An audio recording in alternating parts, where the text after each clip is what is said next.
Don't you dare throw my lamps. Like I said, I paid good money for those. They were very expensive. Please do not throw them. My goodness. So. Hello.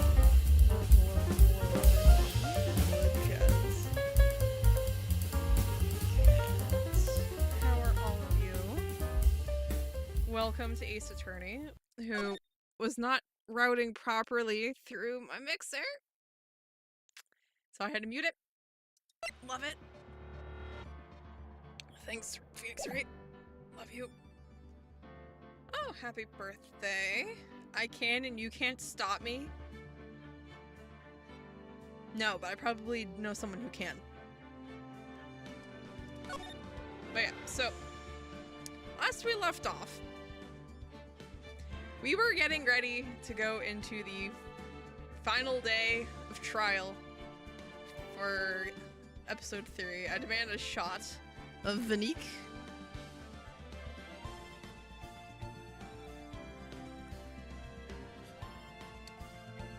I'm sorry, Prohibition tells me that I'm not allowed to serve you, Vanique. But anyway. So, we're going into what is probably going to be the hardest part of this case. I'm gonna have to look. I'm rich, I pay for the lamp's damage. Aw, thank you. Appreciated. I wasn't about to make them pay, but appreciated nonetheless.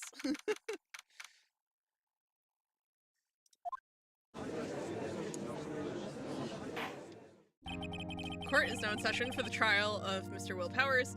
He is, for those of you who don't remember, he is accused of murdering his co-star on the Steel Samurai show. The prosecution is ready. Yep, I'm sure you are this time, Edgeworth. The defense is ready, Your Honor. Today will be the final day of this trial. Also, if this is too loud, let me know, because this game has been giving me audio balance issues, so keep me posted. I hope both the prosecution and the defense will be able to present decisive evidence. The only thing I know about this game is the hot clown lady. Oh my. There's not enough money on this planet.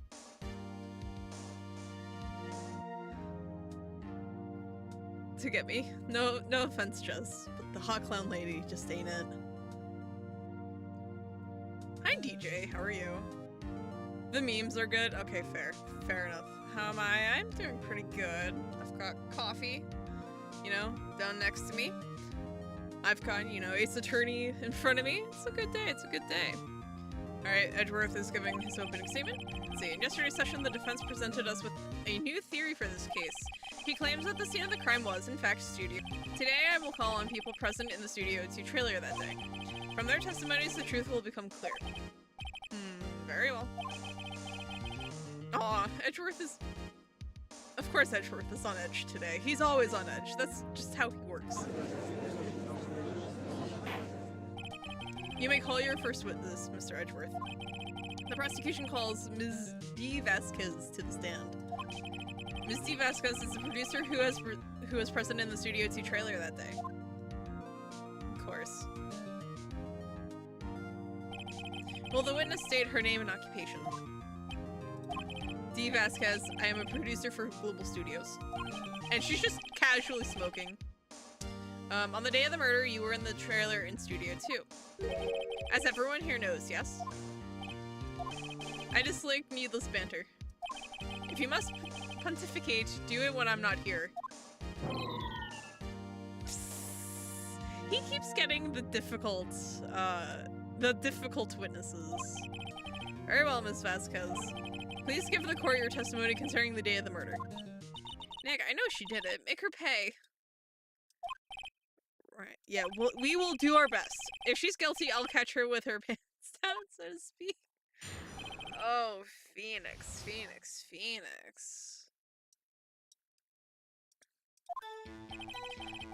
I entered the trailer a little before noon. The meeting began at noon, sure. It ended at 4 o'clock. There was to be a rehearsal afterwards, so we went to Studio 1. I was fatigued, so I had Sal take me. At 2:30, we took a 15-minute break in the meeting. Sal and I ate T-bone steaks on the table in front of the trailer. We found Hammer's body later when we all went to Studio 1. That's all.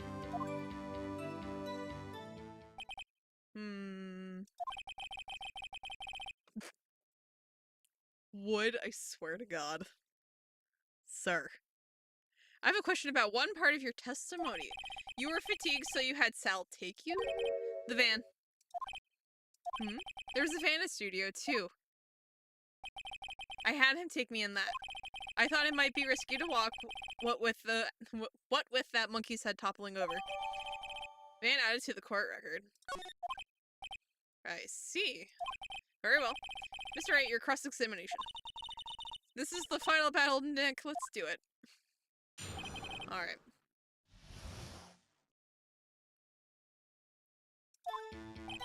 I entered the trailer, a little before noon. The meeting began at noon sharp and ended at 4 o'clock. Let's see, when did... So that was at 2. When was... Let's see, that was at 2:15 to 4. 5-year X, 5-year-old photo. I was trying to find the information about when the practice ended. And it's like being stubborn. So, I don't remember. There was to be a rehearsal afterwards, so we went to Studio 1. Yeah, that was supposed to be at, what, 5? Something like that. So, at 2:30, we took a 15-minute break in the meeting. Okay, Sal and I ate T-bone steaks on the table in front of the trailer.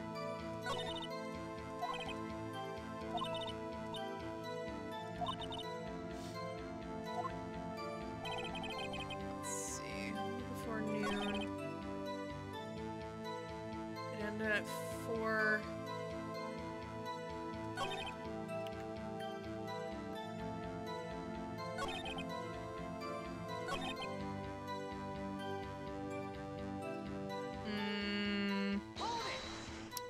Trying to think.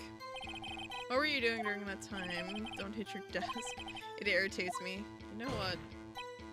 Yeah, as he goes and slams his own desk. It was a 15-minute break.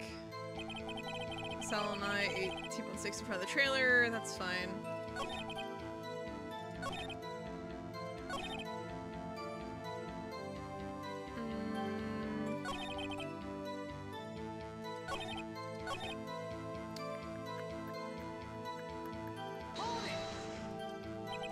Did no one leave during the meeting? No one. The witness did not come here to engage in idle conversation. Yeah, that's fine. Stop interrupting the testimony. The same could be said to you, Mr. Hedgeworth, and please stop banging on your little desk. It hurts my ears. See. Let me see. Let's see. So that was at 2:30. This is at 2 o'clock. Broken 2:15 and 4. Well, it blocked the path to the scene at... It was allegedly cleared at 4. So theoretically speaking, they could drive through there. But even then, that path didn't look drivable. So, I'm not sure if it's the perspective or if that's just the way it be.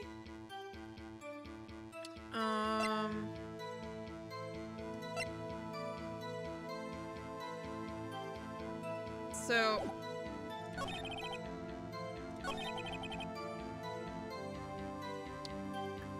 let's see, at 2:30 they took a break in the meeting.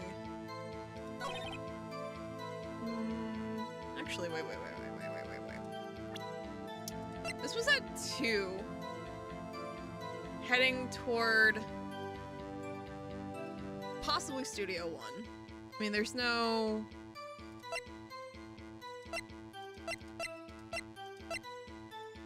There's no evidence that here. Actually, yeah, because it doesn't have any numbers in it. Let me see. It's like I'm trying to figure out. Ooh, nice. I can use arrow keys here. Let's see. I did it 4. Alright. You know what? I'm gonna try the Mr. Monkey Head. I'm gonna try this. I'm not 100% sure if it'll accept it. This evidence clearly reveals the contradiction in that statement. Yeah, okay.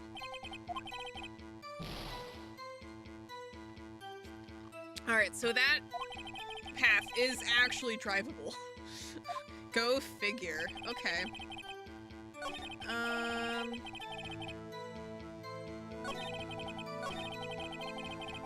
little before noon. By yourself. Yes. And you didn't stop in at the employee area? No. No, that's... Was she not at the rehearsal? Was she not at the rehearsal? I could have swore. No, no.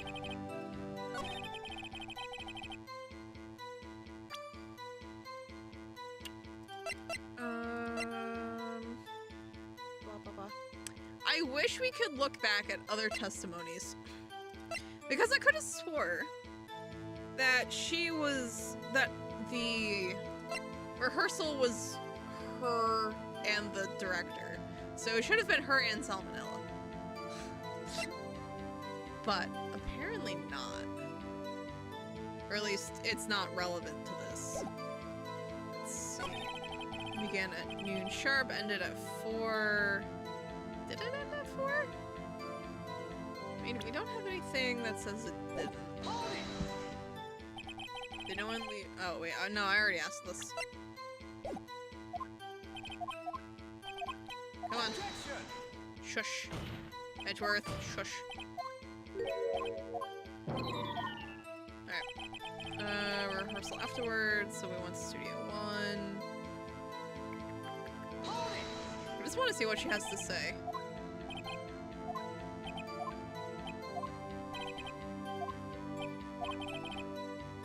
And the rehearsal was scheduled for 5. I would think it was between those times. All you did was stay at the office. Alright.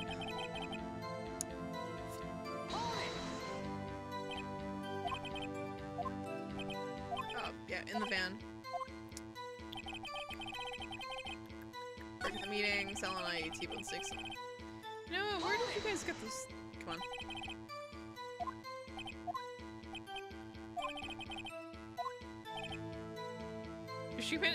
If she committed murder during that break, she wouldn't have had time to eat a T-bone steak. I had some evidence that proved that she didn't eat that steak.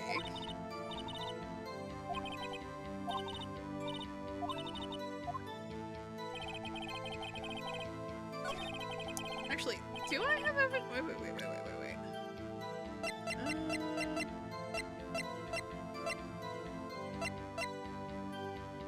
Let's see, that was in the employee area. We don't have... See, we don't have any...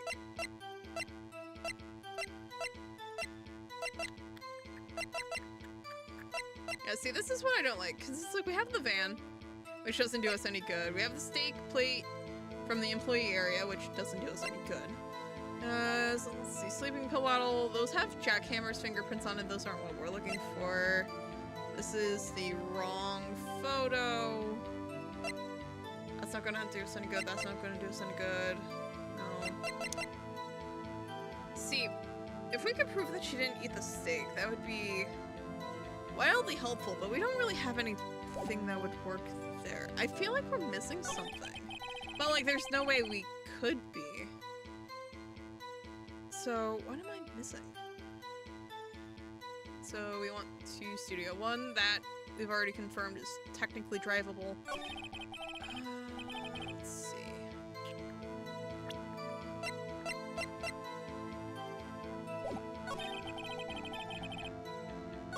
Actually...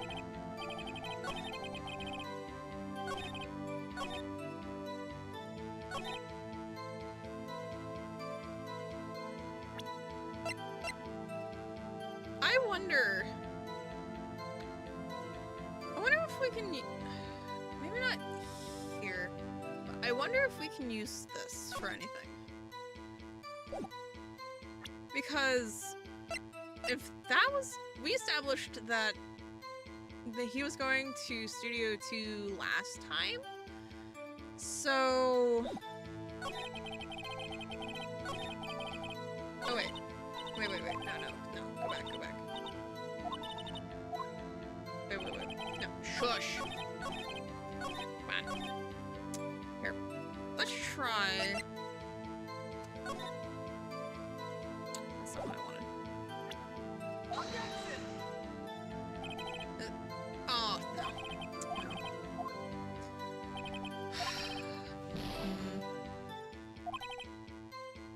No, it didn't win you any points, but that's fine. Because that's not what I'm trying. Let's see, a 230. No. So, we need to establish that actually.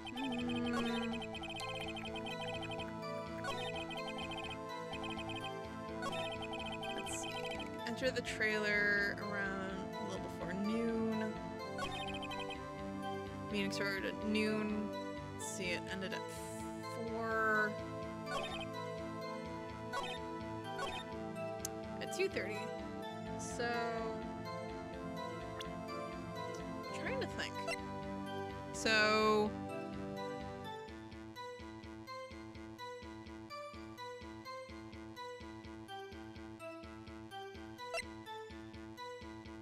let's see, we have this photo of someone at 2 going through the main gate, then we have the autopsy report, cause of death was at 2:30. We're trying to establish that Studio 2 is actually the... Let me see, this was an update, was it? No. So I'm trying to remember if we actually did establish that Studio 2 is where the murder happened. Because if so, we could try introducing this in place of the stakes. That doesn't... I don't know. Because this isn't going to be helpful. None of this is helpful, because this I'm pretty sure is just the picture. Yeah, this is entirely wrong person. So... we could try... this. I don't think it's gonna work. Yeah, it's not gonna work. Yeah. We're not doing very well. I mean, worst case scenario. Ma'am. I need you to be silent. So, by yourself, yes. And you didn't stop in the employee area. No.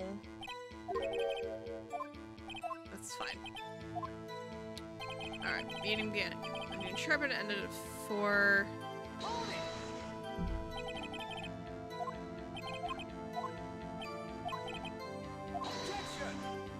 Okay, these two are going to bicker.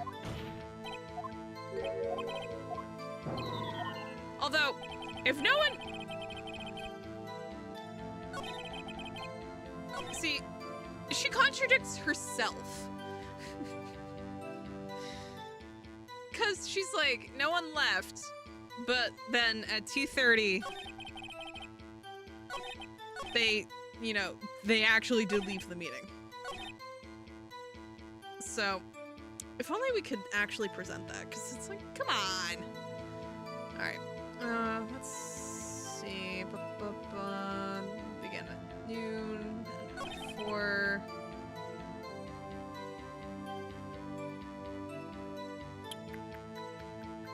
This is where we got... Actually, wait. Did we? Oh, she doesn't remember, so it had to have been between 4 and 5. That's right. That's right. Shush. Let's see. So basically, we have to prove that she didn't have the steak. Now...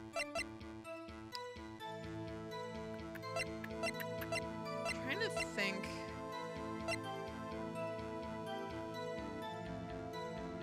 Well,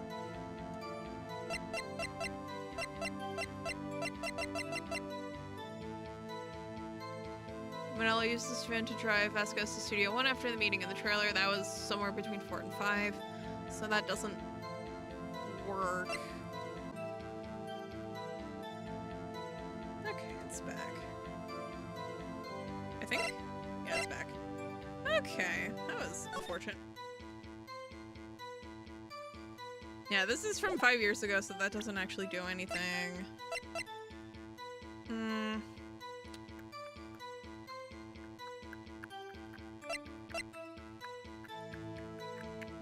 So.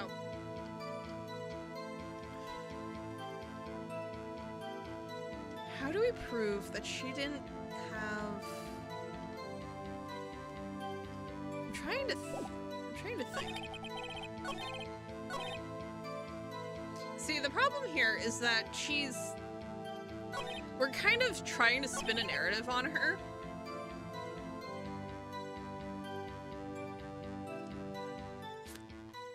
But, like, the way to do it is very convoluted. Like, it's obviously there, but it's like, how? I kind of... Yeah, because if I... Yeah, well, let's see. Yeah, Sal can verify it, but there's no one else. Yeah, so if she was the one who committed the murder during that break, then she wouldn't have had time to eat the steak. So if we had evidence that proves that she didn't eat the steak, well, we'd be able to just push on her.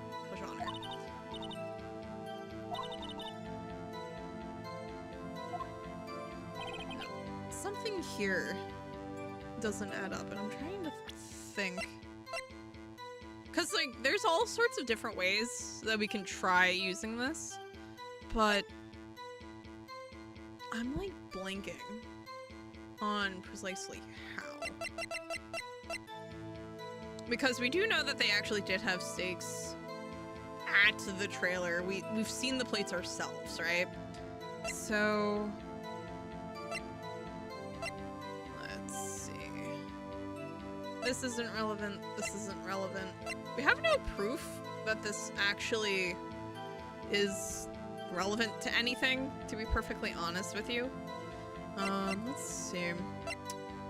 We do know that she's blackmailing Jackhammer, or she was, but one, she has no reason to kill him. I mean, maybe if he was refusing to play ball, then yes. But this picture doesn't do us any good now. I don't think. Yeah, because it's a 5-year-old photo. It doesn't have any current bearing. Let's see, Cody's camera we don't need, I don't think. Haptic Glory I don't think we need. This would, let's see, so this would affect, well this doesn't affect them leaving, because she would have left after it got cleared. Yeah, so it wouldn't affect her arrival. It wouldn't have affected the meeting. Let's see. So we went to Studio 1. I was fatigued, so I had Sal take me. See.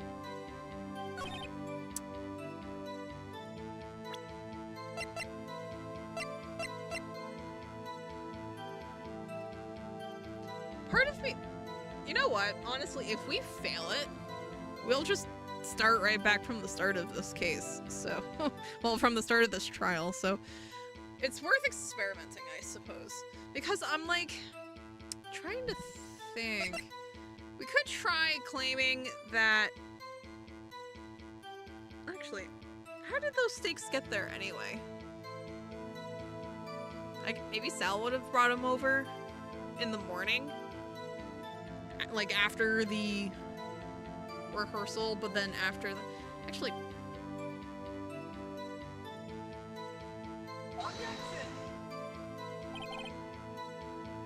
Oh, hello. I think we hit it. Your Honor, what do I'm not sure I follow either, because I'm not like 100% sure on this logic here. So I'm trying to see what angle they're coming at this from. It clearly, there we go. Yeah.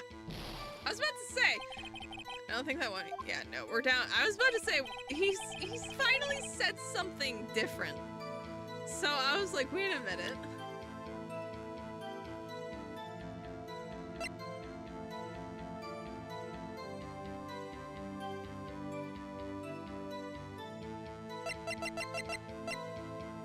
I mean, this here shows it probably wasn't a spear, unless they just never fixed the thing.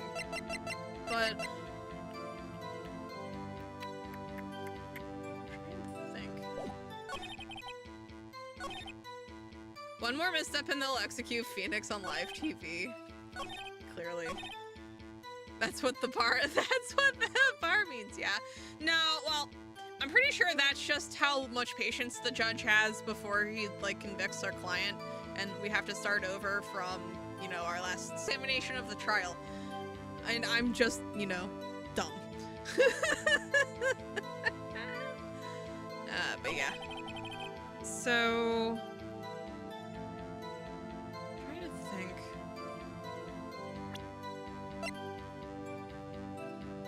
Pierced through the chest by a spear. I don't think anything here contradicts that. So I'm pretty sure I've tried to use this to contradict the stake before. Or maybe I used this to contradict the break at 2:30. But that doesn't work. This is a 5-year-old photo. This is going to be relevant, but I'm not sure if it's going to be relevant now or if it's going to be relevant later.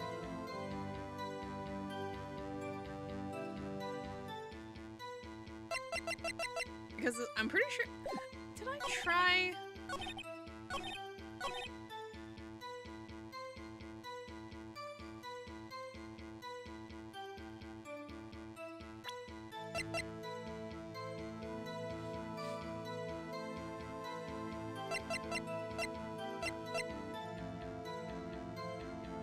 Yeah, honestly, it's like we can like just try things and whatever works. Like if it works, it works. If it doesn't, oh no, the checkpoint is right behind us. So, cause I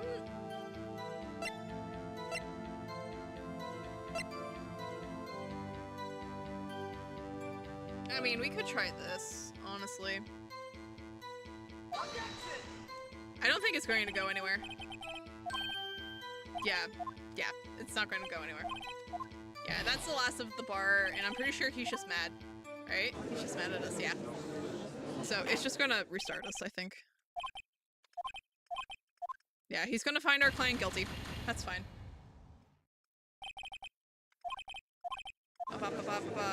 This is fine. Because we failed, so it should just game over us, right? Yeah.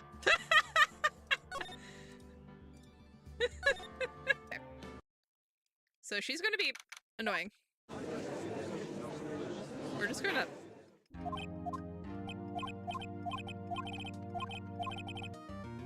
let's see. So we're starting with the fact that he starts with the fact that he starts with the producer is what makes this so hard. If he started with like Sal, that would probably be a little softer. But no, the fact that he starts with her is what makes this so hard. We're just going to, let's see, you were in the studio too. So everyone here knows, yes, shush. Pontificate. Like, that doesn't get used nearly often. Alright. I know she didn't make her pay. Yeah, I mean, we know, I'm pretty sure we, like, know she did it. It's just, we gotta prove it is, like, the problem. Let's see, I entered the trailer before noon. No objection there. Meeting began at noon, ended at 4. It's fine. There's to be a rehearsal afterwards, so we went to Studio 1. I was fatigued, so I had Sal take me in the van. The van. There. We found Hammer's body later when we all went to Studio 1. That's all. And I'm pretty sure, yeah, this is where we get the van added to the court record. Which, not great. Thanks, Judge. Although, I do find it interesting that it ends at the stake, not, oh yeah, and we found him in studio. The van. The van! Give me... Because they could have taken the van.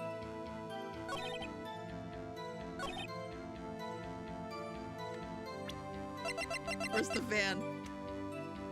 Because they could have taken the van! Instead of eating. No!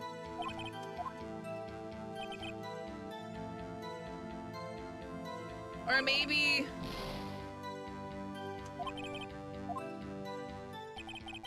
No.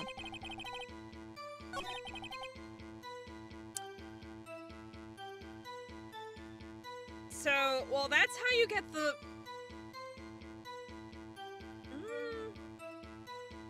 So, the Mr. Monkey head came down in the wind, right? Between...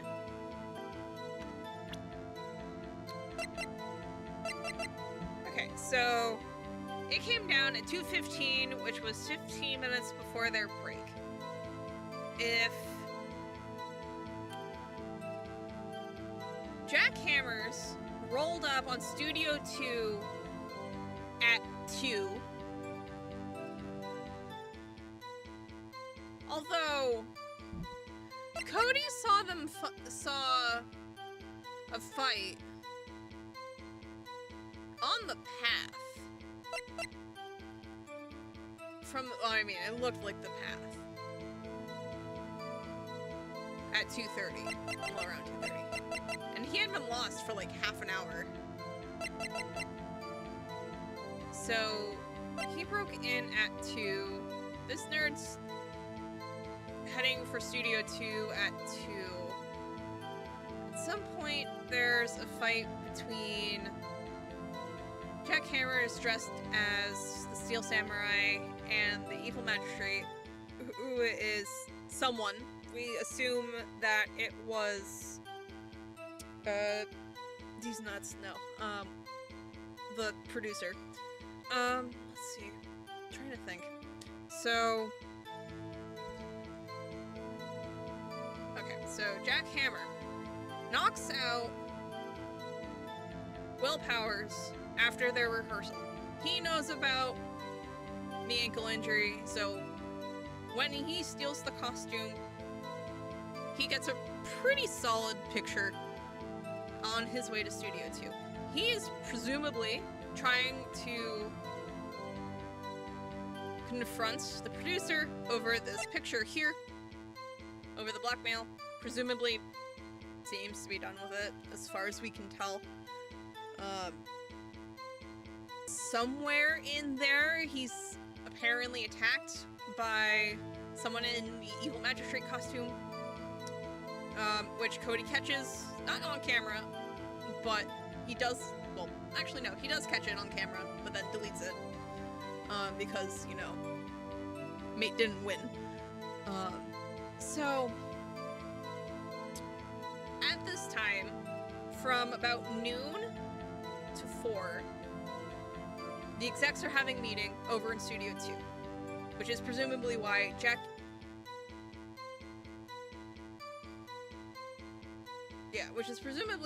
Hammer is going to Studio 2, because that's obviously where the producer is.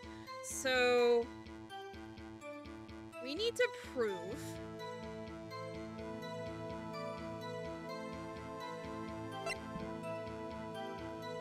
no, he deleted the picture, didn't he? I'm trying to...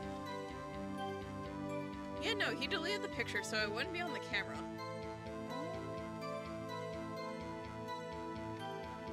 we can use it to symbolize Cody catching in the evil magistrate costume. You know, killing Jack Hammer in the Steel Samurai costume, but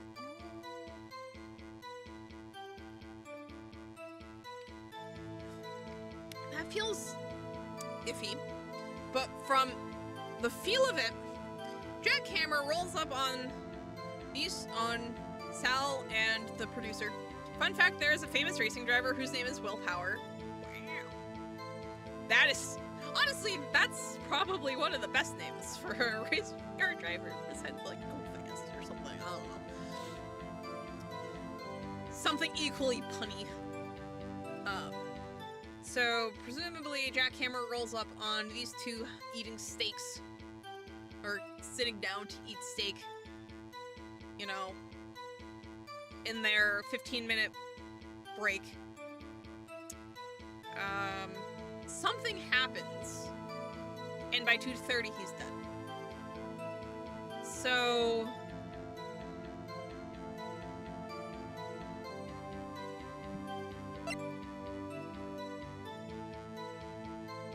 it could actually be this photo. I mean, it's kind of...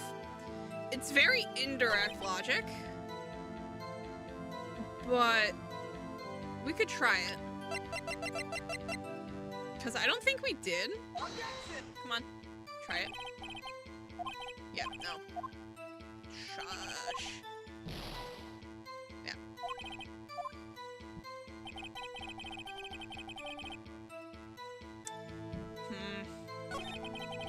I feel like I'm missing something. I feel like I'm missing something, and I can't quite put my finger on what it is.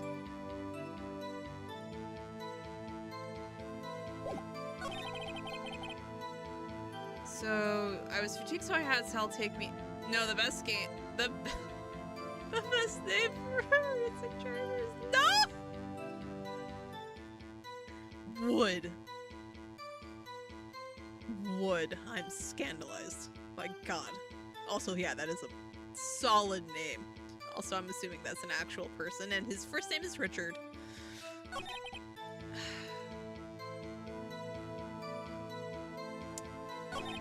So basically, the one big hint that it gives us is that we need evidence that she did not eat the steak, but the contradiction might be somewhere else. I'm trying to think.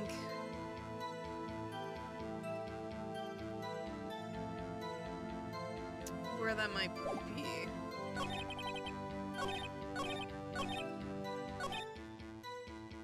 You know what? I'm going to just press all these again, just so I can see. His middle name is Leroy. My God. Let's see, by herself, yes. Okay, so so at noon, so a little before noon, she heads straight to Studio 2 alone. She doesn't go to the employee area. Just straight to 2. Although, we don't actually...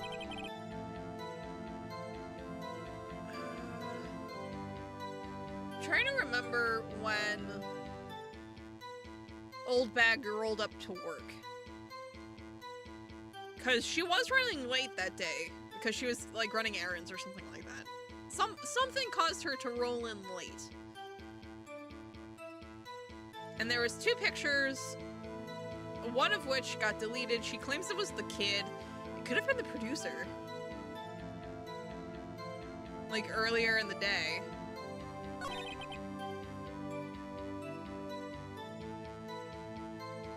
Although... that doesn't help us here, I don't think. The meeting began at noon sharp and ended at 4. There was to be a rehearsal afterwards, so we went to Studio 1. Yeah, because that was supposed to be at 5. So between 4 and 5, she gets driven over by Sal. I would assume somewhere in that hour, she probably, let's see, so depending on who all was supposed to be at that rehearsal, what I'm thinking is that after Jack Hammer rolls up on the meeting at somewhere between 2 and 2:30.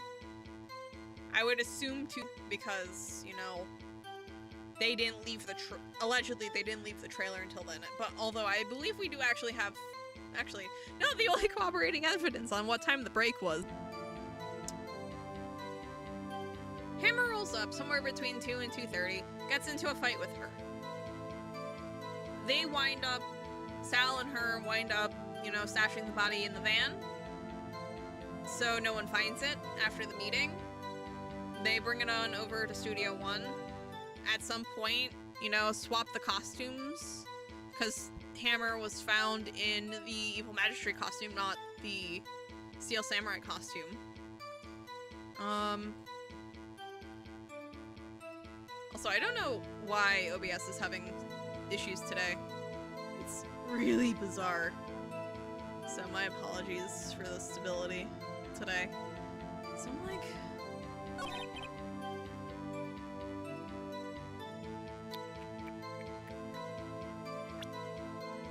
And like I feel like we have evidence that proves that we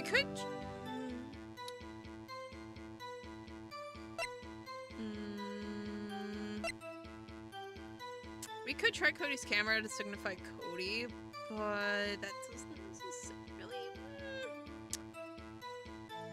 I'm like trying to think. So I have a rough timeline, I think, of what happened, but the problem is like actually proving it. Because like there's so much of this that technically could prove it, but like in the game logic, it doesn't work. Which is infuriating. Because you could argue that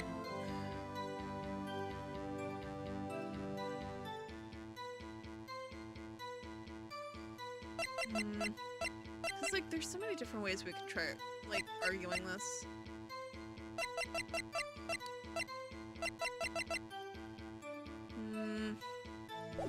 And like the other problem is making sure you're on the right part of it. Let's see, 15-minute break in the meeting.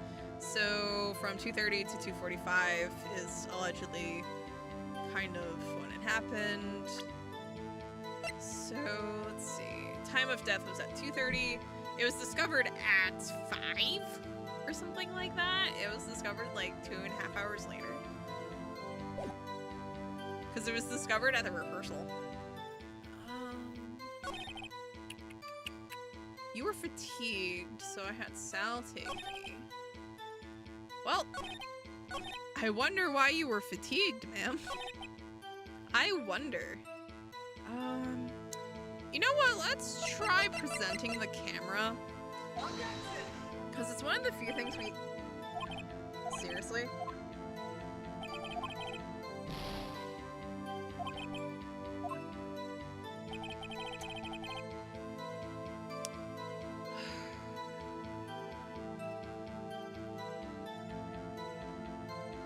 Yeah, like, well, we have evidence that someone ate steaks outside. But we also have a perfectly good window where she could have actually done something.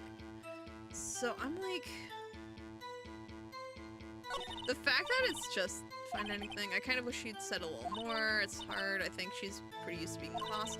But I'm sure you'll find some kind of contradiction in what she said somewhere. Yeah.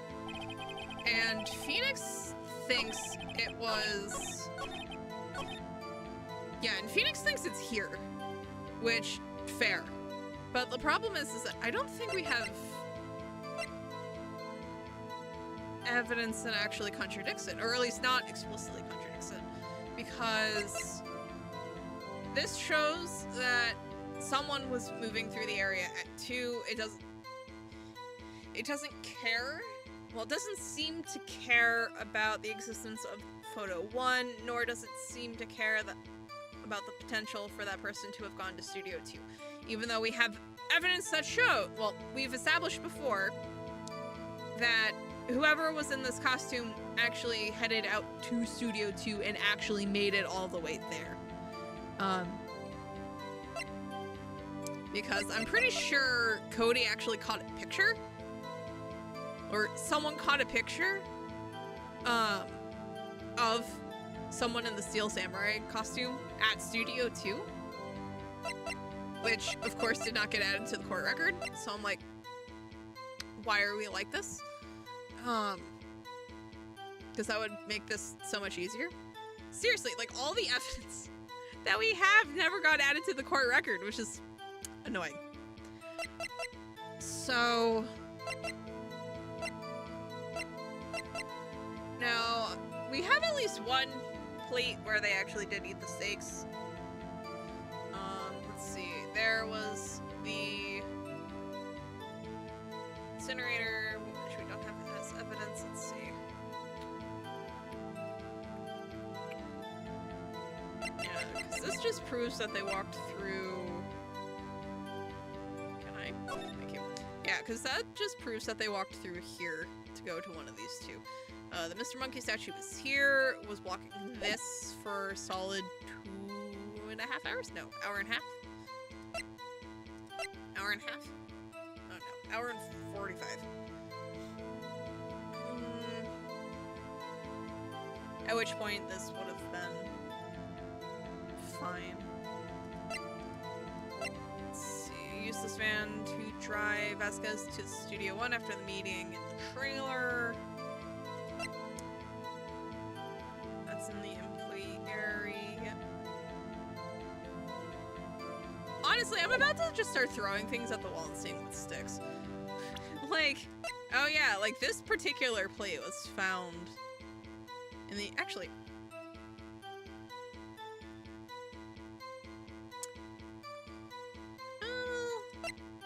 yeah, I was gonna, steak plate. I mean, this specific plate was in the employee area. We could try using it to be like, well, you had to have gone to the employee area to get the steak, to bring it over, but Sal could have brought it over, is the problem. And this particular plate has the additional problem of being explicitly, well, powers this plate, so it's got sleeping power, so it's got sleeping pill traces.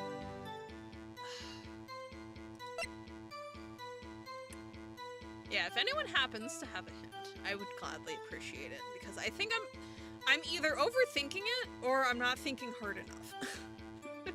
And I can't decide which it is. And I don't want to go looking it up because then it'll just spoil the whole thing.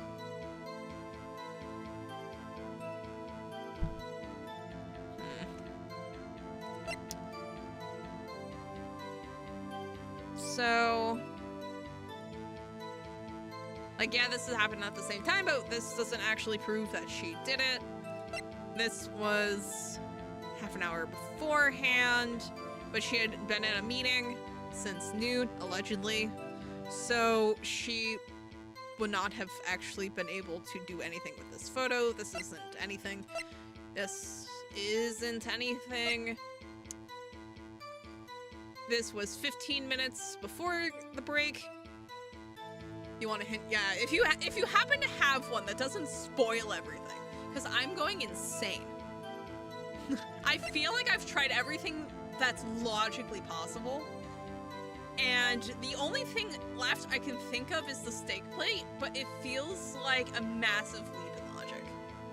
Now I hear this specific Phoenix Wright game is very notorious for faulty logic, so I would not be surprised if this was boneless steak.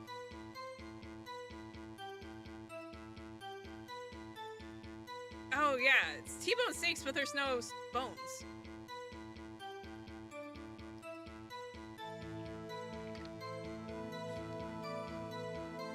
So, but the problem is that we have no way of proving that she, although, I guess you... No, so it is... So you present the steak plate as, you know, Selenite ate the T-bones. Have this contradict that because there was no bones found at Studio 2, but the people who were eating T-bones in the employee area had massive bones left behind? I guess it's the logic it's going for? This feels terrible. I hate it.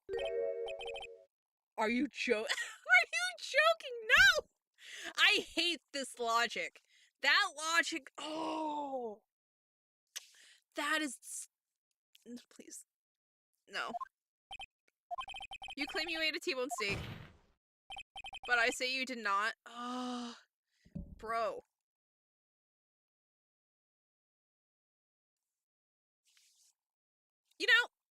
You know, when people said that the logic in the original Phoenix Wright game was bad, I didn't quite realize it was this bad.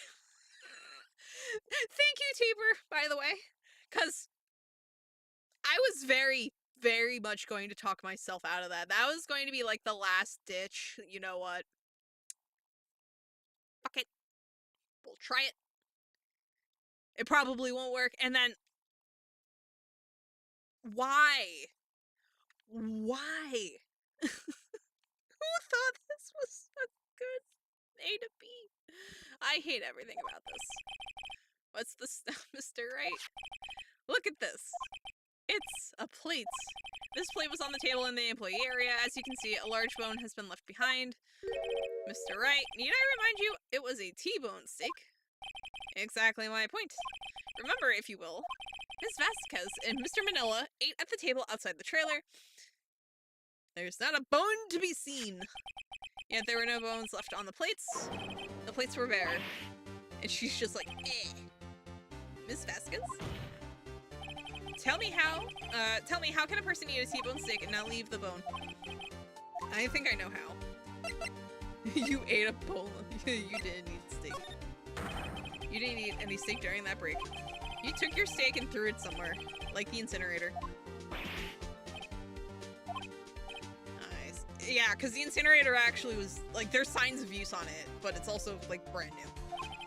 And what was Ms. Vasquez doing during her break? Isn't it obvious, Your Honor? Picking on Salvin eating the Steel Samurai. She was eating with Steel Samurai. Yeah. I hate that steak plate so much. My God. Are you saying? Yes, Your Honor. As Ms. Vasquez left the trailer to eat her steak, she ran into the Steel Samurai, and then you did it. You killed him with your own hands. And she's just like, bruh. Certified bruh. Mr. Wright. Isn't that a little presumptuous? What kind of stunt are you trying to pull, Wright? Let him claim what he wants. You see, I did it? Yes. Fascinating. And here I was worrying that today would be as boring as all the rest. I don't remember a lot from this case, but the words boneless steak have been stuck in my brain since forever, because I spent so long here like you. Yeah. Yeah. And, oh, you know what? Honestly, I think I remember actually saying something about how the plates outside the studio that they kept claiming had, like, they were eating T-bones, but there was, like, no bones left behind. You know what? That actually... I remember actually noticing that too. But, like, the problem with that is that the logic for it is for, like, getting it into, like, the trial is horrendous. Because who in their right mind would go, hey, this plate with, you know, all the sleeping pills on it and all that jazz, we're going to use that as evidence that they didn't eat T-bone steaks instead of the table.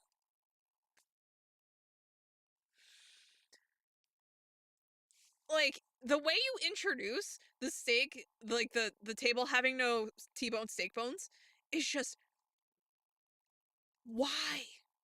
Who thought of that connection? Who thought? Oh yeah, so they've been eating T-bones. You know how they claim they've been eating T-bones, but they haven't. But you know what? Let's get that into, you know, the court record through a plate that, yes, is tangentially related and kind of makes sense, but like, it doesn't really fit, right? Manila is a total freak. For all we know, he ate the bones. Exactly! He could have eaten them. They could have, you know, disposed of them. Because we don't know how many other times they've used that table since then. Like, there's so much we don't know about that table. Between when the crime happened, well, since, you know, before they rolled up for the meeting, and today. Because we have no idea what they're doing. Now, obviously, there's an argument to be made because they make an offhand comment earlier about how none of the assistants have bothered to clean up the employee area because they must be in shock. So in theory, I guess we're supposed to assume that the same goes for that table in Studio 2. But it's like, there's a lot of assumptions it's asking us to make that aren't necessarily reasonable. Especially since Manila is definitely the kind to eat the bones. Broski's weird, man. Broski is weird. Let's have a battle of wits, you and I. Oh, Vasquez, please no. Any... Good luck, Nick. Oh. Let's see. What was the murder weapon again? Oh yes, the samurai spear. Yes. I am, as you can see, a woman of petite stature. How could I possibly use that heavy spear as a weapon? You couldn't. I think you would have a great deal of difficulty using it as a weapon. Pretty much anyone would. Because she didn't. You see? Yes, however, that has no bearing on this case. Yeah, see, he has the same idea. The samurai spear was not the murder weapon. Yeah. And she's like, ah! What is the meaning of this? The spear was found lying next to the victim's body. No, wasn't it in him? When it was found, either way. I have proof, Your Honor. I can prove that the samurai spear was not used as the murder weapon. And we'll use this because we know that that particular stake, well, that particular fence is dangerous. Take that!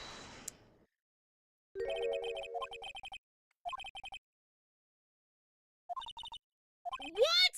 What do you mean it's wrong? What do you mean it's wrong? What do you mean it's wrong? It's the right bloody shape. It's the right shape for the wound. What do you mean?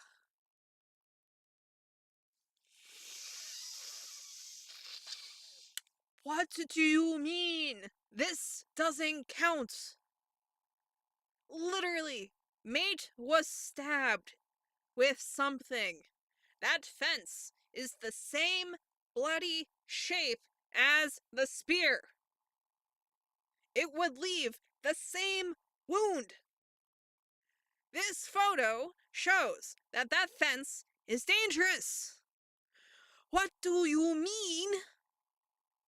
It's wrong!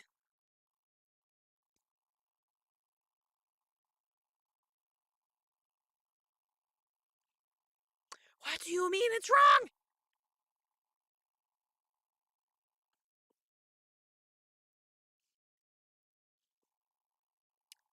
I hate everything right now so much. Because he was stabbed with something dangerous.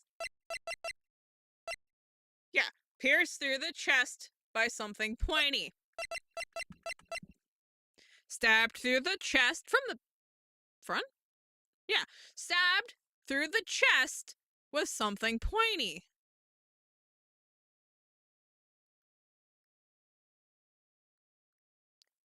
I'm sorry. I am failing. Because he wasn't hit by a truck. He wasn't drugged. He wasn't crushed by the Mr. Monkey Head. How is this wrong?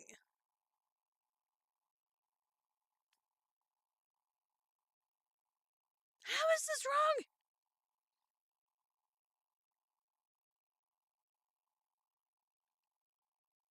I swear to God, if I have to do the autopsy report into this photo, I'm gonna scream.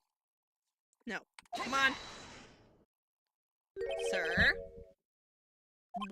Why is this wrong? So I picked the wrong evidence and...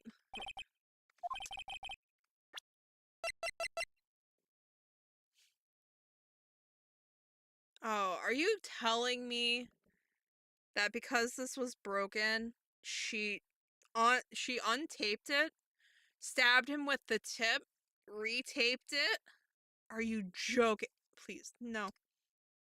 Please, no. Take that! I present my... I hate everything about this. I hate everything about this. Always. Genuinely. I present my proof, the so-called murder weapon. But that is the murder weapon. Not so fast. Remember that this spear broke during the morning action scene run-through. But someone fixed the spear. It was the security lady. She fixed it with the duct tape. Now tell me, how is it possible for someone to stab a man who is wearing a thick costume through the with this through the chest? Oh my God, please. Okay, if I have to go through this into that fence, I'm gonna scream. Order, order. Okay, come on. Think about what you're... Silence. I'm the one testifying here and I will be heard. Okay. Are you quite sane? Are you even aware of what you're saying? If the samurai spear was not the murder weapon, then pray tell what was. How's the hammer killed? Well, Mr. Wright? Yeah. Someone has never used duct tape before. Me? I've used duct tape before. Depending on how fresh it is, like, you can reposition it. Like, it takes a while for it to, like, get separatable. That's not a word, but finally we got to present the fence. Look at this photo. What is this? Why, that's Jackhammer standing at the top of the stairs. It is strong enough to tape a pole that could pierce a costume. Oh, for this? Yeah. I guess they're trying to claim that the repair job wasn't very good, on top of it being just tape. Order, order. If I cannot have order, this trial will be suspended. Mr. Wright, what is this all about? This photograph is from 5 years ago. There was an unfortunate accident at Global Studios. This is a photo of that very accident.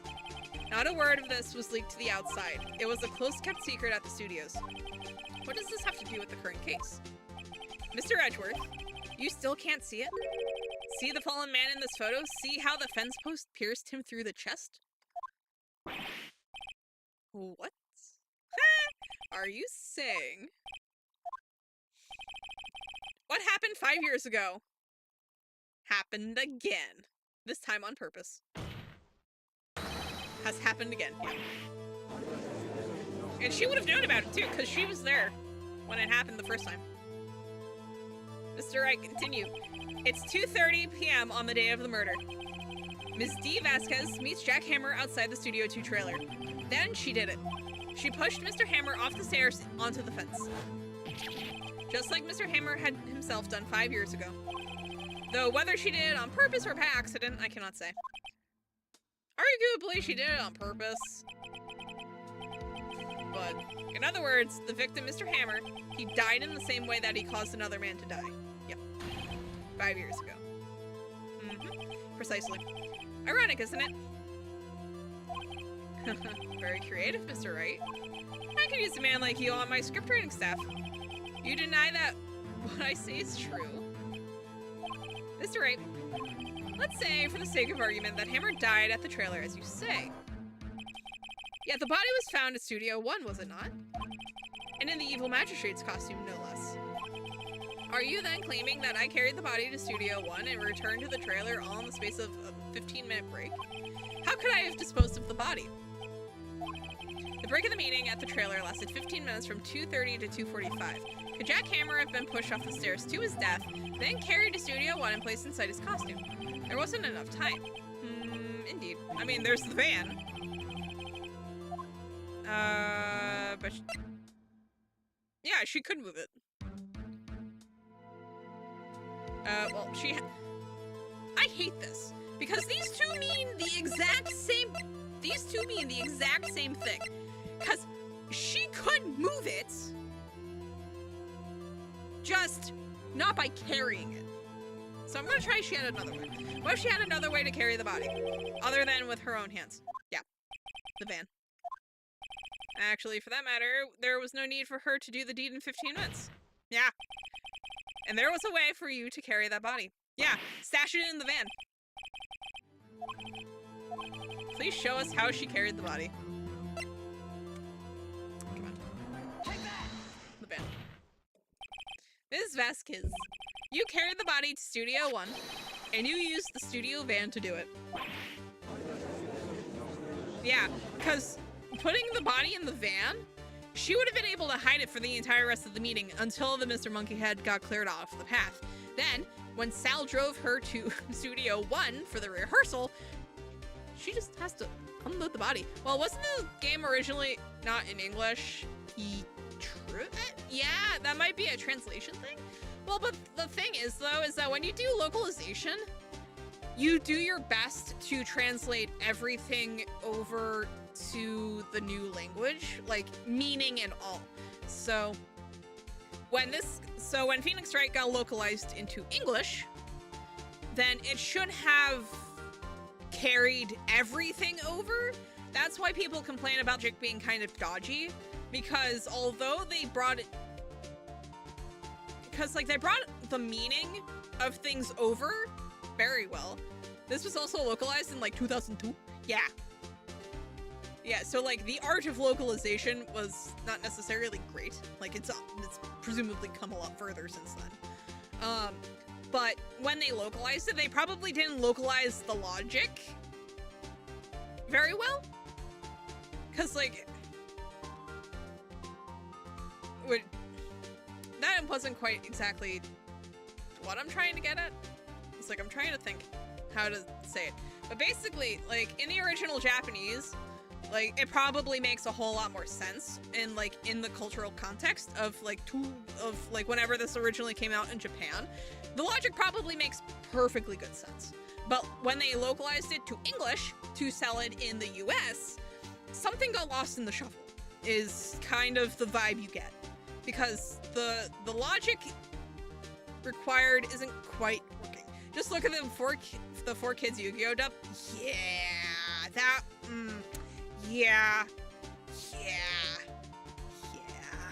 We don't speak about the 4Kids Yu-Gi-Oh dub. Oh no.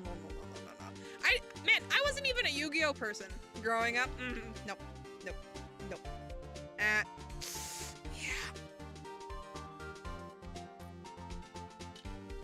But yeah, no, from what I gather, the more they localized Phoenix Wright to English for like release in the United States and Europe, from what I gather, the logic's been getting much better. So it seems, honestly, it was more of a like, this is the first time we've done something like this, so it's going to have some like rough spots. So this should, in theory, start getting better the further we get through the trilogy. There was to be a rehearsal afterwards, so we went to Studio 1. I was fatigued, so I had Sal take me. There was a van there, right? I had Sal drive me. You used the van to carry the body to Studio 1. Then, before everyone else got there, you put the body in the magistrate costume. Hold on, Wright. Don't forget, it was Salmonella that drove the van. Also, most first-in-series games have bad localizations because they don't know how it'll sell. Yeah, exactly. Of course he was. The body had to be placed in the van and put into the costume. There's no way Miss Vasquez could have done that alone. Also, don't forget that they had to dispose of the Steel Samurai costume. They had to because it was covered in Mr. Hammer's blood. They probably burned it in that small incinerator. Well, Miss Vasquez. The worst part is, like, I figured it out, but, like, figuring out how to prove it, like pulling teeth. Shall I continue? No need. You're smarter than you look, Mr. Wright. I lose. You win. It was fun.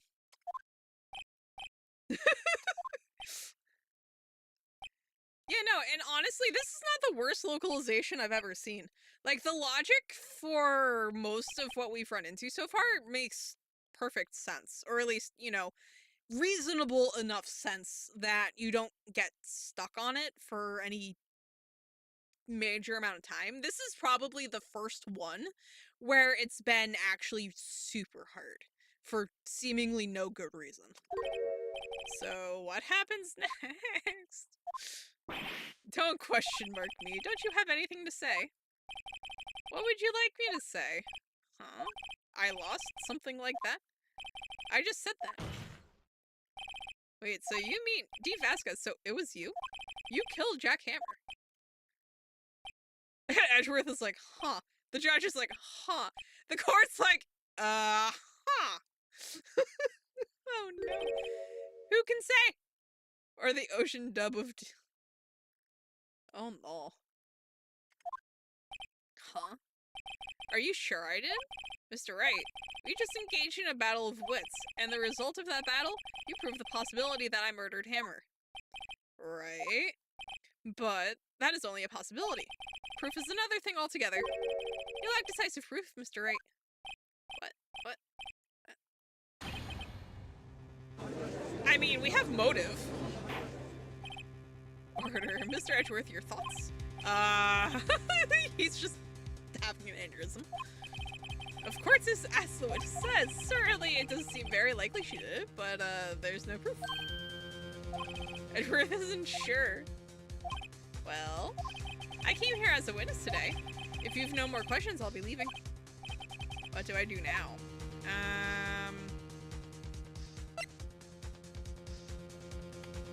I mean, we have a motive here. We have... I mean, we have plenty of motive for her to have done it. Especially since we know she's been blackmailing Jack into basically doing whatever she wants, right? So if he decided he doesn't want to play ball anymore, she gladly would have killed him. But the problem is that we don't have ultra definitive evidence here in front of us, I don't think. We could try arguing it with, we could try having her testify again. You know what? I would like you to testify again, yeah. Even if I were to testify, what's the point? I can only say what I said before. Bah, bah, bah, bah, bah. Fine. Fine. What's the camera? Oh, the camera is... Okay, so... No! Oh, Edgeworth's objecting. Okay, so while he's objecting, so this camera, there's this second grader who keeps sneaking into Global Studios to see the Steel Samurai and kind of get a little look into how the sausage is made, you know, in the behind-the-scenes filming for the Steel Samurai show. This kid carries this digital camera everywhere because when he runs into Steel Samurai live events and stuff like that, especially, or, you know, stuff around the studio, he wants to get pictures of it because he's a super mega fan. So basically the camera got entered into the court record while he was testifying because we were trying to figure out what exactly he saw, which is how we wound up with Vasquez on the stand today. because maybe the child's camera has a picture. So yes and no. So Cody saw the Steel Samurai and the Evil Magistrate get into a fight somewhere on the studio grounds. He got a picture of the final blow, but he wound up deleting it because it didn't show the Steel Samurai winning. It showed the Steel Samurai losing to the Evil Magistrate. And he, being a second grader, just could not fathom his hero, his biggest hero, losing. So he deleted it, so he didn't have to think about it. So basically, out of sight, out of mind didn't happen. So we don't actually have the picture of the murder happening, but even if he kept it, it doesn't actually matter because whoever he saw killing the Steel Samurai was wearing the Evil Magistrate costume. Cody was coping hard. Yeah, we reduced the second grader to tears in court. I was hoping to come up with a question while I was objecting. Your Honor, I didn't. Sir! Objection! Your Honor, I request that the witness testify again. You're the prosecutor, are you not? Why are you badgering me? I'm your witness. I just want to hear your testimony again. Does this make any sense to you, Your Honor? I don't see that we have anything to gain by repeating the last several minutes. Mr. Edgeworth, I too see little point in making Ms. Vasquez repeat herself. What exactly did you want her to testify about? Yeah, indeed. Verily, I say, ergo. I want to hear about what happened after they found the body. Oh, actually, yeah. What happened after they found the body? The witness will testify to the court concerning this matter. Nick, why did Edgeworth... Well, to be fair, we did make a very compelling argument that it was her. And she basically came up very short of actually, like, just admitting to the whole thing. He probably realized she did it too, yeah, but as the prosecutor, he doesn't... Well, I guess he has... So long as he wins and someone gets put away for the murder, he wins, right? Doesn't really matter who, so long as he wins. Edgeworth wants to seal the conviction. Exactly. We already showed him up once, so this'll basically just be getting the one up on us by stealing the conviction. Wasn't he the one that said he always gets a guilty verdict? Exactly. He's trying to get a guilty verdict on someone else. He's trying to get the guilty verdict on her, and we're just like, yeah, this is fine. I was with Sal and Oldbag, the security lady, when we found the body. The assistant was there too, only Powers was absent. I immediately called the police, then Powers showed up. The security lady, Oldbag, was quite agitated, pointing at Powers saying he did it. I asked to be left out of the proceedings. I went back to the trailer to get my script and direction notes. Then I went home. Well, we know that's false, because we had to bring her script. We're real close. She may be acting tough now, but if you put her on the spot, she's sure to falter. Find the key you need and twist the truth out of her, Nick. We got this. Unfortunately, we don't have any proof that we were the ones who brought her the, Yeah, unfortunately, we don't have any proof that we're the ones who brought her the script. So this makes this a little tricksy. But I want to press around everything and see what she has to say. What time was that? We were to meet at 5 o'clock for the rehearsal. So I'd say it was then. Okay. When exactly did you and Mr. Manella arrive at the studio? About 10 minutes before. I wasn't stuffing any bodies into costumes, mind you. Where were the other employees when you got to the studio? They weren't there yet. Well, then you could have put Hammer in that costume with Salmonella's help. Oh? What did I just say? Did I not just say I wasn't stuffing any bodies into any costumes? You should try to listen to what people are saying, boy. Wow! Ma'am! Witness will continue her testimony. Ma'am.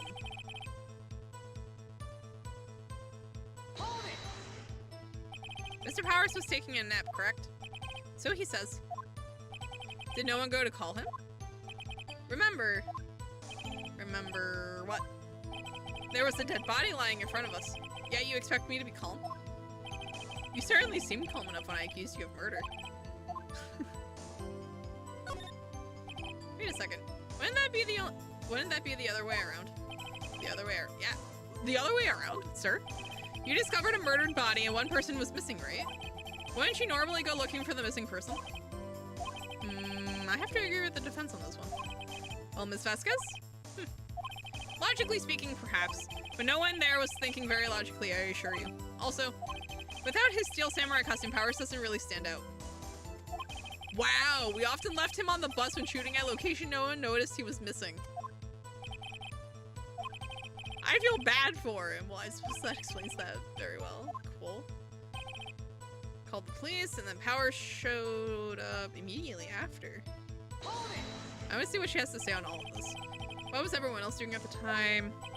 No one said a thing. It was silent, completely silent. So we stood there until Powers finally arrived on the scene. Sorry, I'm late. Then silence, dead silence. And Edgeworth is like, huh. The judge is like, huh. Everyone's just like, huh. Silence.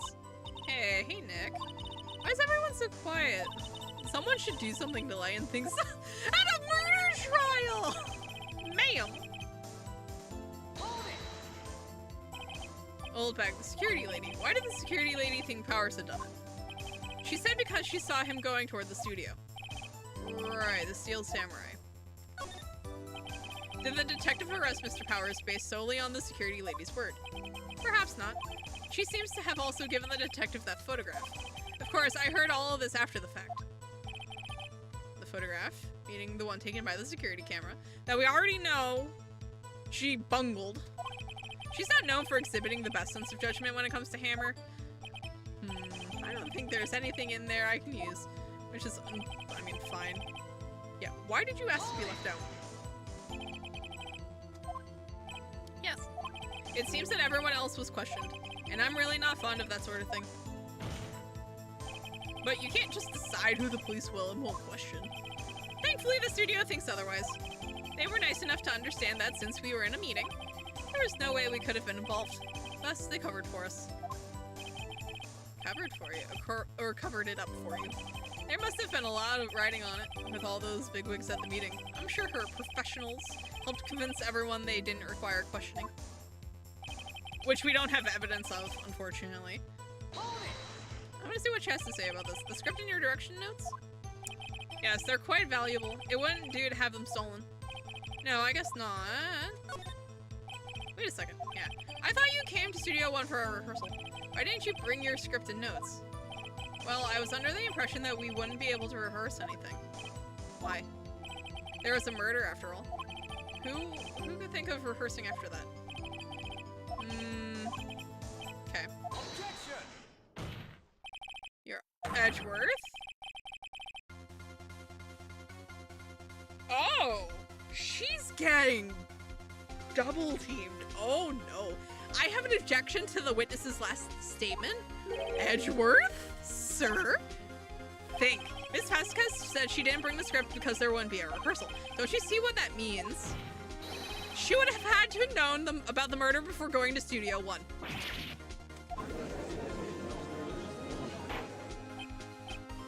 Sir! Just straight for the throat, my god.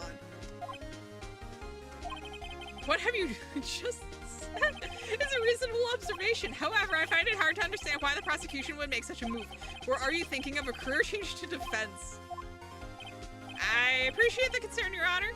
I will stand by my statement, however, regardless of how the court sees my role here. Now, Ms. Vasquez, do you have an explanation? So the prosecution is in cahoots with the defense. What kind of court is this? No matter. I think you misunderstood me. I had a perfectly good reason to believe there would be no rehearsal. Very well, the witness will change her testimony to reflect this reason. I knew that Hammer was injured and couldn't do any action scenes, so I left them behind. You have to find some... How would she have known he was injured if she wasn't at the...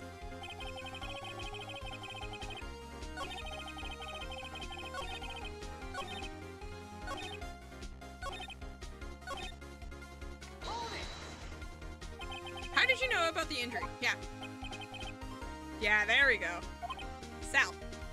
He told me. Sal the director. You have to find something to peg this on her here, or everything we've done until now has been wasted. I believe in you, Nick. Go get him. Yeah, that's fine. So...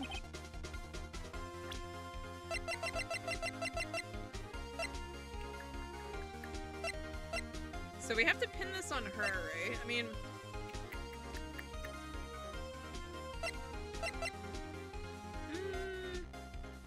Wait. Wait.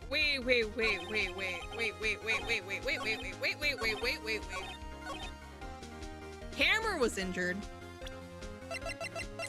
Why don't I have a pic?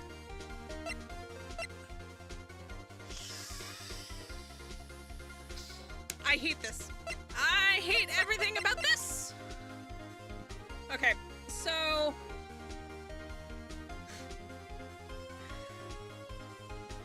I hate that I know that this is wrong. Because Powers was injured and couldn't do action scenes. But the problem is that, like, we don't have the only link to that injury we have is this. Well, arguably we also have this. He's dragging one leg. And this, now granted, this is a picture of Hammer, but it's one of these. I'm gonna start with the spear and see if that works, but either way, she has the wrong person injured. She's lying blatantly, but it's trying to figure out how to prove that she's lying is like the hard part, because we don't have the actual injury in the record. So it's like, how do we convince the game that we can get the injury in there? I'm gonna try this one. And if it's not this one, Your Honor, what do you think about the witness statement? It's not this one. Okay, so let's try. Well, we know how to get back here.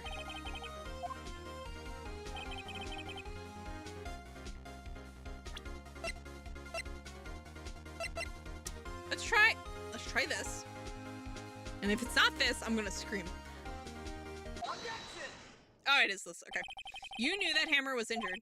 Don't you think that's a little funny? I mean, it was the Steel Samurai who was injured. It was Will Powers. There we go. Yeah, it was one of the two. But it's like, how do you get that injury into it? Mr. Wright, explain yourself. There we go. Yes, Mr. Hammer is dragging his leg in this photo. But that's because he was pretending to be Mr. Powers. Pretending? One person was injured in the run-through that morning. That person was Mr. Powers, not Mr. Hammer. Now, why did you think it was Mr. Hammer who was injured? I already said it was Sal who told me. That's right. He must have gotten it wrong.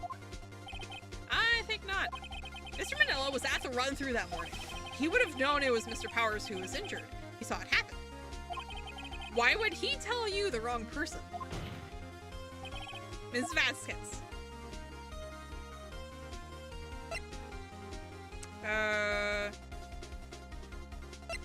You saw Hammer limping. Actually, you didn't hear anything from Mr. Manila.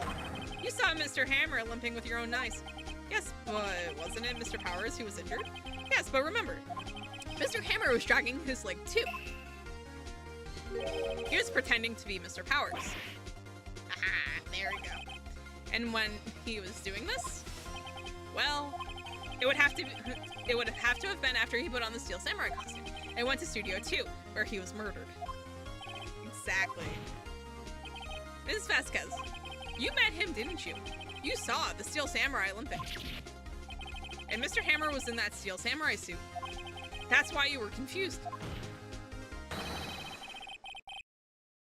And that's why you thought it was Mr. Hammer who had been injured that morning. Got her. Got her. Order, order. I will have order. Witness. Can you refute this claim? She can't. Yeah, let's see you sneak out of this one, Vasquez. Very well. I have a question for you. Oh no. Why are the real killers always so persistent? Why in the world would I want Mr. Hammer dead? Yes, he'd fallen on hard times, but he was a star. I had nothing to gain from his death. Nothing. Yeah, you would need a motive. Why would she have killed the victim? If there's a reason, it is unclear to this court. Does the defense have anything to say on this matter? In other words, can you prove she had a motive? Yeah, I can prove it. I have proof, and I'll show it to you. I present to the court evidence as to Ms. Vasquez's motive in this murder. Yeah, I think it's this. Because there's nothing else. This is my proof.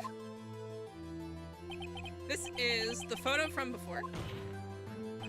This photo reveals the motive in this murder. I'm right, aren't I, Ms. Vasquez? I'm gonna take that as a yes. 5 years ago, Mr. Hammer was at the height of his fame. With D. Vasquez's help, a terrible accident was swept under the carpet. Ladies and gentlemen, the case currently up for trial, it began on that day 5 years ago. Ironically enough, that accident precipitated Mr. Hammer's fall. His fall from stardom. His guilt weighed him down, no doubt. However, you, D. Vasquez, used Mr. Hammer. You made him work for you for petty change. Bringing us to the present day, and Mr. Hammer's last role as the evil magistrate. Yes, undoubtedly, it was a constant source of shame for the ex-star. One moment, Mr. Wright. We are talking about motives here, yet you have only talked about Mr. Hammer. It almost seems as if it was Mr. Hammer who had killed D. Vasquez, not the other way around. What motive would Ms. Vasquez have? Yes, that's right. According to what you say, I would have had no reason to kill Hammer. He was a good source of income for me. And I never get rid of useful men. It's a policy of mine. Mr. Wright, please explain Ms. Vasquez's motive for murder.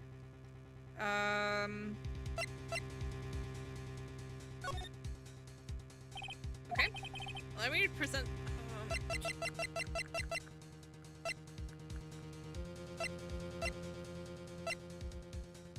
See...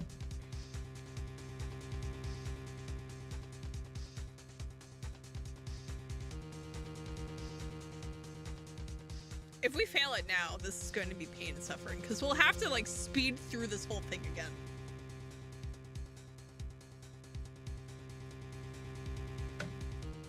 Alright, so... we know... so we assume that he wanted out from underneath her, right? So, let's see. So he drugged Powers, steal the costume, to go and confront her, prove he was a star. But why would she...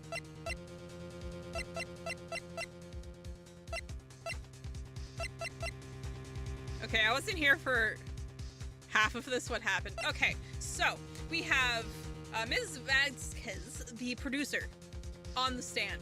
We have proven that she very well could have killed Hammer at Studio 2, transported his body over to Studio 1, and swapped their costumes before anyone actually could have gotten to Studio 1 for the rehearsal. We have proven that she most likely did it, but the problem is that we have no motive, right? We have failed to establish the motive. We have established that she was blackmailing Mr. Hammer, but she's trying to counter that by saying that she doesn't dispose of useful men who hammer is because she's able to get him to do whatever she wants for pennies. But the thing is that we're trying to prove that he was no longer useful to her. But the problem is actually demonstrating that. Now, in theory, anything, like, he dressed himself up in the Steel Samurai costume for a reason, right? I can only assume he was going to try to make a case that he would be, like, better off as the star of the show, that he deserves a better role than being, you know, something that was basically standing up to her so that he would finally get better roles and whatnot. But the problem is like, how do we prove that he was no longer useful to her? How do we prove that? Because we have, you know, the fact that Jack Hammer, you know, drugged Mr. Powers so he could steal the costume. We know that. That actually hasn't come up, like, at all, which is strange. So part of me kind of wants to try it, but the problem is that we have, like, one blip left. So if we're wrong, we have to start this whole thing over from the very beginning. So I don't really want to chance it, but there's nothing really, like, we can't present the photo again because we just presented that as the basis of the motive, right? That got her blackmail into the motive. Now we have to just prove that she did actually have a reason to do it. So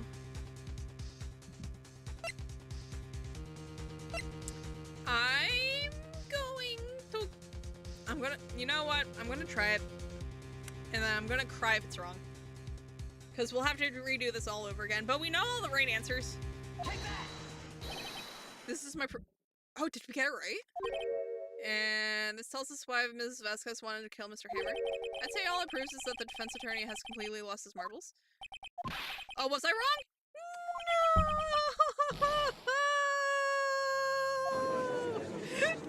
No! No! Oh, yeah, we're gonna have to start from the beginning. Yeah, guilty. Yep. Shush! Shush! Gut, indeed. Especially since it doesn't checkpoint. Yeah. But we can do this fast. Come on. Come on! Talk amongst yourselves faster. Alright, come on. But in the meantime, while we're zooming through this part, and we're going through the technicalities, we can try to figure out, yeah, it's a big yikes. But yeah, we can use this as extra time to kind of figure out what made him, like, how to prove he was no longer useful to her, right? So we established that, shush, I have to, like, actually not goof this. But yeah, so basically, can I, like, get to the court record? Thank you.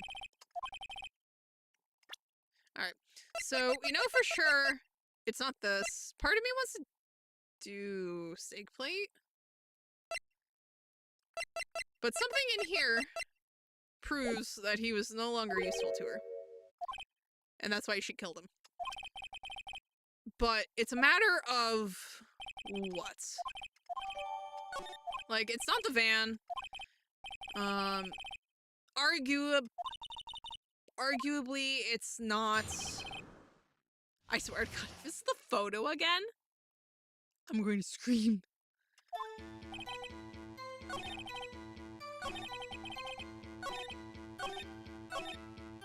Alright. We are going to present steak plate. There we go. Yeah. So, shush, ma'am. I hate that I actually have to pay attention through this, so I don't, like, spam into, like, the wrong thing. But yeah, so I gotta look at the list of stuff. Yeah, here, one. As soon as it...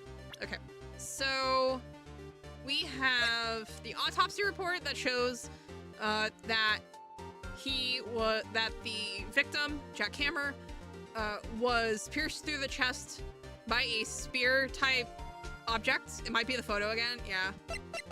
Well, no,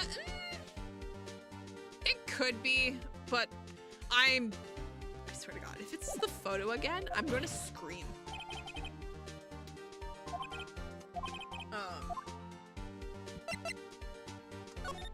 Boneless steak.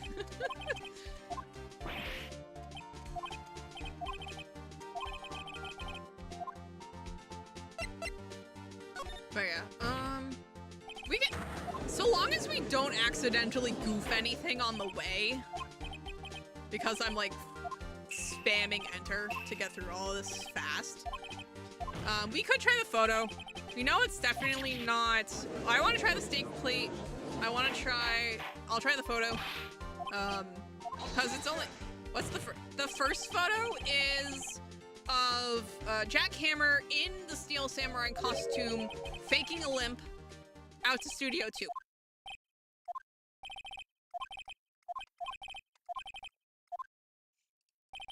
So we know it's not, yeah, the guy limping. Yeah, we know, is the limping guy the one we need to show as useless? Yes. But he is also faking that limp, so we can't claim that he's useless because he's injured.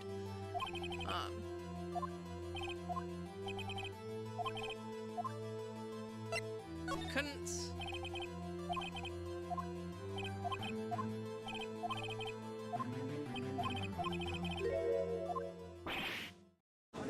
Okay, and then we have to do spear into the photo, I'm pretty sure. Yeah. I have proof. And it is the spear itself. Take that! And everyone's super confused.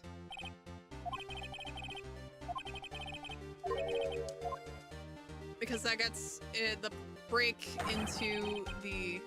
Yeah. Yeah, Will Powers, who is the actual Steel Samurai, was injured during the practice.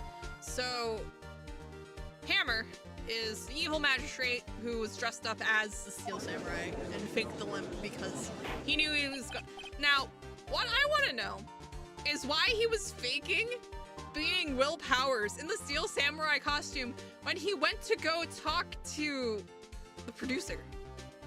What was the point?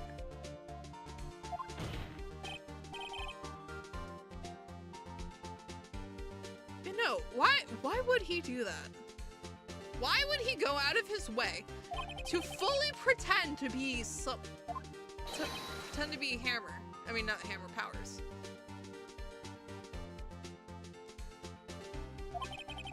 Because we already know he was being blackmailed. We assume he was getting tired of having no role. Well, no good roles. So he would be jealous of Powers. But why would he pretend to be Powers all the way from the employee area past the camera to Studio 2?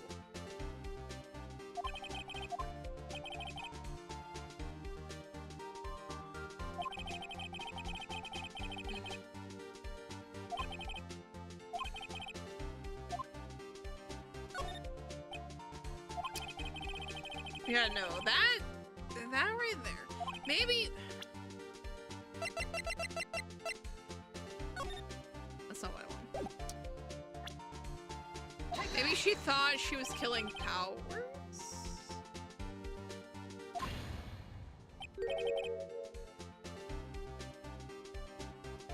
True. Oh, yeah. Oh, yeah, maybe she thought she was killing the wrong guy. Maybe... Wait. No, but... Oh!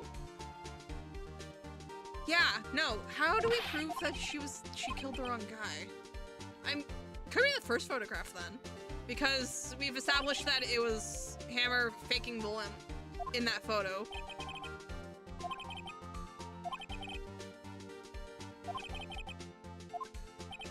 So it's less that he was no longer useful, less that he was rebelling against her, and more that more mistaken identity.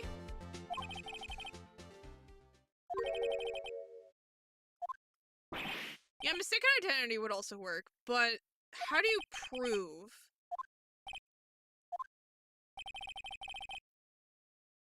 How do you prove that? I mean, we could try the limp photo, the photo of him faking the limp. Especially since she already thought that he was the one who was actually, yeah. Because she didn't actually know who was in that costume. She already proved that. Because she thought that, Hammer was actually injured after the fact. Hammer she saw as useful, but maybe she wanted to kill Powers for some reason. Well, she doesn't seem to really like Powers much. She could have, I don't want to say that she could have wanted Powers out of the way so that Hammer could take the role, because she can just fire him, right? She doesn't have to kill him.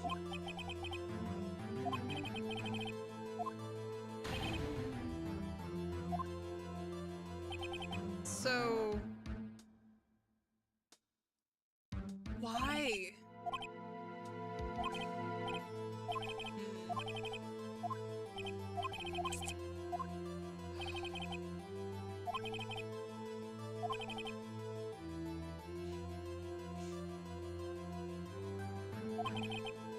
Well, I guess, okay, so I guess she finds it. I feel like I might be getting somewhere, yeah. So, basically, okay, so basically what we have here is Jack Hammer goes to Studio 2 pretending to be Powers. For something happens, maybe there's a penalty in Powers' contract that she didn't want to pay? Maybe, but she would have been part of the contract. Like, she would have been part of the formation of the contract. Because she's the producer. If she fired him, she might have to pay him. Yeah. Or maybe he found out about the blackmail, and she was trying to keep him quiet. But then she realized, after she killed him, she realized that was the guy she was blackmailing. Which is why she swapped the costumes.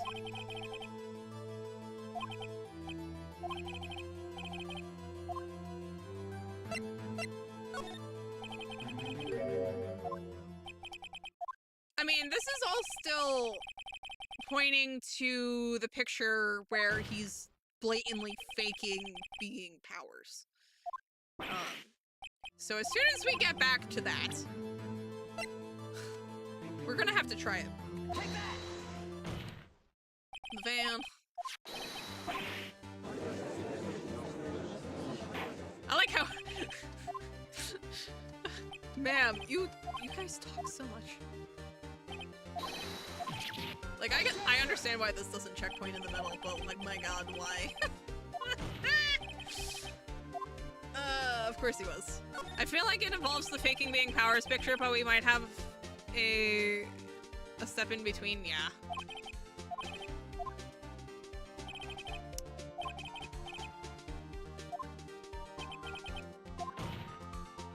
Yeah, well, we have literally our full bar, so we can just try the photo, we can try the steak plate. That confirms that Powers was drugged. And that's how, you know, he got impersonated. Everyone's super quiet as we go through this. This is funny. But yeah, so there's different avenues we could take. And we actually have the resources to try them. But yeah, so I'll try the, hey, wait a minute. Yeah, we've just done all of this. We're just zooming. I have this as a GIF. The silence or this trial?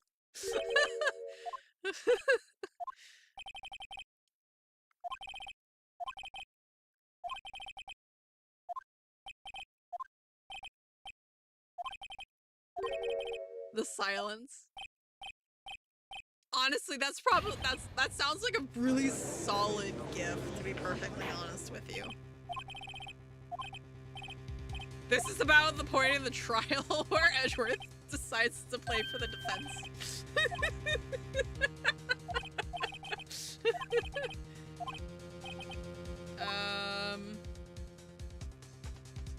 You did it. I wanna see what...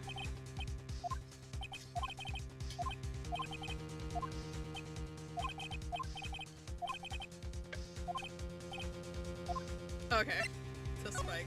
Oh, we have to make her try testifying again. Because that's gonna goad Edgeworth into starting to object. Which will be hilarious.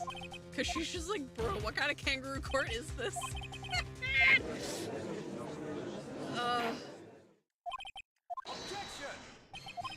Thanks, Edgeworth.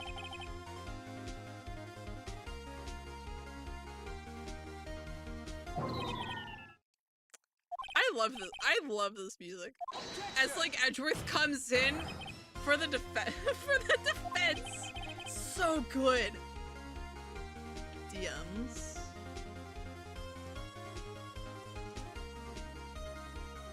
It's the exact trial. I'm saving this. Thank you.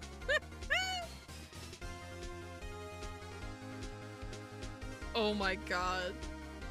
Jazz, you sent me the clown memes?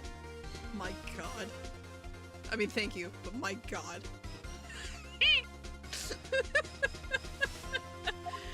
Okay, so he's requesting that she testify again, and he's using this time to try coming up with questions while everyone's distracted. The defeated silence as he has to admit that he doesn't know. He did have a question. Oh no. Honestly, we need more defense defense attorney Edgeworth.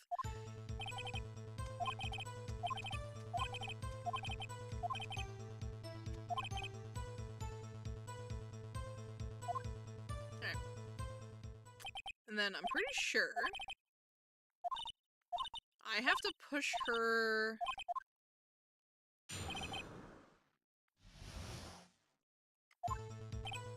Yeah, I'm pretty sure. Yeah, I'm pretty sure I have to push her here to get Edgeworth to push her again. Press harder. Yeah, because we don't point out the flaw in her logic. Edgeworth does. Come on, Edgeworth. There he is. Thank you, my guy.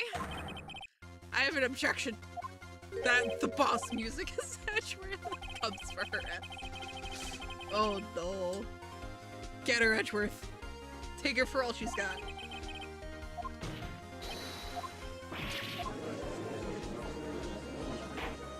Honestly, he and Vriska von Karma are genuinely like my favorite prosecutors for these games.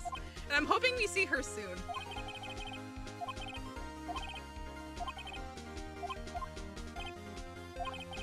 Because she's wild. Love her. Come on, man. Ma'am. Come on. And then we present this. I'm pretty sure it was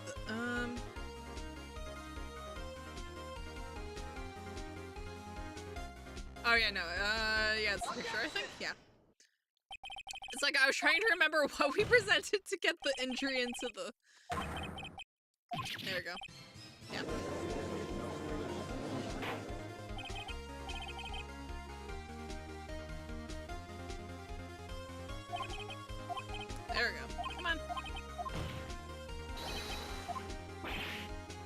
Come on.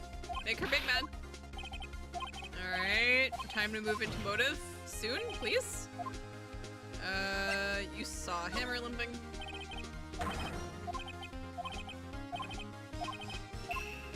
Yep. Come on. Come on. Get me to the motif!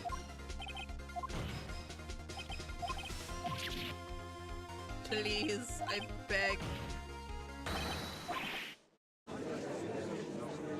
She's so upset right now. Come on.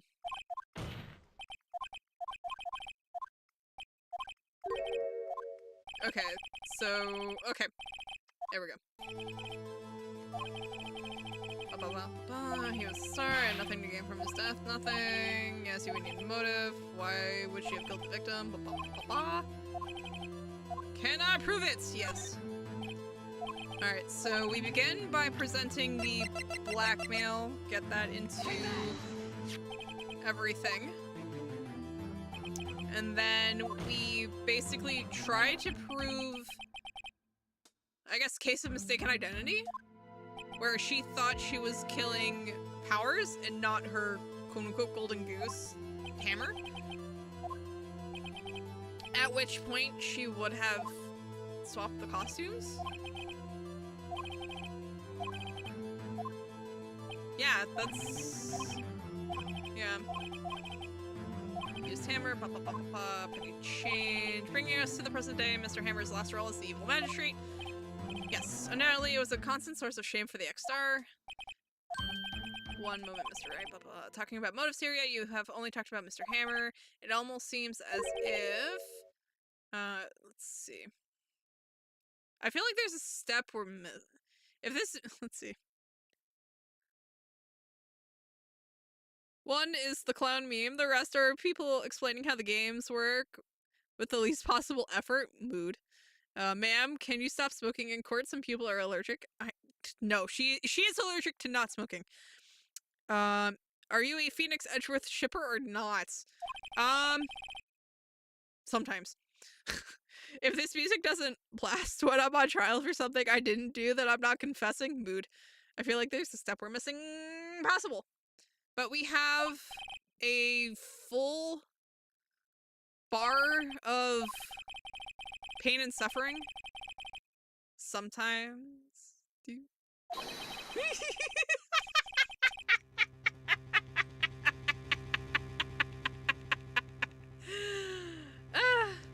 But see, like, I have to say sometimes, because otherwise, how else am I going to get Vriska von Karma in there?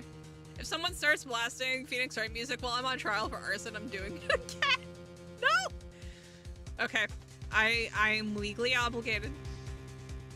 Here, 1 second. So... Yeah, she has motive. She has to. Otherwise, we get a guilty verdict. Allow me to present to the court evidence proving the motive. Okay, so... We have the autopsy report. Time of death, 10:15 at 2:30 p.m. Cause of death, pierced through the chest by the fence in Studio 2. We have the photo of Hammer pretending to be Powers, pretending to limp through the studio gates at 2 o'clock on the 15th. Legally obligated to say no arson, says attempts to do arson with a smiley face. Absolutely not. That's a map of the studio, which obviously is useless. Samurai, actually probably useless. A samurai spear. This is the alleged murder weapon. It is not actually in the murder weapon. That is the fence in Studio 2. A break in the shaft has been mended with duct tape. This is the Mr. Monkey Head that blocked the path to the scene of the crime. You can't lie.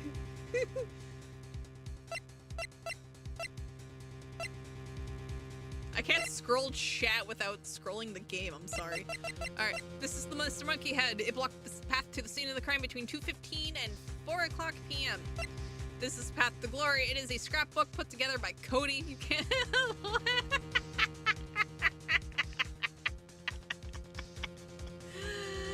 Do you have proof, Violet? Do you have proof?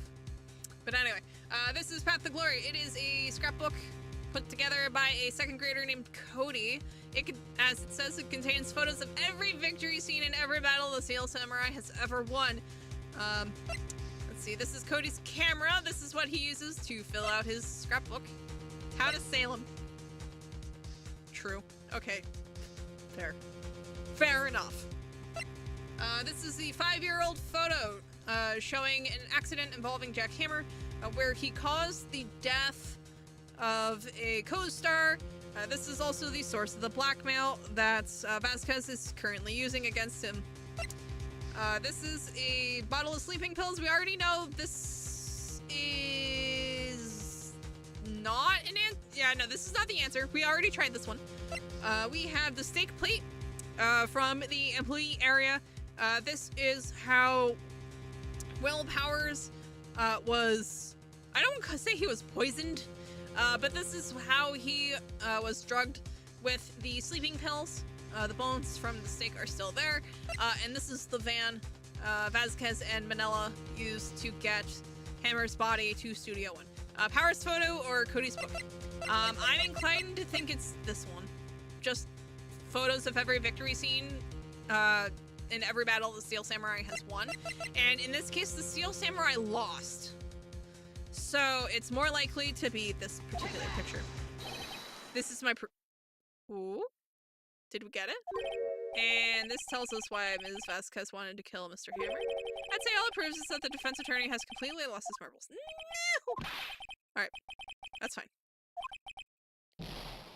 That's fine. That's fine. We have plenty. We're so close. Think this one through, please. That's what I'm doing! Yeah, no, she has... Okay.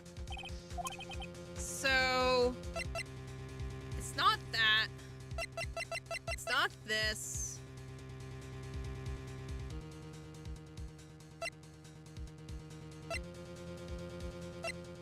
Are you sure it's not Cody's book? The court requests that you find your marbles immediately. Yeah, no, honestly, this game has some of the best writing, like for dialogue, I have ever seen, because it's just hilarious. Some of it hasn't aged well. Here's looking at you, fatphobic, Phoenix, Wright. But the rest of it's phenomenal. Like, the problem is that why would it be Cody's book? Because Vasquez doesn't care if Powers, or not Powers, if Hammer isn't in, like, a super important role, right? She just wants him for the cheap labor and the fact that she can get him to do literally anything she needs him to. So, and besides, Powers isn't every Steel Samurai in this book. Why is it anything in the game, sir? What do you mean? Why is it anything in the game?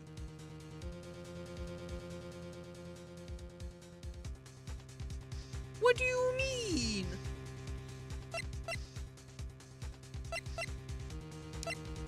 You know what? I'm very tempted. You know what? I'm gonna try presenting this again. I want to see what they say. Yeah. Yeah. Time to refine our marbles. This is fine. All right. Shush. Maya, shush. Not everything makes sense. Yeah. I mean, true. But, like, the thing is, though, is that this book contains photos of every victory scene in every battle the Steel Samurai has won. Cody was going around. Every time he saw a live event for the Steel Samurai, he would get a picture of the victory scene, right? So these were all different people dressed as the Steel Samurai. These are not necessarily Powers.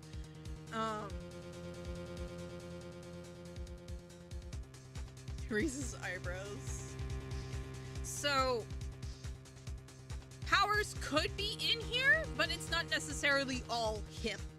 You know, trying it won't kill us though, right? No, we still have time. Because we know it's not this, we know it's not this or this. We might as well try this. I don't think, yeah. Yeah, we have lost our marbles. We need to relocate our marbles. Yeah, I'm not surprised. Yeah. So we know it's not this. We know it's not this or this or this. You could try your plate. Yeah, I'm gonna try the plate. Take that. It's not the plate. I swear to God. I swear to God.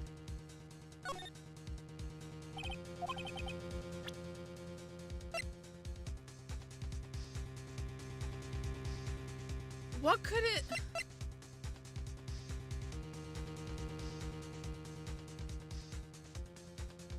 Swear to God, I know! No, we already tried the scrapbook. We already tried it. We know it's not the steak plate. We know it's not the sleeping pill bottle. We know it's not the blackmail photo. We know it's not the scrapbook. We know it's not the Powers question mark photo. No, we already tried the pills. Yeah, pills is wrong. Pills was the one that made us redo this whole thing the first time. Yeah. Cause this is the autopsy report that doesn't do anything. This is the map to the grounds. That doesn't mean anything. Bring up the picture again. I already did. I brought up both of them. Nothing else makes sense. Yeah, this is the samurai spear. This doesn't make, yeah, this doesn't make any sense. This broke wind for the third time. This one? I already did this one. This was the second thing I tried. Once we got back here, I tried this one, and then this one, we tried this one, and the steak plate. Literally, there is nothing here that we haven't tried that would make sense, because this came after the death. This is a map of the studio. This came before, but it's broken. Like, there's no reason for this. Doesn't give us any reason. And then this is a van. Like, there is nothing else. Yeah, nothing makes sense. And I can't. And like, we've already thought through the possible logic for everything that we've tried. And for whatever reason, nothing has worked. And I don't get it. Like, there is a leap in logic here that we're missing. And I hate every bit of this. Because, can we look at the studio map? Yeah. So this is the studio map. So in order for you to get into the studio, you have to go through the main gate. This is where the security booth is. On the day of the murder, Powers, Hammer, and the director went to the employee area. This is where they were where they were working on the action scene in preparation for the rehearsal. During their break for lunch, this is when Hammer drugs Powers, who then goes and takes a nap in his dressing room because, you know, sleeping pills. This is also when Hammer steals the costume from Powers, sight unseen by apparently everyone. He puts it on, he walks out of the employee area, past the main gate, gets seen somewhere around here.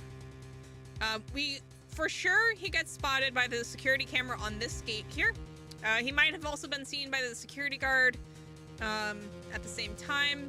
I don't quite remember, but he gets spotted here in costume, and then he makes a break to Studio 2. At some point after he heads out to Studio 2, he gets, this path gets blocked here by the Mr. Monkey head on this corner as it breaks off in the wind, apparently. Somewhere in here, for whatever reason. No, the picture of him limping was from the security camera on the gate. For whatever reason, every single time someone passes through this gate, when the security system is on, it takes a still of anyone who walks through it, which are then later reviewed by the security guard at the main gate. But here in Studio 2, this is where we're trying to say Vasquez murdered Powers using the fence for the flower bed, and then shoves him in the van, well, in the back of the van, so that everyone else at the meeting can't see it. And then after the debris here is cleared up, Vasquez and Salmonella drive off to Studio 1, swap the costumes on the body, get it positioned, and all is, you know, as it's found when the body is discovered at 5 for the rehearsal. So what we're trying to prove here is not so much anything to do with the crime itself, because we already have, well, like the active crime itself, right? We have the means, we have, you know, we have the evidence that proves that it happened pretty much the way we said it did, right? What we're trying to prove at this point is why. We have the how, we have the when, just why. But like the problem is that nothing seems to make sense unless there's something here that nothing else makes logical sense, because this would have shown a mistaken identity where she went to go kill Powers, but accidentally killed Hammer instead. Now, granted, theoretically, the Samurai Spear could set that up as well by reintroducing the injury to the ankle, Cody's camera, which can lead to the scrapbook. Except the problem is that the scrapbook means nothing. Like, the scrapbook means nothing. Like, why would she want to kill Powers over this scrapbook, right? Or yeah, this spear is a definite maybe, because it's the only other way we can get the injury at the practice into try spears. Well, the problem is that if we try the spear, we have to redo this entire thing over again, if we're wrong, right?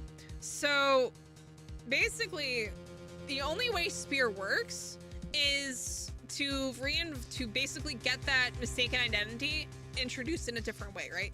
Because the Samurai Spear is an alternative way of introducing the ankle injury that causes the limp in the photo. Listen, spear is our most likely answer. Yeah, because we know it's not the scrapbook itself. The camera means nothing if the scrapbook does. Nothing else, yeah, nothing else makes sense. Because we already tried the photo, we already tried the scrapbook, we already tried the blackmail photo, we already tried both ways of getting the sleeping pills in. The van has nothing to do with it. The Mr. Monkey Head has nothing to do with it. This is a map, and this is after the crime. So this is the only possible thing, unless she has literally no motive.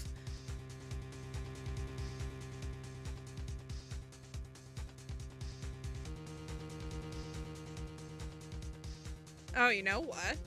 It might be a trick. It might actually be a trick. It might be that she has no motive to kill Powers, and that then, to kill Hammer, and that then introduces us into the case of mistaken identity where she actually has motive to kill Powers instead. Yeah. Yeah. Oh, no. I walked into that too late. I realized it was a trick too late. No! I'm screaming. Actually screaming. It was a trick. It was a bamboozle.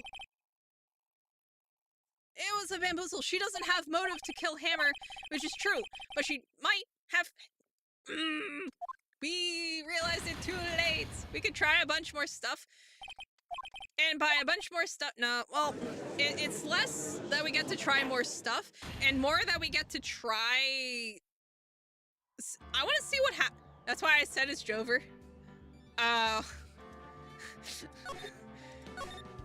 It was over before you knew it. Ah, okay. Yeah. Because she has no motive to kill Hammer because he's her, because he's her golden goose. But she would have but in a case of mistaken identity, she would have a reason to kill Powers. Yeah, motive to kill Powers. Yeah, see, the thing is, too, is that we considered the motive to kill Powers, but we were act on it because we were trying to prove why because it was a trap, basically, and we fell for it. We fell for it twice, actually. So instead of presenting the blackmailing, we present the mistaken identity. Yes. Well, no. Because we know that what I'm pretty sure we need to do is we need to prove that I believe we do still need to get the blackmail into the logic chain. And then instead of saying that she had motive to kill Hammer, based off of that, we then go case of mistaken identity. I think is the way it goes. Because I don't think our mistake was in presenting the blackmail. I think our mistake came the step after. Because although she has blackmail on Hammer, she wouldn't want him dead. She would want someone who maybe wanted to expose that blackmail dead.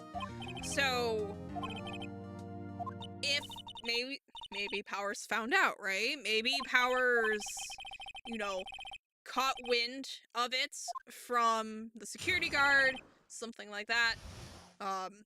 Maybe he overheard something between Vasquez and Hammer at some point that kind of like revealed the plot, as it were. And she wouldn't, and she, when Hammer went to see her. See, the problem is that we still haven't quite figured out why he was in the Steel Samurai costume. That right there would tell us everything. I feel like if we can figure out why he was in the Steel Samurai costume, that'll tell us kind of where we went wrong, right? Taper, if you're still here, which step is it that we've bungled? Because I feel like revealing the blackmail is the right move, and then saying that she doesn't have a motive to kill, and then just kind of going mistaken identity through there. But the problem is that I don't know if that'll just instantly fail us. And if it instantly fails us, there's a problem. Because it feels like every other moment where admitting you don't have something on them is, the problem. She doesn't got a motive, yeah. Yeah, but like, do you still have to set... So, my problem is that I feel like we need to still get the blackmail in there, but I can't decide if we're messing up by doing so and then saying that she doesn't have a motive, or if we just let it go by. Oh, I skipped through that by accident. Oh my god. Why do I keep doing this? Right, there you go.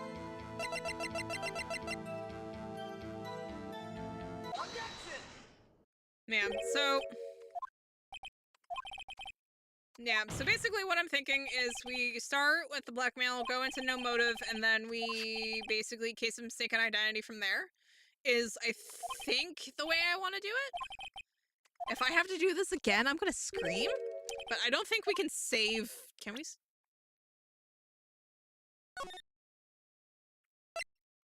Oh, we can save scum this. Oh. Oh. Oh, okay.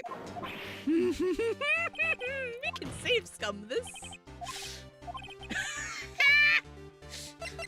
I didn't realize you could do that. Don't laugh at me, Jez. Don't laugh.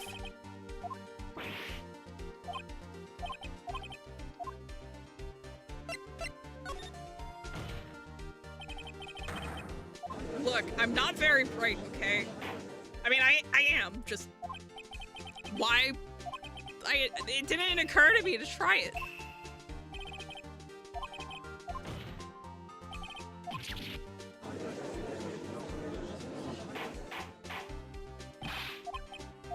But yeah, so I guess it's basically just a repeat of 5 years ago where, you know, someone accidentally died on that fence.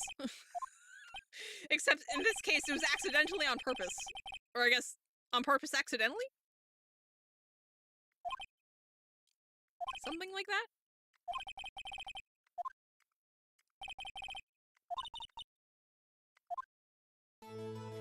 Alright, this is her challenging us to a duel of wits.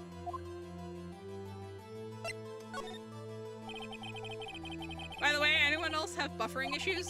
Oh no, Jez, trust me. For whatever reason, OBS is having an issue actually maintaining a connection. So it's been interesting. It's been mostly up, which is why I haven't canceled, like, I haven't, you know, ended stream early. But it is having issues, yes. It's not just you. We have proof. The spirit self. You know what? There's like controls, right? Hole. Alright, cool. This is a lot easier to just... What are you driving at? Think about what we're saying. We are saying words. Edgeworth. Join us on the defense side. Come on.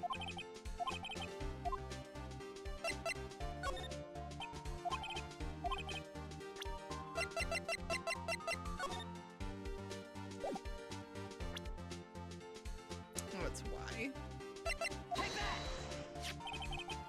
Easies.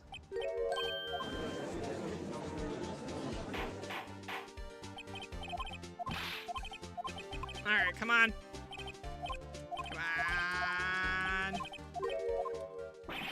I forgot how long these trials are.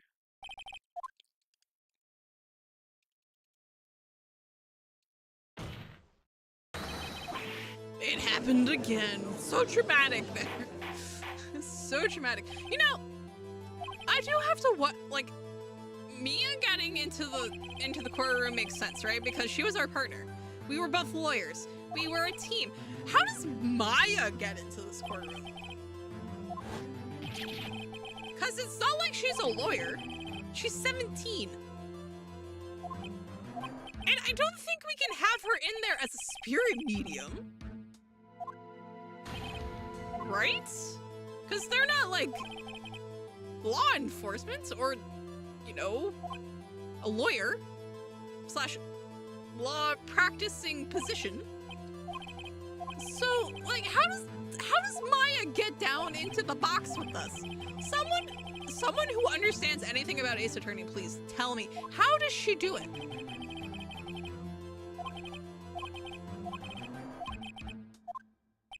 Like, I need to know. She had another way. The van! The van! Get me to the van!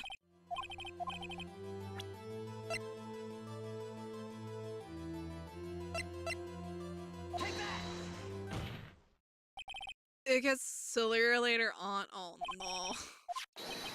Oh no.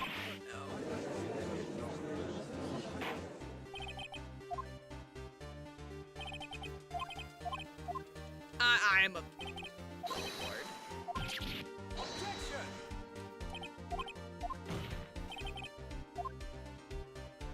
Of course he was. Come to the defense side, Edgeworth. It's great. Besides, look, Phoenix Wright needs an actual attorney partner. Join him, Edgeworth. Join him. You will be the greatest team that ever was. The world's heaviest silence.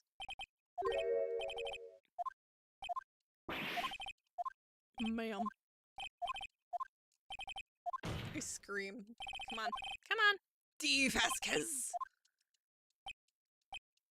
I like how Salmonella is like a pun, but like she gets a perfectly normal name. Like, come on.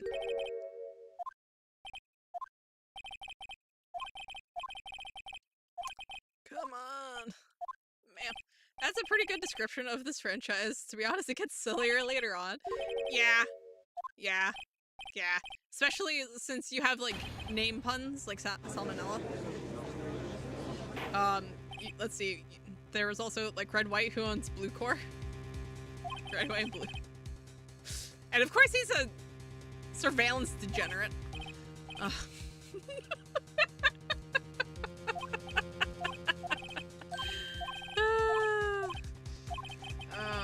Lord.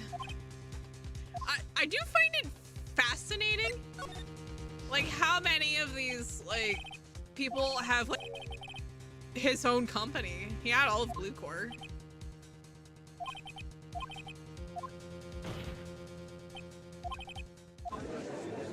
Alright.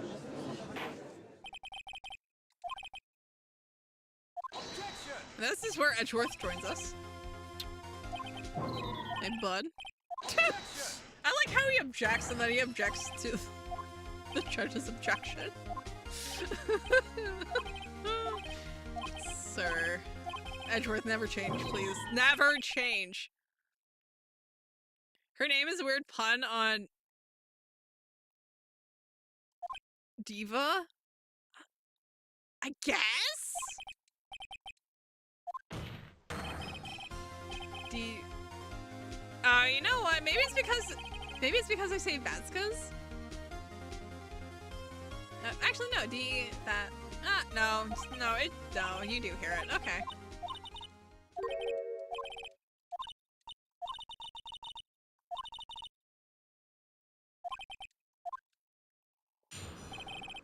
Alright, okay. We are going to see.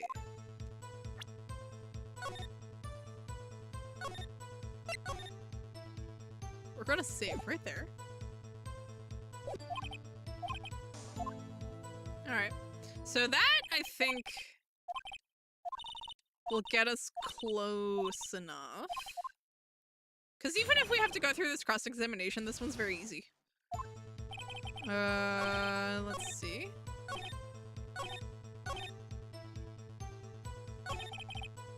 Yeah, because it's this one, and we press her on it. Because this is not for us, this is for Edgeworth. We're teeing Edgeworth up here for his own objection. Come on. Sir, chime in anytime now. There it goes, okay.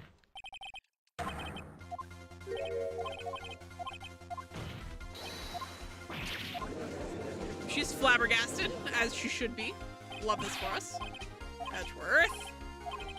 Way to go.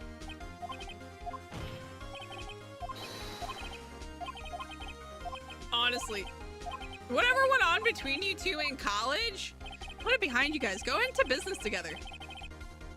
We are going to present Zeus.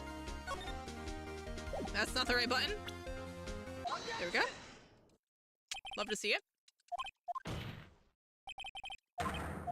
It was Will Powers. Let's go, let's go, let's go. Alright.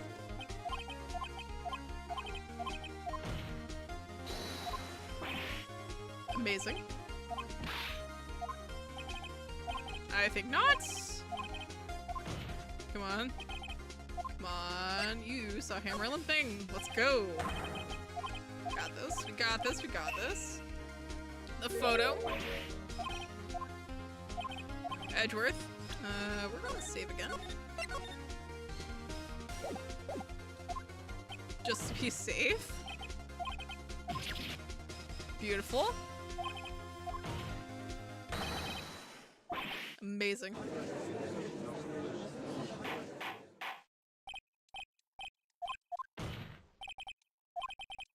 And she, like, freaks out, and this is where we start having to prove motive. Alright. We're just gonna save on his Zerk. Alright, come on. Yep. Alright. So... Yeah, I can prove it. And we're gonna try going through blackmail into no motive. Just to tee up the mistaken identity. We'll see if this actually works. Cause it doesn't just immediately fail you out on it. Now granted, this entire section is kind of a trap, which honestly, perfectly fair.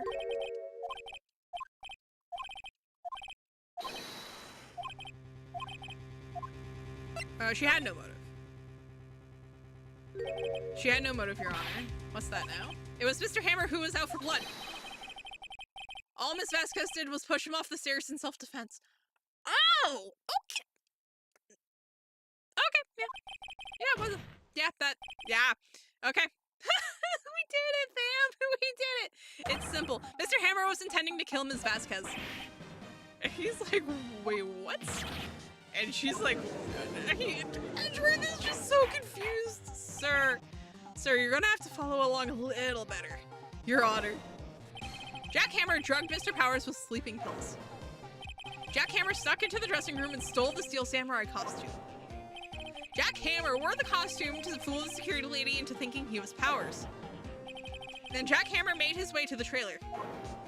Okay, so we were kind of right with the revenge. Yeah. So basically, we were on the right track with the fact that with the assumption that he wanted to get out from underneath the blackmail, but we wound up. Yeah, we didn't follow the logic all the way through because we just kind of. Yeah. I don't know why we didn't think of this, to be perfectly honest. Because it makes perfect sense. And, like, it's all right there. Why did we not think of this? Because it explains why he would dress up as someone else. Because he would then frame frame Powers for murdering Vasquez, which not only gets him out from underneath her blackmail, because she's no longer in the picture, he would get away with it scot-free. Because all the blame would go on Powers. Because that's who everyone saw. Well, everyone, quote unquote, everyone saw. To kill D. Vasquez, who had so cruelly taken advantage of him all those years. And she's mad. Yo, finally caught a stream. Hello. Because we're not murderers. I mean, true, but Jez, we've played how much social deduction? We should be better at this. It's an embarrassment. Or at least maybe I should. Considering the ungodly amount of hours I have in social deduction games and other mysteries.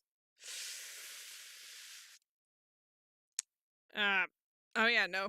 Especially Obra Dinn, man. Honestly, Obra Dinn is harder than this. And I beat that in like 10 hours? Maybe 11? It's fine. It's not fine. I have like almost 1,000 hours in the original Town of Salem, okay? Like, it's not fine. Someone call an ambulance. There's blood everywhere, we're too late. Miss Vasquez. What happened here?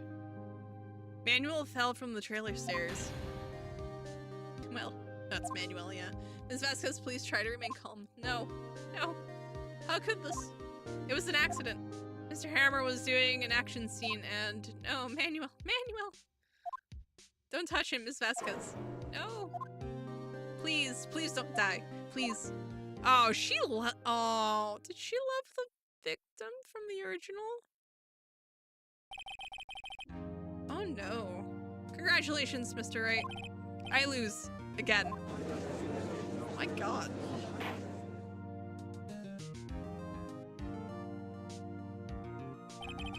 Mr. Edgeworth, where is D. Vasquez? In the waiting lobby, Your Honor. As calm and collected as ever. I see. Mr. Wright? Yes, Your Honor? It appears you have brought about yet another miracle. I thank you, Your Honor. I think not, Your Honor. Will Powers was innocent. That he should be found so is only natural, not a miracle. Yeah, you're right. Very well. This court finds the defendant, Mr. Will Powers, not guilty. Honestly, that was the most hard-fought not guilty I think I've ever had. That was outrageous. Absolutely outrageous. That is all. This court is adjourned until next case, where it's going to be even harder. October 20th, 1:12 p.m. District Court, Defendant Lobby number 3. I don't know what to say. Thank you so much. I'm just glad you're okay. Sad. I know now that Mr. Hammer stole my costume. It's bad enough that he wanted to kill Ms. Vasquez, but to think that he tried to frame me for the murder makes me sad. Tell me why, Mr. Wright. Huh? Tell me, why did Mr. Hammer want to blame me?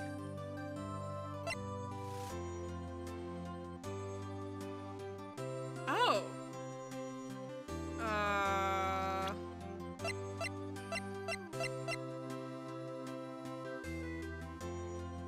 We could show him the path to glory. Because he's well beloved by, like, fans. Well, this is what I think. Mr. Hammer wanted to put the blame on you because... It's because you were the Steel Samurai. Because I was the Steel Samurai. Mr. Hammer was a big star once. But he was reduced to acting in a kids show, and as the villain to boot. The kids love the Steel Samurai, and so he hated you. I think I understand. Aw, poor dude. He could have just told me. I would have changed places with him anytime. I think you're missing the point. Oh, thank you. I'm just glad it's all over. So am I. So am I. Congratulations, WP. Oh? Oh. Thanks to you, I'll be able to don the Steel Samurai. Oh, who wants to tell him that the show got canceled? I can't wait to get back into that sweaty costume. Yeah, this is where I have to break it to him that it's canceled. Nick Edgeworth. Wait, Edgeworth? Don't look at me like that. Sir, what do you want? Say something, right? Help? I'm not good at small talk. I noticed. What? That was too bad. You don't waste any time gloating, do you? No, I really want to thank you. Vasquez would have gotten away if you hadn't stepped in. Ah, pleased to meet you. I'm Powers. Edgeworth. I'm a big fan of your work, Mr. No wonder he helps. Liar. Right? I must say, I hadn't expected to meet you again after all these years. Meet again? Oh, Maya's going to go nuts. However, in retrospect, it would have been better had we not met. Thanks to you, I am saddled with unnecessary Oh no. Honestly, they ship themselves. They ship themselves. I don't even have to ship the two of them. Phoenixworth does it for us. You know what? It's canon as far as I care. Unnecessary feelings. Yes, unease and uncertainty. Yeah, the ship writes itself. Are those kind of necessary? They only serve to get in my way. Oh, sir. You listen to me, Phoenix, right? Don't ever show your face in front of me again. No, Techno, he's just contemplating his views as a prosecutor, nothing romantic. Who's Techno? 1, 2. The ship writes itself. All board. The the HM, yeah, the HMS, yeah. The HMS Phoenixworth. Or I guess Edge, right? What's the name of this ship, anyway? Does anyone know? like how he's telling us to never show show our face in front of him again, but I can almost guarantee you he's gonna be the prosecutor for the next case. So he has to see us again.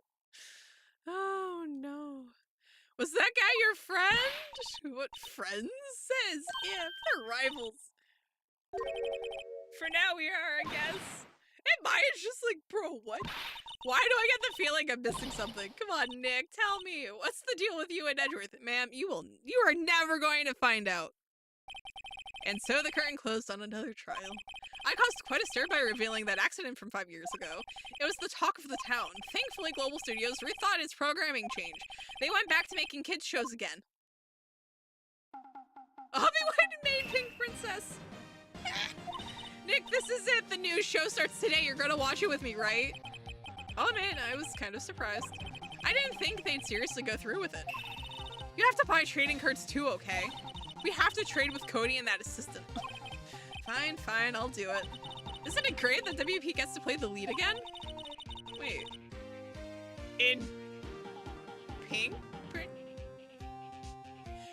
I would have thought the princess was the lead, but you know what? If they want to dress Wolverine up princess, go for it. Honestly, go for it. I wonder if they'll show his real face this time. I don't know. I don't think the world is ready for the real Will Powers. Aww. But he looks like Wolverine. It'll be fine. Everyone loves Wolverine.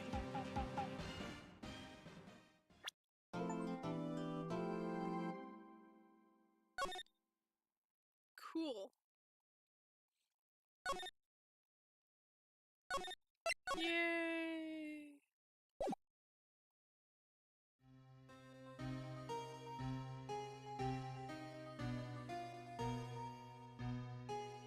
It's been what? 15 years is a long time to wait. I've heard Wrightworth before. Honestly, I can get behind that. These two are suffering. But now, the perfect opportunity has presented itself. At last, I shall have my revenge. Ooh, what? Oh. Merry Christmas?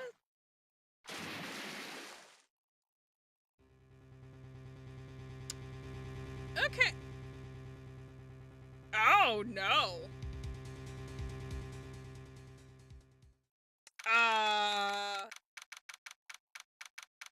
Edgeworth? You good, my guy? And they were lawyers. Hey, Nick. Do you know if there are any good waterfalls around here? Waterfalls? Dare I ask why? Duh, Nick, isn't it obvious? I need a waterfall to stand under, preferably a freezing one.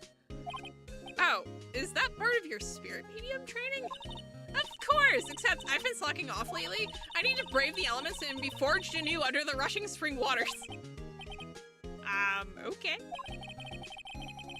I don't know about any falls per se, but Gourd Lake is pretty close. Worth it, Rin!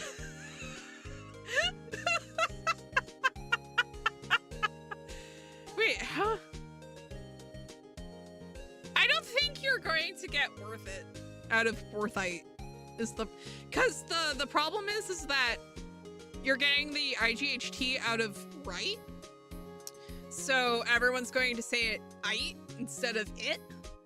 So Wrightworth is probably going to be the closest we're getting. Oh, darn. Sorry, but them's the breaks. Couldn't you just take a cold shower or something? Is she gonna be accused of murder again? No. So, we just witnessed Edgeworth killing someone out in the middle of a lake. So, that intro has left me on the edge of... Get out.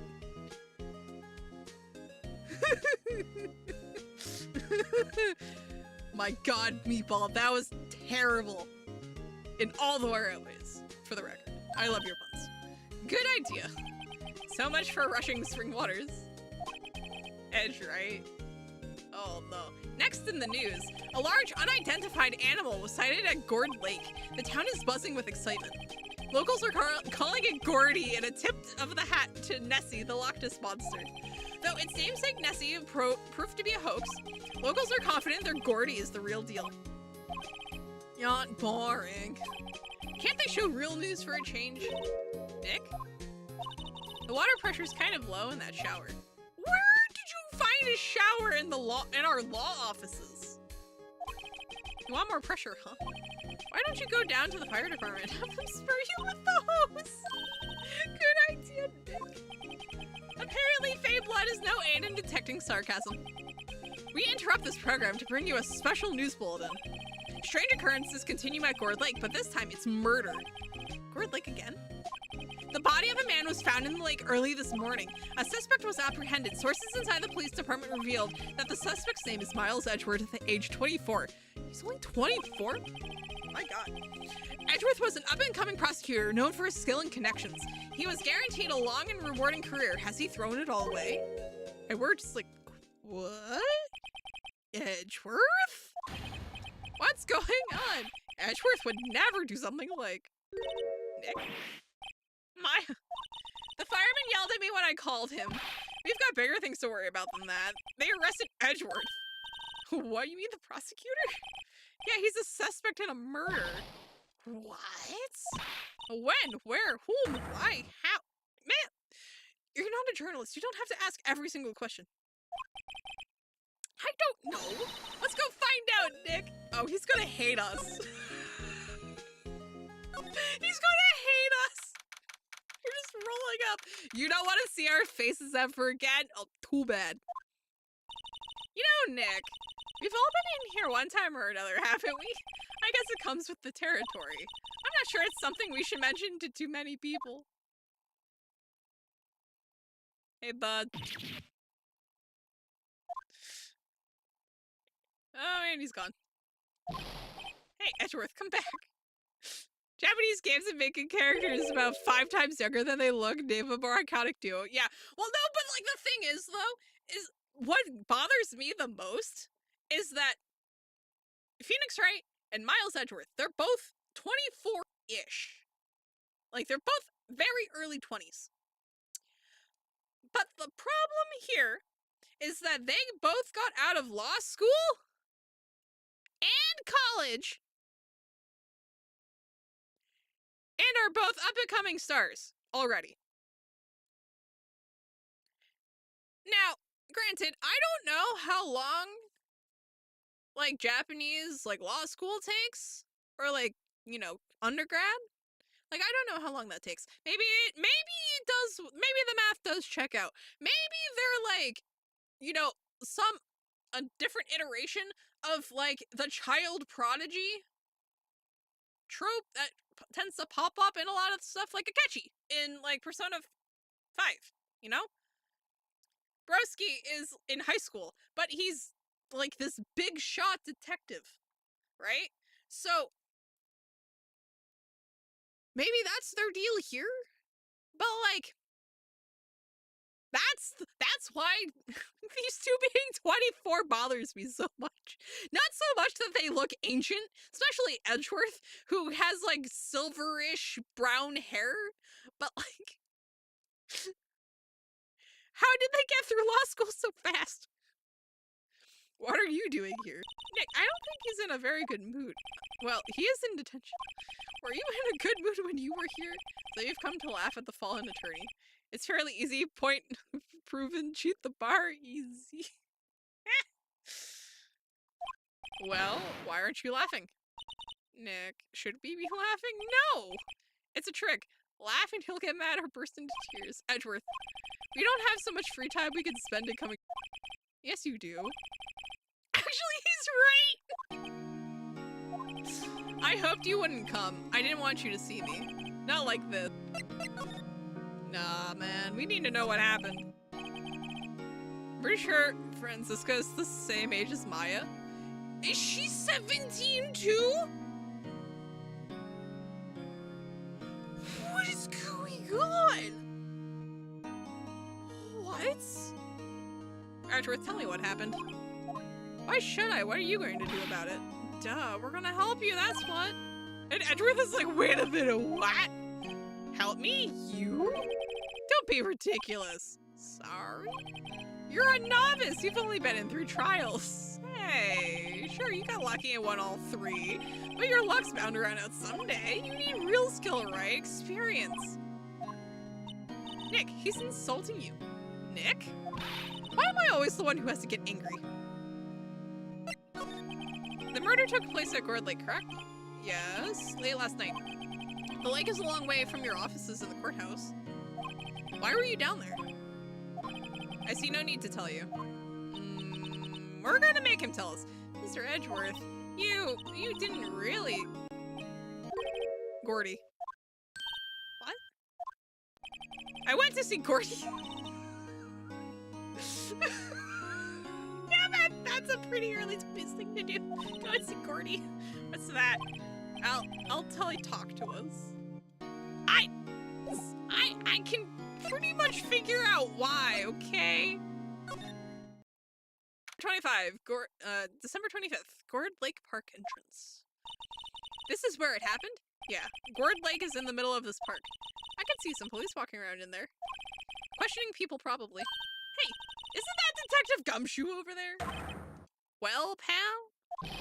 There's enough of us here. Anyone found anything? Sorry, sir, nothing. Idiot, the trial's tomorrow. We need clues on the double. But, sir, there weren't any clues. That's why we arrested that attorney, Mr. Worth. It's clear, sir. He's the one who... Shut up. Just you try saying that again. I'll make you sorry if you do. So just get out of my face, pal. Yes, sir. Detective Gumshoe's kind of scary today. The one time he is actually scary. Recruits.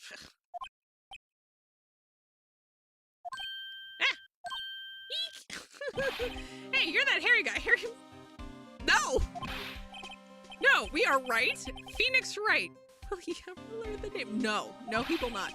And just what are you doing here, pal? Investigating? Oh, well. Yeah, I suppose. Well, I'm here to help. Ask me anything you want. Bring it. He seems different than usual. I wonder what's up. Mr. Edgeworth hasn't actually asked us to defend him yet. Gumshoe seems terrible at his job. Yeah, he is. But he's also not like, he's not terrible. He's bad. Don't get me wrong. But he's not like bad. Oh, you don't say. Oh, he wants Edgeworth to be innocent so bad. What happened? Detective Gumshoe, do you know what happened here? Huh? You don't know, pal? No. Oh, okay. Mr. Head in the Fluffy Pink Cloud's lawyer. Head in the... Huh? Never mind, I'll tell you. It happened last night about 15 minutes after midnight. There was a boat out on Gourd Lake. In that boat were 2 men. One of those men shot the other with a pistol. And the shooter was Mr. Edgeworth. A cop who arrived on the scene arrested him. How did they get there so fast? Well, there was a witness. When the report came in, we raced to the lake. A witness? Excuse me. You don't think Mr. Edgeworth is a murderer, do you? Absolutely not. It's impossible. I don't care if there's a witness either. I don't believe the look of it. Isn't 15 minutes past midnight this morning? Depends on who you ask. This case has the best item, by the way. I can almost, you know what? I can't even guess because I can't begin to imagine what it could be. But like, there's a bunch of different items like kind of running through my head right now. I don't care if there's a witness either. I don't believe a lick of it. Right. He's not terrible. He just keeps getting his salary cut constantly to the point where he relies on instant noodles as nutrition. Yeah. Right. Who cares what the witness says? You really believe in him, don't you, detective? Of course I do, but the police are pretty sure he's the killer. Nobody's even really taking this investigation that seriously. Oh no. After all the help Mr. Edgeworth has been to us, Hard to imagine that no one's standing up to take his side. Well, at least you are, detective. At least you are. Do you know who will be Mr. Edgeworth's defense attorney in tomorrow's trial? He hasn't got one yet. I swear, if he's going to try representing himself, the trial is tomorrow, isn't it? Well, I don't know the whole story, but apparently no one he's been talking to will take his case. Why not? Mr. Edgeworth won't tell me. When you guys showed up, I figured he'd ask you to defend him.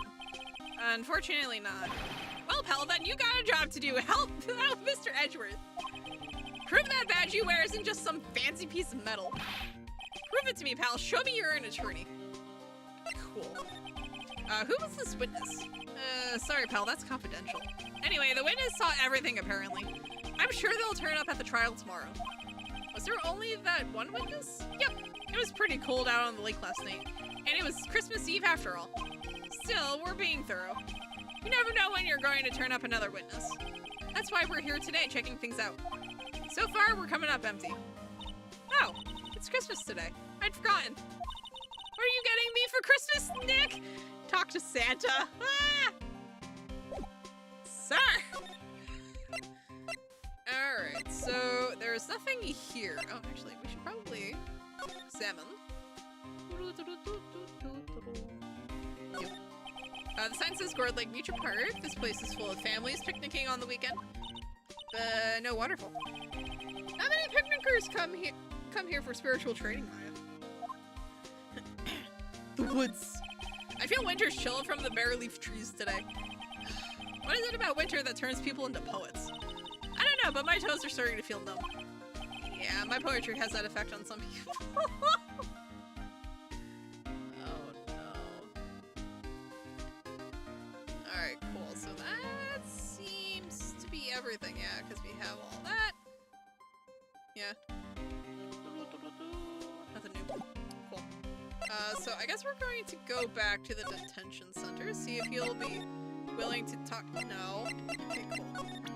Cool. Alright, back to the law offices. Let's go. Oh, wait, no, that's like super generic.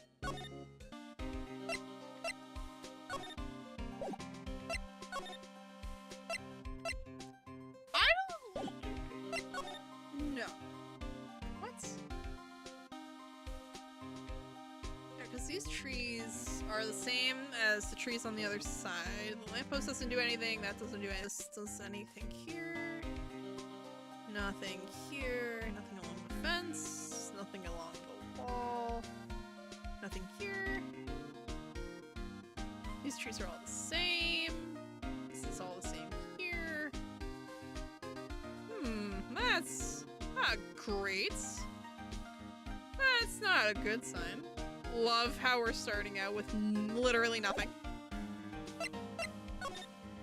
Yeah, because we've got all of that. We have nothing here.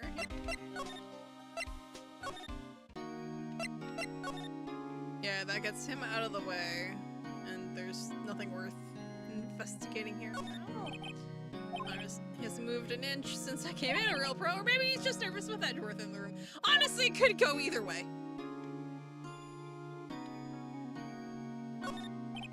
Some out for the camera. Alright, that's everything there. You won't talk to us. General. Alright. Alright, I guess we get to talk. Let's investigate. We should talk to Edgeworth and check out the scene of the crime. Save aimlessness and confusion for later.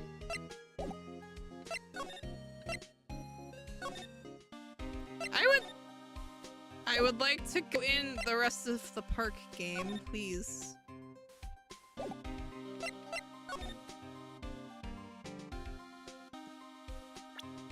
Okay, that's those. Okay.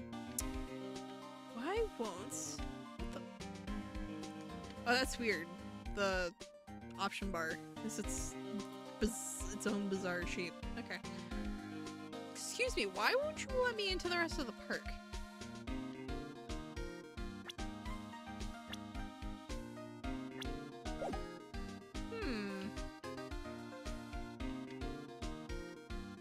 Okay. Well, that's unfortunate. because I would like to... Why can't I get you to talk to me? Edgeworth, I swear to God. Sir, I'm going to... Sir, you're just going to give me this... Why are you like this?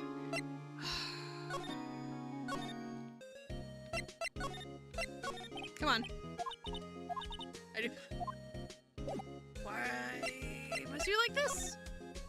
What Why won't you? I swear to God, do I actually have to present this? That badge, you're showing that to the wrong guy? Go show that to someone who needs it. Oh, are you seriously going to make me show Edgeworth that I have? Your attorney's badge, Edgeworth. Let me defend you. My God, the one time actually showing the badge actually does something. Are you serious? Good one, right? But I'm not that hard up, not yet. What do you mean by that? Me? Trust a wet behind the ears lawyer with only 3 trials under his belt? Never. What? My case is near hopeless, right? Every defense attorney I've talked to has turned me down. What? Simply put, they were afraid they'd lose. It occurred to me that it might be my fault that they lack confidence. After all, I did get every single one of their clients declared guilty. I don't believe it. Regardless, I don't want you involved in this. You in particular, I cannot ask you to do this. Well, too bad. I am going to insist. Edgeworth, this is really hard for me to ask, but you didn't do it, right? Right? Think what you will. I have only one request. Huh? Stay out of this case. Which means we're not going to stay out of this case. Why? But Nick is trying to help you. I know. I know that. But I don't want your help, okay? Why not? Look, just go away and leave me alone. Sir, no need to be melodramatic. You have your whole life ahead of you, and Phoenix Wright, Ace Attorney, will get you out. Nick, Mr. Edgeworth did it, didn't he? Oh yeah, let's go investigate elsewhere. But Nick... Come on. Listen.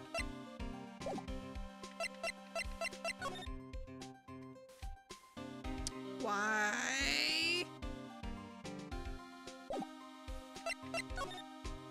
Aha! Is it true? No one will take Mr. Edgeworth's case? Yeah, he's a bit of a celebrity. If you defended him and lost, your reputation would be sure to suffer. What's more, the case against him is, well, it's pretty solid. I suppose it would be if they have a witness.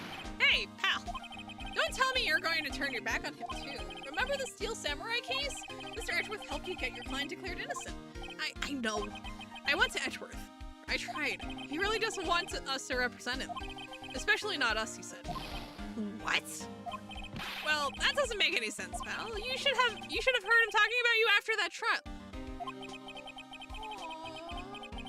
He kept saying right, over and over. Nick? I'm not sure that's a good sign. Neither am I. Why wouldn't he want your help? I don't get it.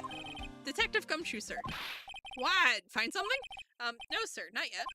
But there was a call from the precinct. They want to hold an investigation briefing. Briefing? Right, I'm off. Oh. Sorry, pal. I guess you heard. I gotta go. Any last things you want to ask me about before I go? Yeah, the autopsy report. Well, yeah, do you have any information on the victim? Sorry, they haven't worked up the autopsy report yet? I'm still waiting for it myself. Actually, say, if you get the time, drop by the precinct. We can talk more there, pal. You're not coming back, detective? Probably not, pal. So what should we do if we have something to talk to you about? Ah, right. Here, I'll show you how to get to the precinct. Come down and see me anytime. Directions to the police station received from Detective Gumshoe. Oh, hey, Detective Gumshoe. What? We'd like to take a look around in the park. Can we walk around? Yeah, no problem, pal. You got my permission. Thanks, bud. Look how helpful he is. You know, Nick, I think there's something to be said for talking to people when they're busy. Yeah, they don't have time to think about not giving you information. Right, now let's get investigating. There we go. Okay, so let's go to the beach. And then we'll go from there. December 25th, Gourd Lake Public Beach. Wowzers, this is Gourd Lake? Yep. I'm not sure it warrants a wowzers, though. Probably not. But hey, look at that snack stand. Samurai dogs. This is Samurai Dog. I want a Samurai Dog, please. I bet they're great. With a name like Samurai Dog, how could they not be? I mean, very easily. Very easily, to be fair. They're a little behind the times, though. The kids are all into the Pink Princess now. I mean, like, you know? Nope. We do not know. Let's see. First things first. The trash can is empty. At least the place is well maintained. I almost didn't see that signpost. Left, boat docks, right, exit. Okay, cool. Tree, water. No clues here. Yeah. Wow, Gourd Lake is really big. Yeah. Say, Nick, why is it called Gourd Lake? Oh, well, a long time ago they used to grow gourds here. Whoa, no way. I was sure it was because the lake looked like a gourd when viewed from above. You know, like an hourglass shape. Well, it is shaped like a gourd actually, but that's just a coincidence. Oh, okay. Amazing. Party hats? Huh. Someone left some poppers here. You know, you pull the string, and it goes pop!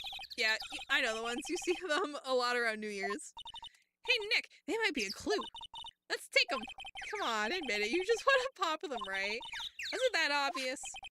Poppers. We'll take them. I suppose it could. Huh? Where'd they go?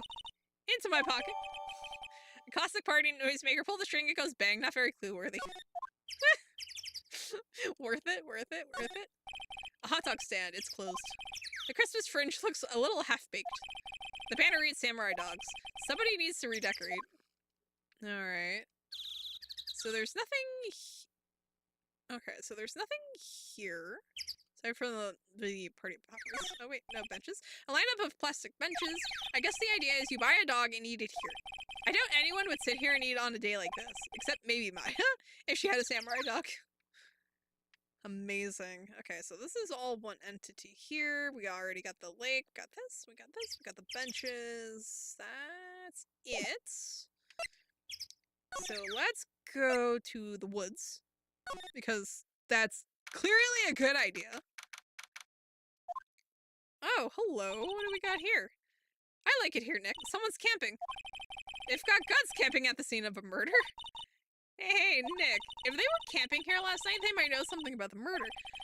Which is fascinating because the sign right behind us says no camping. Good call, Maya. Let's go talk to them. Well, first things first, I want to examine this. Hey, Nick. What? Don't tell me you're hungry again. No. I was just wondering, why are camping pots and pans made of aluminum? They didn't talk about that in any of the law books. So there's no law saying they have to be made out of aluminum. I'm not having this conversation. Fair enough. There's food and some magazines on the sheet. It takes a pretty tough skin to camp in this cold. The sign says no camping. Funny place to pitch your tent. Wait, what if the sign said no setting tents on fire? I don't think they have signs like that. Oh. Maya, do not be setting things on fire. The trees grow quite thick here. It is because of weight. Oh, the no camping? I'm assuming it's because of the sand. Further back, the trees fade into the shadow where the sunlight can't reach them. Ooh. Well, ain't this a suspicious setup? This camera has a mic and some sort of attachment. It must take pictures when triggered by a noise. Wow, cool. Let's try it out. Cough. Hi, I'm Nick. Maybe I'm not saying it loud enough? Hey, I'm Nick. Huh. Nick, will you stop? Maybe it's broken. Don't kick it. Maybe it isn't set to respond to voices. Ooh. Well, what then? These things? The party poppers? Well, what do we have here? Well, I responded. Yeah! Oh, it's her. Hey, you, get your hands off of that. What in the sandhill? Look what you done now. There goes a whole roll of film. Ah, sorry. Sorry's nice, but I don't pay my bills. Y'all know how much a roll of that film costs? I'll pay you back. Where were y'all thinking off a party popper in a place like this? Well, what? Don't try to play stupid with me, cause you think I'm some country bumpkin. Yeah, I know how y'all Yanks think. Oh no. Oh, she's Southern. Oh no. I say those Southern folks talk with that exaggerated drawl. Why they must be stuffed. Oh, let me tell you, just because I might be tough don't mean we all are.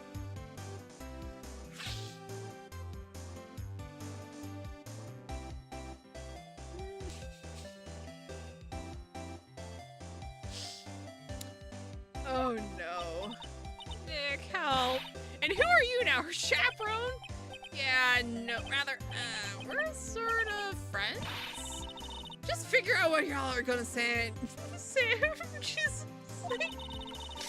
God, I'd rather sit through one of Papa's trolls than listen to you stutter all day. Oh no. I guess we should pay her for the film. Watch it. Yes, ma'am. On second thought, I'll pay later. I'm really sorry. Okay. What happened? What? Can't you see I'm changing the film on my camera here? Someone, I'm not naming any names, but someone used up a whole roll. Sorry. That didn't work. I wonder if I have anything to show her though. What? Can't you see? Oh, she won't talk to us until... Well, we know the witness. All right. We're gonna have to skedaddle. Boat rental shop? Hello. December 25th, boat rental shop. Nick, what is this place? A boat rental shop? Closed for Christmas, it seems. I guess a murder taking place on one of the boats won't be good for business either. Boats. I've never ridden on a boat. Really? Well, how about we go out on one when the trial is finished? Hey, good idea, you bet. Alright, first things first, the woods. There's more forest stuff that way. I doubt I'd find any helpful clues in there. Always worth checking, though. A small boat rental shop. Doesn't look like anyone is around. They're probably closed because it's Christmas. There we go. There are some boats floating at the dock. Was one of these boats used in the murder, I wonder?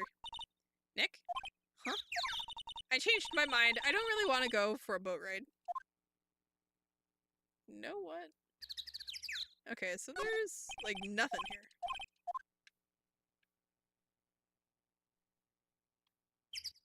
That sign looks like it actually says something, but, like, I can't make it out. The boat rental, shack, the boats. Okay, I think that's everything here.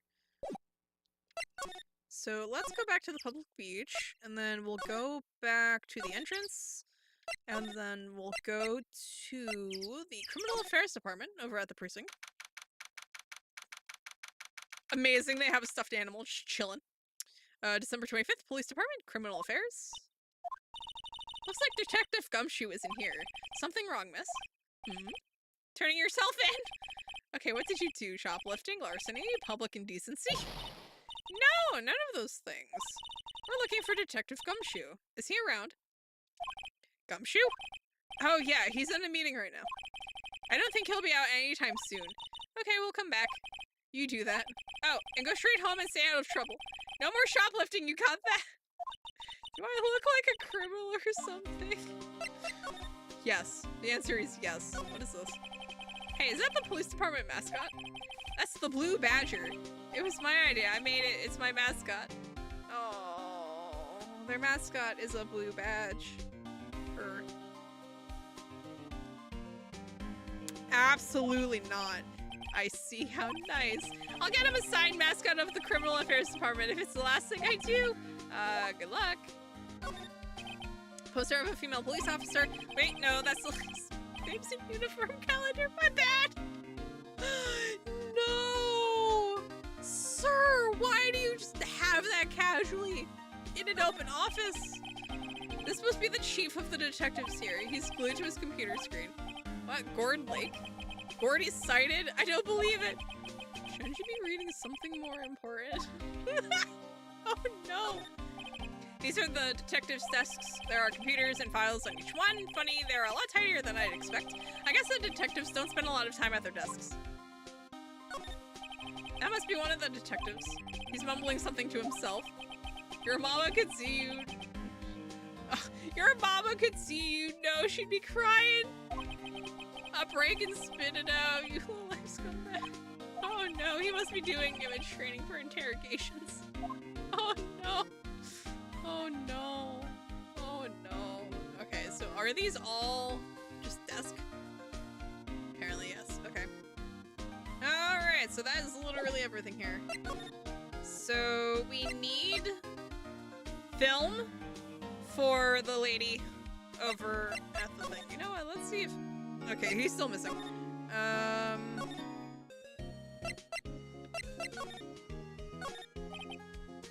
Its name is Charlie? I've gotten the knack of watering it lately. Charlie's been perking up these days. Its name Charlie? I brought in a poster of the Steel Samurai the other day. We had a big fight over whether to put it up or not. I know she's just waiting for a chance to sneak it up on the wall. Mia's desk. If we had more clients, I would probably sit here more often. Lately, I've been spending more time on the couch watching TV. Difficult looking legal books stand in a formidable row. They mock me. Sir, you are a I tried reading one and it made my head... Sir, you are a practicing lawyer. When I closed it, it slipped out of my hand, then my foot hurt too. Looks like it's cleaning day again at the hotel across the way. I hear they're planning a second branch outside the city. I can see the bellboy getting the angle of that screwdriver in the drawer just right. He's still up to that. Okay, so we need to find... No, we need to find film for that lady. Because I don't think she'll take a party popper. We could try, but like, I don't think she'll take it. Yeah, because these are all taken. These are all checked.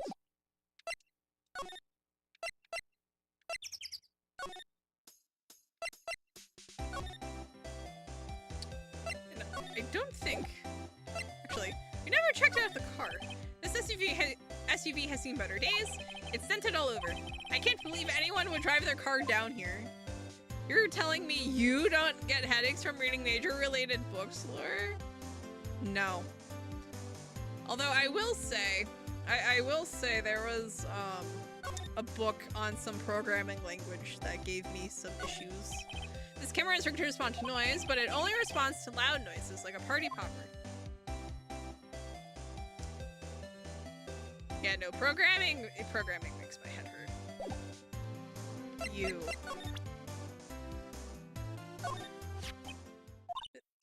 Aren't badges supposed to be all shiny and impressive? You a cop or something?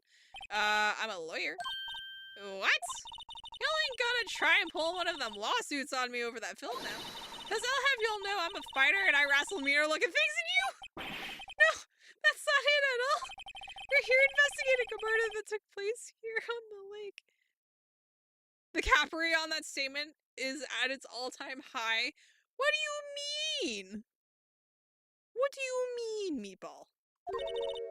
A murder? Sounds cool! Why did y'all say that in the first place? Go ahead, ask me anything you like. Fine. Y'all can come out of hiding now. I won't bite hard. Where did Maya get to?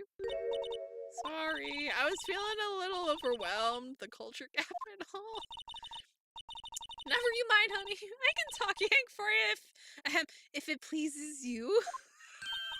Thanks. I think I'll be okay. Great then. I'm Lotta Heart, but y'all can call me Lotta. I'm here photographing meteor showers for a research project. Mighty pleased to meet you. Then why do you have a camera that responds to loud noises if you're here to photograph a meteor shower. Oh yeah, when was that murder anyway? I ain't seen much television lately. It happened late in the night on Christmas Eve. That's so, Christmas Eve. A man on a boat was shot. Did you see anything? Well, let me see. A boat, you say? I reckon I might have seen one, not sure though. Y'all gotta remember, I've been watching this here lake for a good 3 days now. I've seen enough boats to choke a mule. Kinda hard to remember which I seen when. So, what is it you do a lot? Huh? Me? Y'all don't really want to know that, do you? Actually, I'm a research student at Country U, right in the heart of the heartland. Wow, neat. Nick, she's a research student at a university, Country U. So I was standing right here, Maya. So when did you come up here? Let me see. I guess it was 3 days ago. What are you photographing? Didn't I tell you all that already? Meteors! Yep, meteor showers. Falling stars? I don't think that's what you're here for. That's quite a camera you have here. Y'all better know it. It's German-made, a genuine Solingen. Solingen. Solingen. Isn't that where they make knives? So what's that device you have stuck to the camera? Huh? Device? Your camera went off all by itself when I fired my party popper. Oh, that mic triggers the shutter whenever it detects certain sounds. It's programmed to pick up loud noises right now. A programmable camera? Neat. Why is it programmed to pick up loud noises when you're here for a meteor shower?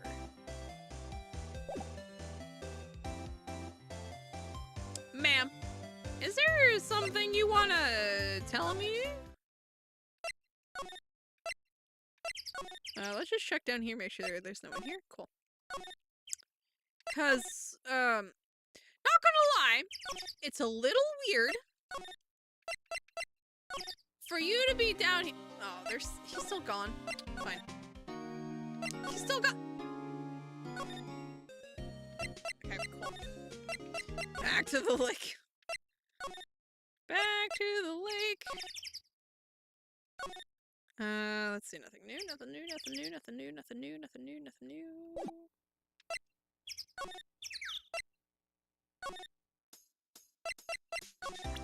Presenter camera. So your camera, it triggers on loud explosion noises? Yep, actually, the victim in the case we're researching, he was shot with a pistol. A pistol? Right. Now, wouldn't a gunshot make a similar noise to a party popper? I guess it would. Your camera didn't get a picture of the murder, did it? Hey, y'all are pretty bright. Huh? I see what you're saying. Tell you what, I'll have a look-see at my film. It would have been a photo taken late last night. I checked him once, don't remember if there was anything on him though. But what if I got something? I could be a witness to a genuine murder, yeehaw! I'll go check that film. Y'all come back now, you hear? She went inside her SUV. I guess we should come back later. Alright, so now that that's taken care of... Alright, just making sure no one pops up there. No one's here. Nice. December 25th. Back here again. I guess Detective Gumshoe is still in that meeting. Hey! He's out of his meeting! Thanks for coming down, pal. Detective Gumshoe. We just finished the meeting. For better or for worse. I get the feeling we're in for some bad news. Oh no. The victim. Do you know anything about the victim yet? No, still can't ID him. Has Mr. Edgeworth said anything? Not a word. So how did the meeting go? I can't tell you, pal. You're a lawyer. True. You know, I don't know what to believe anymore. Sure, Mr. Edgeworth's human like you or me. Still, I get the feeling that if he's done something wrong, he wouldn't go hiding it. That's just the kind of guy he is. Why can't anyone else see that? So they think that Mr. Edgeworth did it? Well, the trial's starting tomorrow as scheduled. I see. Hey, in the end, you did tell us about the meeting. Don't go telling anyone else, pal. Yes, sir. And do me a favor. Stand by Mr. Edgeworth. He needs help and you're the ones to help him. I'm sure he's got some reason why he won't talk to us. Thanks, Detective Gumshoe. Detective Gumshoe, how come you trust Mr. Edgeworth so much? Well, I think that was obvious. We got a strong working relationship, us two. We trust each other, and that's how it works. A working relationship? See, Mr. Edgeworth always gets his defendants declared guilty every time. Yeah, his methods might be a little extreme at times, but there's a reason. He trusts our investigation, see? He trusts us to get the right man. That's why I work extra hard, pal. We've got to earn that trust he places in us. I see. Mr. Edgeworth is a man you can trust, and you have my word on that. I was wondering, did you ever get that autopsy report? Oh, that? Yeah, I made a copy for you. Perfect. And, well, it's not like Edgeworth is going to pull out an updated version of this later, because, he wasn't, because, you know, he's the defendant here. Time of death sometime on the 24th or 25th. I thought it was 15 minutes after midnight, putting it solidly in the 25th. Cause 1 bullet shot to the heart. Huh. Thank you. Nick? Huh? Can you show me that photo of the victim? Wait, when did we get... Oh. Did we get handed this? Okay. Oh, this must be from the autopsy. That face. Someone you know? I don't know. I just have this feeling that I met him somewhere a long time ago.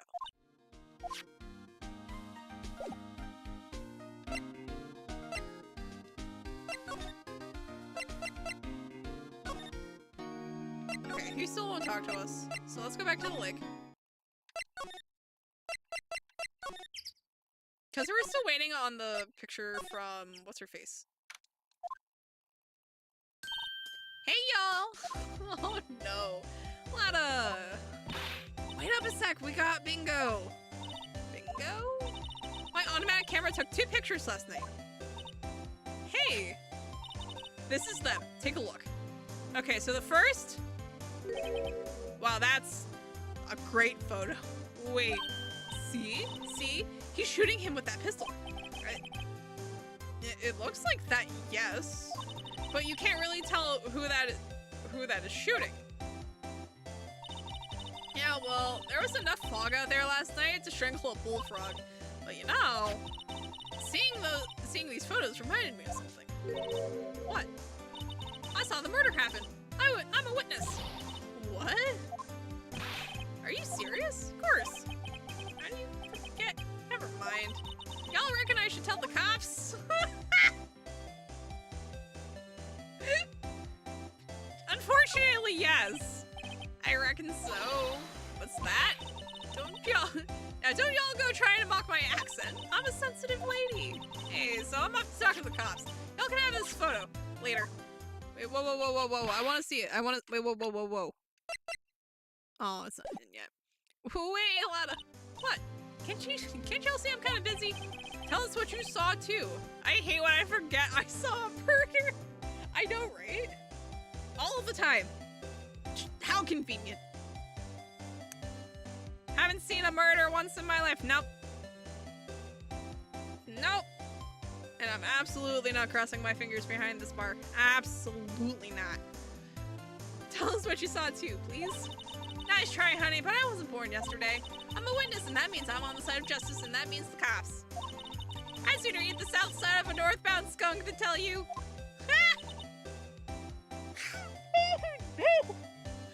Lada!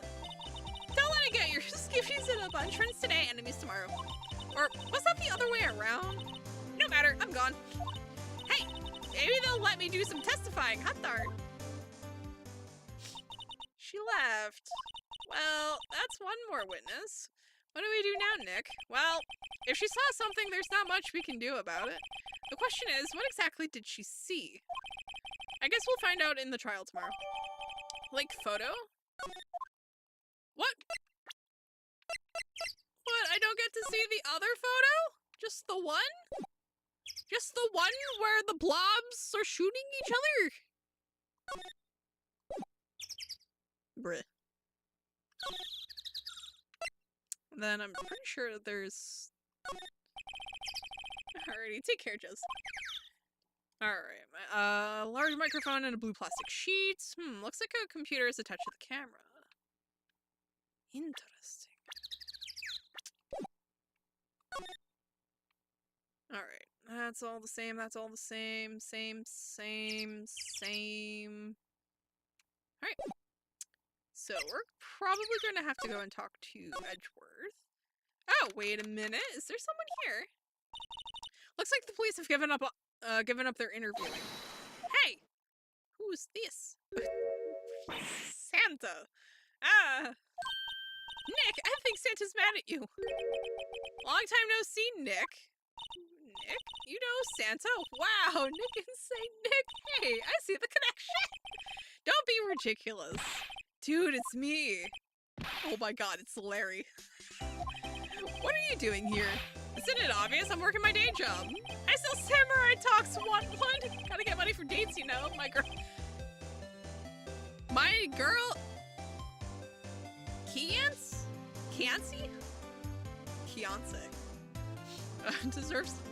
Deserves the best. Kianci? Not another model, I hope. Oh, Kianci's a fine woman. It was her idea that I wear this costume. She was all, you go, girlfriend. No! She bought this costume for me. That's great, Larry. Oh no. Wow, a Santa costume. She must be really nice. Whoa, cute. Nick, who's she? She's not you. What? No. Oh no, sir. She's 17. Calm down. I'm his partner. That's not helping him. I'm the little sister. Sister? Wow, Nick must be tough. Working 9 to 5, having to take care of a little sister. No, I'm not Nick's sister. I'm my older sister's little sister. Huh, sounds great. Don't worry, Maya, he's not listening. My god. Hey, Larry. There was a murder here last night, and since you work here, have you heard anything? Nick, you're wasting your time. Last night was Christmas Eve. He was with Kianci, obviously. He wouldn't have been standing out here in the cold. Oof. I think what you just said caught him off guard, Maya. Oh no. No, it's just, Kianci's not in town right now. She's in Hawaii on a photo shoot. My god. Phrasing? Yeah! Yeah, she walked right into that one. A model, I knew it. Well, anyway, there is a murder here on the lake. The trial's tomorrow. Huh, neat. The defendant is Edgeworth, Miles Edgeworth. Nick? Why would Larry know Edgeworth? Whoa, Nick. You don't mean that Miles Edgeworth. Old Edgy? They call him Edgy? They call him Edgy.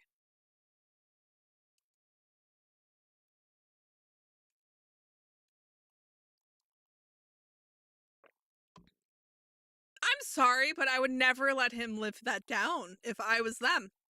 Never once in my life would I fail to let him forget. You know, I would never let him forget. Edgy. Absolutely not. My god. Yeah, he's a murder suspect. Whoa, murder? Huh? You know Mr. Edgeworth, Larry? Yeah, of course. Edgy was in the same class as us in grade school. What? Oh yeah, that's right. They went to grade school together. Tell me about the dogs. Huh? Oh, you made the samurai dogs? Why are these samurai dogs? I mean, they kind of look gourd-shaped. Oh, well, originally they were gourd dogs, you know, like guard dogs. Oh.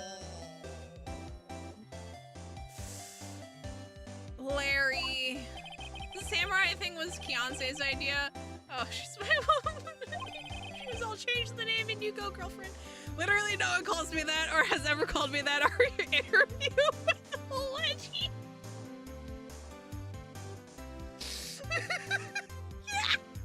Yeah. She made me that banner. Man, the kids can't get enough of those samurai dogs. Something about that just seems wrong. Oh, and guess what? We're getting a ton of customers here at the lake. What, with the big news? The big news? Yeah, Yeah, Gordy. Gordy? Oh, that's right. No one told her about Gordy. So Mr. Edgeworth was your classmate, Larry? Yeah, Nick, him, and I used to hang out all the time. Wow, I never knew. Don't get me wrong, he's always been kind of a stick in the mud. Studying all the time, trying to be like father. Like his father?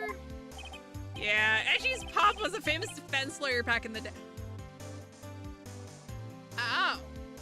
Oh, no wonder he helped us.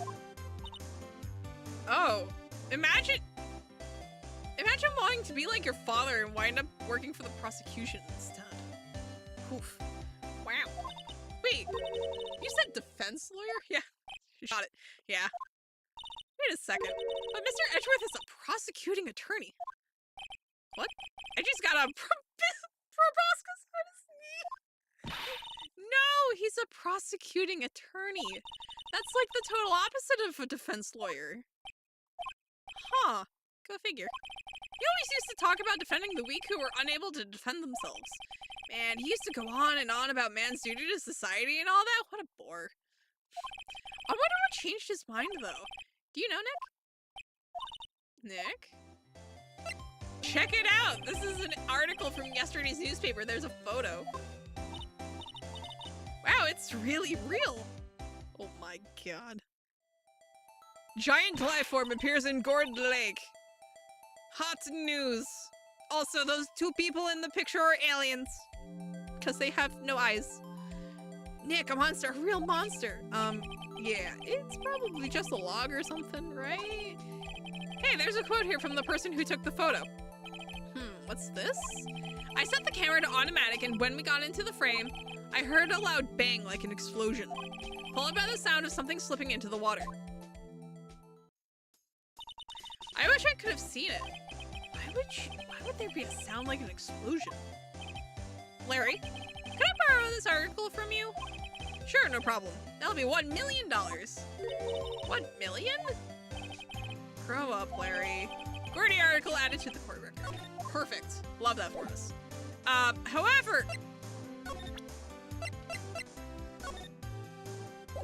I want to see what he has to say about this picture. What's this? You know, my eyes have been getting pretty bad lately, Nick. Actually, the photo's blurry, Larry. It was taken last night. Last night? Okay. I want to see what he knows. What's that? It's a camera. You take pictures with it. Huh? Okay. Larry, you mean you don't know what a camera is? Of course I know. Hey, you're looking at a bona fide junior high graduate. I was talking about the weird contraption on that camera. Oh, that. Well, it's hard to explain. Just forget about it. Well, don't go showing me hit that. Jeez. Oh, no. Okay. So that's everything there. She's still... Okay, she left still. So let's go... Let me just make sure. Alright, so let's go to the boat rental shop. Yeah, I was gonna say there shouldn't be anyone here. But just in case, let's go back to the entrance. Let's go here. Just haha. There you go. Not a gumshoe in sight. If you're looking for Detective Gumshoe, he's in the questioning room. Apparently an important witness turned up. He'll be in there a while. A lot of heart. It has to be. Uh-oh. Alright, cool.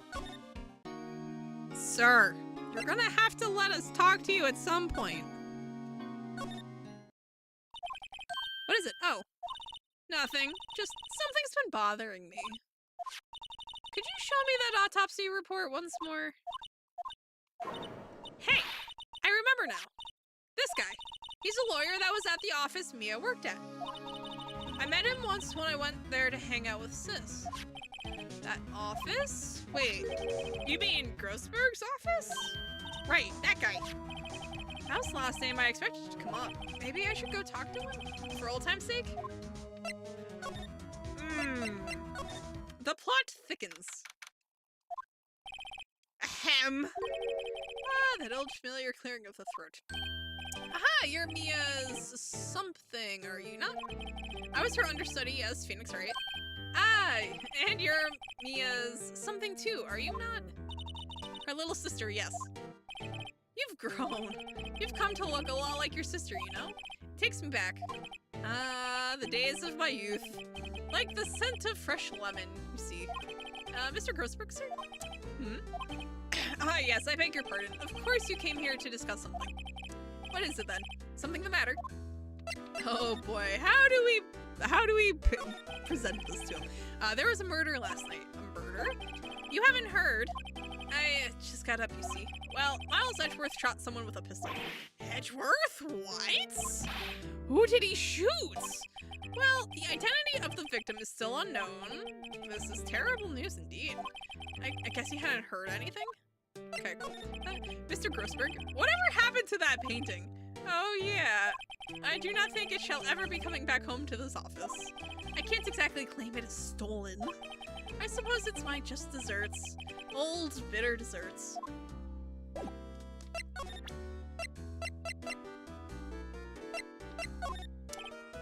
My apologies, I'm not sure I can help you with that. Okay, fine. So this is the moment the crime took place, eh? Yes. You can't really say for sure that's Edgeworth. I'm not sure whether that's a good thing or a bad thing. Not sure at all. Strange. I feel as though I've seen this man somewhere before. Ah! Did you remember? He was the lawyer here in my office. That's Hammond. Robert Hammond. Mr. Hammond? And you say this is the man Miles Edgeworth shot? Oh boy. So this camera on the lake takes a photo whenever it hears an explosion sound. That's what she said. And it just happened to be set up on the beach, pointing out on the lake. Yes, she said it was to photograph shooting stars. Shooting stars, explosions, what's the connection? Come on, you know you want to. There you go. Welcome back. Wait, you don't mean... Was that medium my mother? Oh, no one told her! Oh no. Yes, my dear. The spirit medium, Misty Faye, your mother, contacted the spirit of the victim. But the case was a loss. No conviction was made. The DL6 incident, yes. Happened 15 years ago, a very strange case indeed. They never caught the criminal, right? Correct. Misty Faye used her powers to talk to the spirit of the late victim. Her testimony led to charges being laid against one man. But Mr. Hammond won the case and the suspect was declared innocent. And the police blamed my mother, calling her a fraud. You were the one who helped her out then, right, Mr. Grossberg? Yes. Yes, quite. Thank you. No, please. Don't mention it. Oh. Never thought I'd hear that name again. I know, right? Oh wait, what does that case have anything to do with Mr. Edgeworth? It has everything to do with Mr. Edgeworth, my dear. The victim in the DL6 incident was none other than his father, Gregory Edgeworth. Excuse me? His father? Yeah, no, I hate everything about this. If you want to know more, you should ask him yourself. Show him this, I'm sure he'll talk to you. Wait, this is a photograph of my mother. Misty Faye's photo added to the court record. Oh no. Oh no. I hate everything about this. Hey, Edgeworth. What's this? I was hoping you'd gotten my message the first time. Edgeworth, what about your defense? It's no concern of yours. Guess he hasn't found anyone yet. Well, too bad. Because I would like to present this photo to you. Edgeworth? It's only been a matter of hours since you last visited. Hey, you've made incredible progress in your investigation. I'll admit, I'm impressed, right? You are always single-minded in your work, though. Once you start on something, you always see it through, don't you? About the DL6 incident. Right, DL6. I didn't want you to find out about it. That is why I refused your offer to defend me. I'm sorry if it sounded like I thought you weren't up to the job. I just wanted to keep you away from DL6. So, do you still think it would have been better for me to stay away? I don't know. But I see no point in hiding anything from you now. Very well. Ask whatever you like and I will answer to the best of my abilities. The DL6 incident was when my father died. Right before my eyes. He was shot and killed, and I saw it all. Oh. Oh no. My memories from that are foggy. I suppose it's a self-defense mechanism. In any case, the suspect was arrested, a man. It's pretty clear he was the only one who could have killed my father. The spirit medium they used to talk to my late father said the same thing. It was an attorney by the name of Robert Hammond that cleared the suspect's name. And Hammond is the victim in the Gourd Lake murder? Correct. That spirit medium, that was my mom? What? You mean you're... Strange. I thought that terrible incident was about to end, and now this? About to end? The DL6 incident happened 15 years ago. 15 years ago, on December 28th. December 28th? The statute of limitations on the case runs out in 3 days. What? Nick, what does that mean? When a case's statute of limitations runs out, legally, that case never happened. 3 days from now, DL6 will be closed forever. Oh no. What happened to the suspect? The one who got off innocent?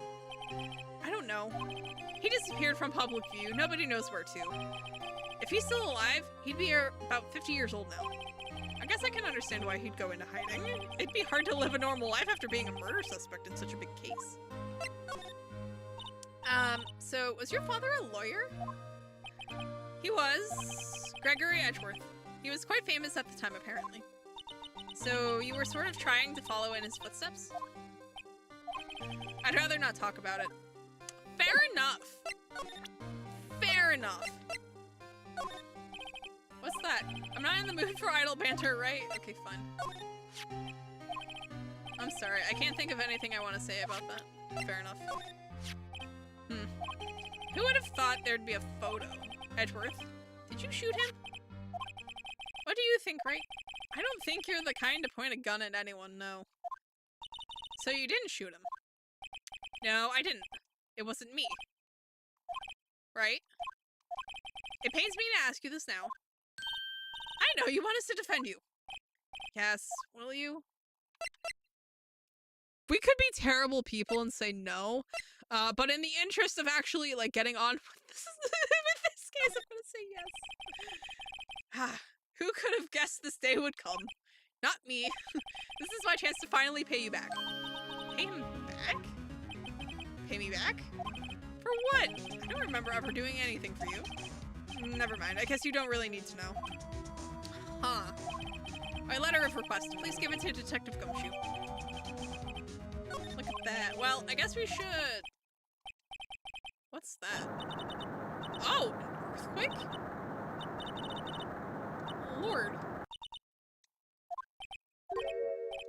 And Edgeworth is gone. Oh no. There, he's on the floor in a ball shivering. Aw. Guess he doesn't do well with earthquakes. Aw. Poor bro. I've heard of running, but curling up in a ball. Aww. No. Well, I guess we're done. Mr. Edgeworth doesn't seem like he's going to stand up anytime soon. Let's go, Nick. Right. We have to give Edgeworth's letter of request to Detective Gumshoe. Bro, poor dude. December 25th, Police Department, Criminal Affairs. Come on. What's going on here? What's wrong, Detective? This wild lady comes in here just a while ago, says she came to talk to y'all after hearing what Mr. Wright had to say. What's this all about, pal? Are you going around fighting more witnesses? You want to give Mr. Edgeworth the death sentence, pal? No, not at all. Just, I mean, she did see something. There's nothing I can do about that. I can't go around covering up evidence. You trying to say something about the way I do my job? No, sir. Lord. Lord. Look what I got. Hey, you did it, pal. Thought I waited till the last minute to file those papers. I'll rip them up and start new ones for you. Thanks, Detective. Well, I'll see you in court tomorrow, then. Good luck, pal. Hey, you guys feel that earthquake a little while back? I was worried. Worried? We're fine. I've lived out here my whole life. I'm pretty used to them by now. Oh, I wasn't worried about you two. I was worried about Mr. Edgeworth. Oh, right. He did seem to overreact a little now that you mention it. Yeah, well, I'm not surprised. It was a pretty big quake. I'm going to go check on him. You two go eat and get your rest for tomorrow's trial. Later. Oh. I wonder what it is with Mr. Edgeworth and earthquakes. I wonder. He was never that scared of them when he was in school. Then again, I only really got to know him in 4th grade. He transferred to another school after that. I wonder what happened to Edgeworth. Well, let's see. So they're 24 now. 24. So he would have been 9.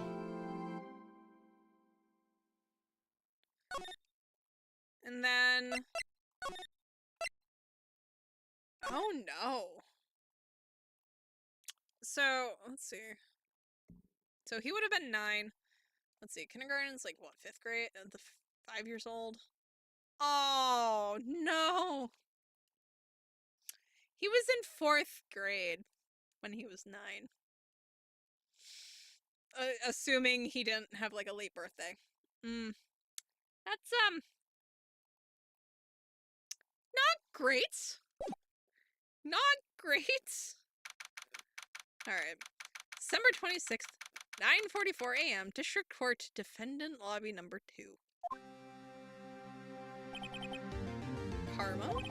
That's right, Manfred von Karma. He's the best prosecutor there is. He hasn't lost a case in his 40-year career. He is a god of prosecution, right? A god. Not a single case? He'll do anything to get a guilty verdict. Anything. Sounds like someone else I know, Edward.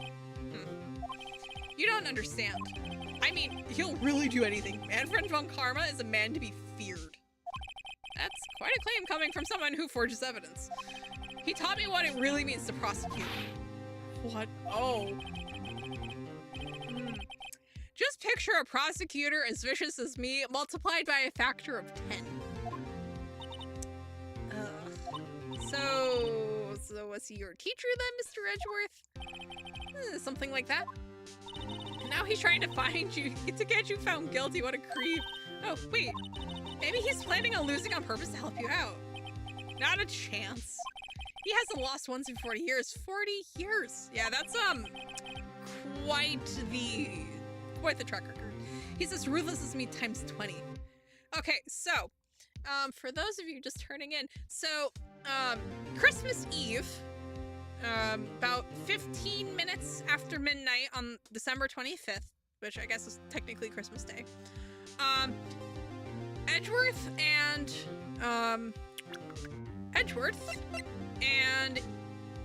what is your name? What is your name? Robert Hammond were out on a boat, and Hammond got shot. Evidence points at it being Edgeworth, of course, who, of course, claims to have not shot him. We're not entirely sure if he's also denying even holding the gun, but he is denying, you know, being the shot that killed the guy. As it turns out, all of this is coming back full circle with the DL6 incident, because Hammond is the defense attorney that got the suspect found innocent and ruined Misty Faye's career. And turns out the victim was Edgeworth's father. And yeah, it's just kind of a big mess. Not the DL6 incident. Yeah, the DL6 incident is back. That's pretty ruthless. Like I said, he's a god amongst prosecutors. Speaking of Maya. You could really be using Mia's help right now, don't you think? Oh, I can't. Sorry. I tried. I really tried, but I couldn't reach. You couldn't reach? I think it's because I haven't been training. My powers are weak again. Oh man, what bad timing. I'm really sorry. I'll try my best. I hope so. And Edgeworth is like, what are you on about? Understandable, sir. Oh, it's nothing. Well, it's time. Let's head in.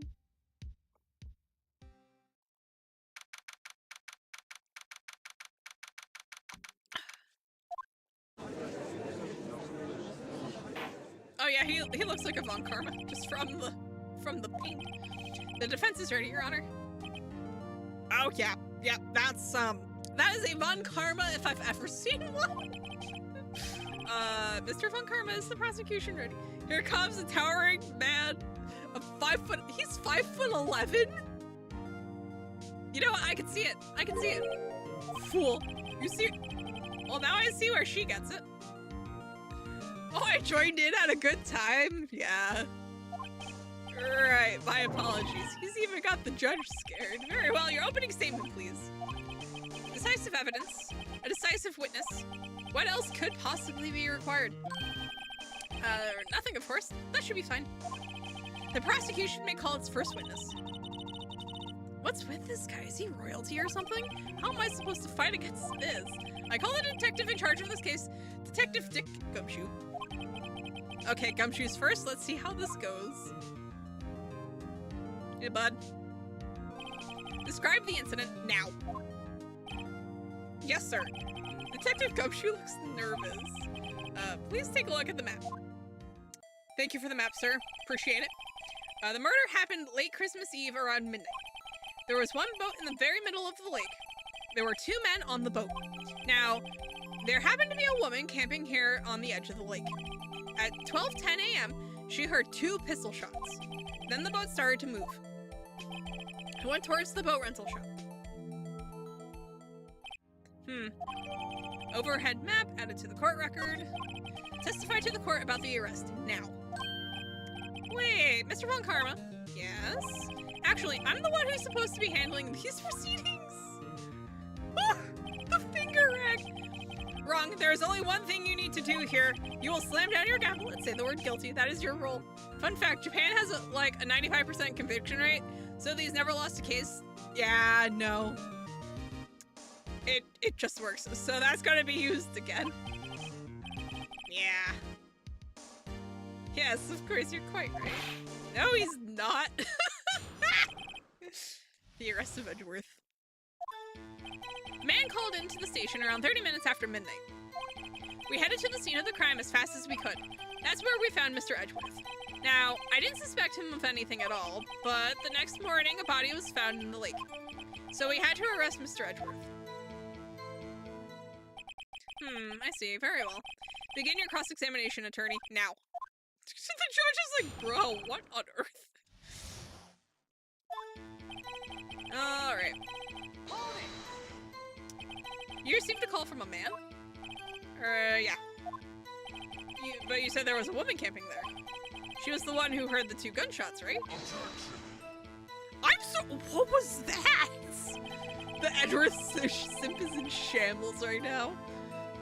Genuinely. That woman and the man who called into the report are 2 different people, obviously. Well, different people. There were 2 witnesses. Their testimonies were quite similar, however. Today, I've summoned the woman who was camping. The woman who was camping, a lot of heart. What happened next, detective? We headed to the scene of the crime as fast as we could. I don't care about that. That's where we found Mr. Edgeworth. Yeah, actually, where did you find him? What was Mr. Edgeworth like when you saw him then? Well, from what I saw, he looked pretty relaxed. Not like a murderer at all, really. Why is it, man? Because we don't actually know who that second witness is. They refuse to tell us. The only reason we know about Lotta is because we found her. Detective, the court requires the facts, not your opinion. Also, why do they give him a deep demonic objection? Just give him the normal one. How many years have you been on the force? Facts only, detective. Hard, cold, objective facts. Yes, sir. Man, he's got his share of objections. He sounds like the Hulk. I know. Now, I didn't suspect him of anything at all, but the next morning a body was found in the lake. So we had to arrest Mr. Edgeworth. Did you have to, though? It's so odd to see him with actual dialogue after seeing nothing but memes of him. Yeah, him and his daughter are both bizarre creatures. Well, we found the murder weapon in the boat. The murder weapon? A pistol. Detective Gumshoe. That is a vital piece of information. Please revise your testimony. Creatures. Right, sorry, Your Honor. It's a generous term. Oh no. The murder weapon we found in the boat was decisive evidence. Was it though? What about the pistol made it decisive evidence? He has the same evil laugh as Edgeworth. There were fingerprints on the pistol found in the boat. They were clear prints from Mr. Edgeworth's right hand. What? And we're just like, bruh. Order, order. So Mr. Edgeworth's fingerprints were found on the murder weapon. Yes, Your Honor. Judge, this is the weapon in question. Accepted into evidence. Pistol added to the court record. Okay. Nick, doesn't it seem like Detective Gumshoe is being a little vague? I thought Karma is feeding him lines. His testimony is probably filled with landmines just waiting for me to press. What do we do? Grit our teeth and press it, I guess. What else can we do? Well said, Nick. You're the man. Alright. Around 30 minutes. So...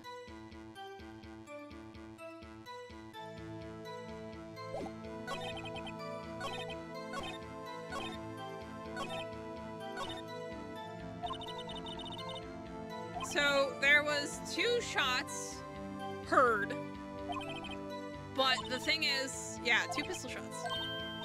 Actually, wait. 30 minutes, yes, wait. See, 30 minutes, see, it was 2 pistol shots were heard, but he only died of 1.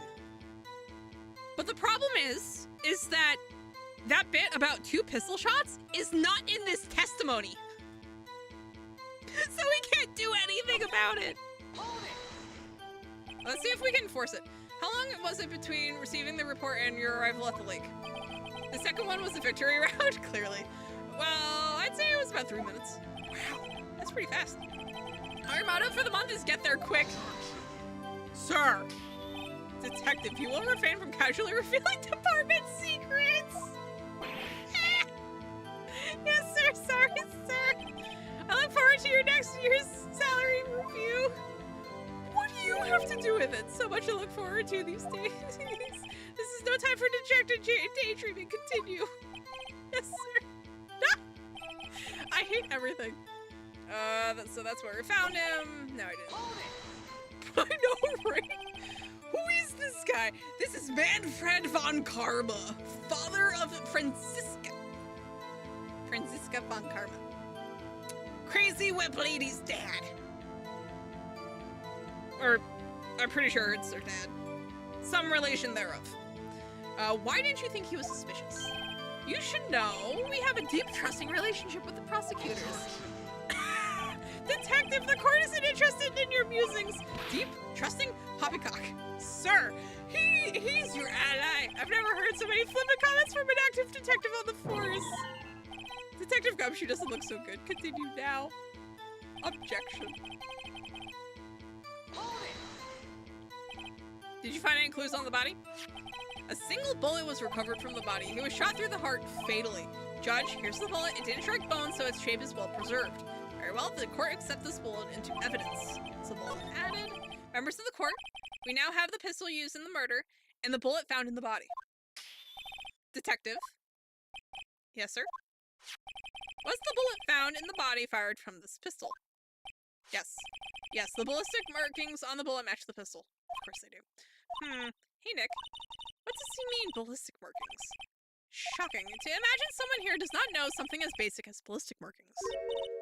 Nick, he's glaring at me. Tisk, very well, I'll explain. Actually, Judge, you do it. Me? This poor judge is getting abused by this prosecutor. I know he's, like, about as useful as a wet sock, like, on a good day, but this is just embarrassing. I feel bad for him. Ballistic markings are like the fingerprints of a gun. The barrel leaves distinctive marks on each bullet it fires. You can examine these ballistic fingerprints to see which gun fired the shot. I'm imagining Von Karma having to deal with Columbo on the witness stand. It would be a bloodbath. I don't think there would be any survivors. It's quite accurate. Indeed. This leads to one inevitable conclusion. The bullet found in the victim's heart was without a doubt fired from this pistol. This pistol, which, as you may recall, was covered with the defendant's own fingerprints. Oh no. Order. This is bad. This is very bad. Well, Judge, I say it's almost decisive, yes? Honestly, I could declare a verdict at this point. However... No. You wish to hear the witness speak, no doubt. Very well. I am somewhat fatigued, and so I will take a brief break. I will call my witness after the recess, which will last 10 minutes. Judge? Yes? What are you doing? A 10-minute recess now. But wait, just bang your flimsy gavel and get on with it, man. Sir, it is made out of wood. It's not flimsy. By definition, a gavel is not flimsy. They would call recess, and 15 minutes later, Columbo would return with a hand and a sandwich and spend the first 10 minutes feeding it to his dog. Yep. And Von Karma would just have an aneurysm right there. It would be beautiful. All while talking about how his wife makes the best sandwiches. Yeah. Yeah. And it probably is, like, the perfect sandwich. Edgeworth, what's going on here? Your fingerprints were on the murder weapon. Ah. You look so concerned. And that foggy photo makes one thing clear. The only one who could have shot that man was the person in the photo. True. Is that you in the boat? Yes, it was me. Why? But you must believe me, I didn't shoot him. Then who did? I don't know. You don't know? Weren't you right there?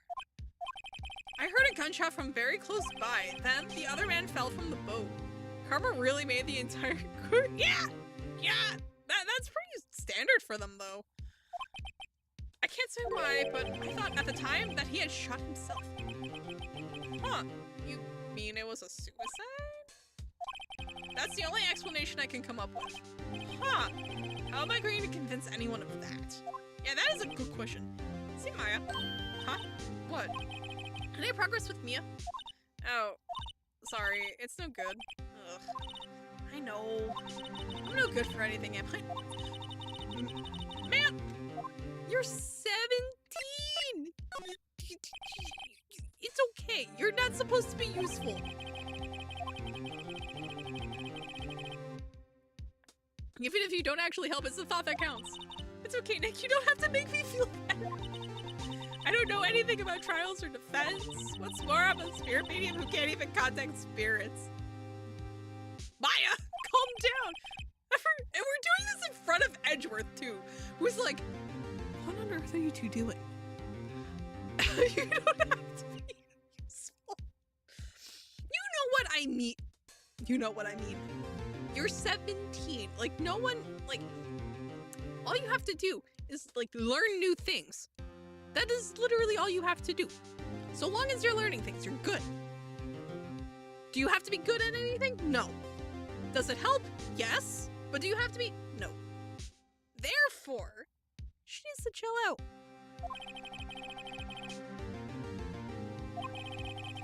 We never know when Malik is gonna run out. Exactly! You have two 24-year-old lawyer prodigies here. Girl, just relax. Whoa. Don't jinx this case any more than it already is. Oh my god, it's bad for my heart. Sir, when did you get a heart condition? Grade school. Well, the recess is over.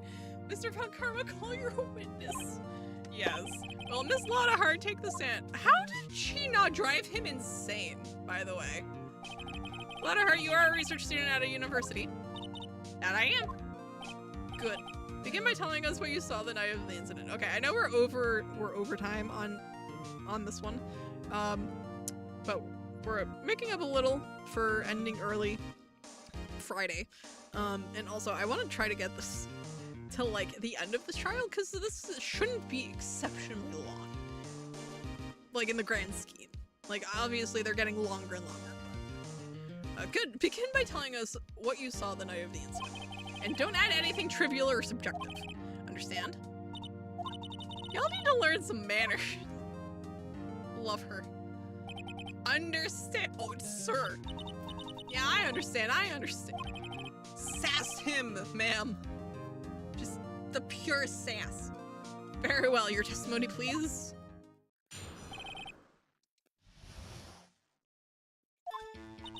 It was Christmas Eve, just after midnight, I reckon. I was in my car. I heard this bang come up from the lake. When I looked out the window, I saw two gents in a boat. Then there was another bang. There was an area thing on the lake, but that boat.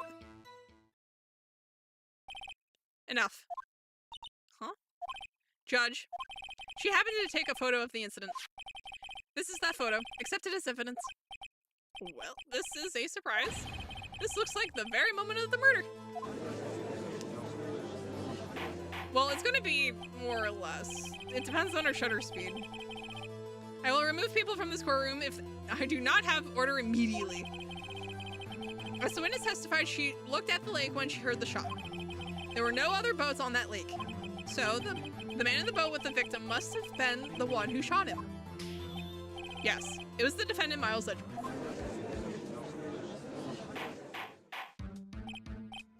Order, order, order. I will have order. Well, Judge, the evidence is decisive. I have very little doubt about this case. Very well, this court finds the defendant. And we're just like, heck no. Wait, Your Honor. I haven't cross-examined the witness yet. A cross-examination? No. We have photographic proof. What question can there possibly be? This photo is worth 1,000 words, and they all read guilty. You lose. Or, do you claim to have found a contradiction in her testimony? Very well. If you have to, you may cross-examine the witness. You will only flounder and ask meaningless questions. You will fail to find anything. And then I will have you held in contempt of court. Nick, contempt? Contempt of court, you know, I guess I understand. Well, what are you going to do? Do you really think there was a contradiction with the facts in her testimony? I think there was. I think I noticed one little thing. Wow, I'm impressed, Nick. I didn't notice anything. Right, let's take him on. Yeah, I got a bad feeling about this. I mean, we have to. I will cross-examine the witness. Very well. I pray for your sake this isn't a waste of time. It's fine. It's fine. Alright, it was Christmas Eve, just after midnight. I reckon I was in my car. I heard this bang come up from the lake. When I looked out the window, I saw two gents in a boat. Then there was another bang. There was an area thing in the lake with that boat. You know what? Wait. So the first shot was not the killing shot. Could you clearly see the two men? There's no mention of the second witness here. Well, she was only looking at the lake. So it depends on, well, and also keep in mind it was foggy. So depending on where that second witness was, she never would have stood a chance of finding him. Every decision Phoenix has ever made is God, I hope so. You basically, yeah. Wait a second. I wasn't asking you about the photo. I was asking if you saw the two men. Yeah, well, of course. The witness has testified that she saw them. There's also a photo. You'd best look elsewhere for your precious contradictions. He jumped in quick. He's hiding something.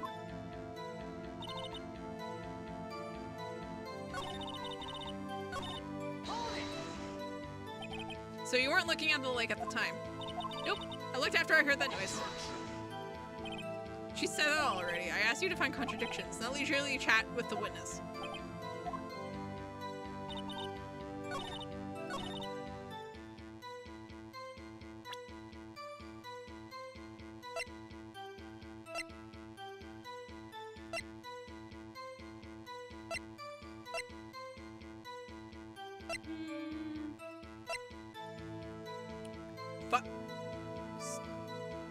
I'm sorry, fired 3 times? I wonder.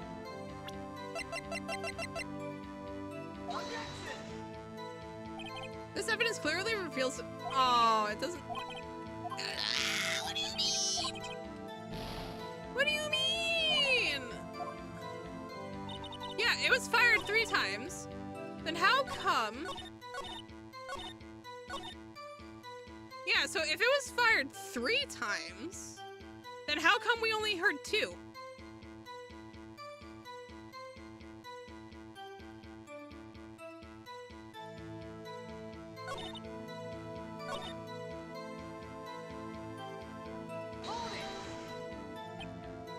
Just after midnight, in other words, it was no longer Christmas Eve or Christmas Day. I mean, the distinction doesn't really matter.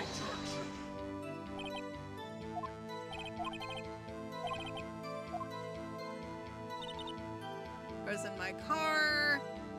Wait, how did she see? Why were you camping there anyway? I'm a research student at my university. What exactly was old Edgy doing on the boat anyway? That's a good question. More research, this all sounds suspicious? Yeah. Could you be more specific about your research? You saw, yeah. What does his motive in camping by the lake have to do with this case? The answer is nothing. I object to this line of questioning. Well then say it already. Objection sustained. Wait, whoa.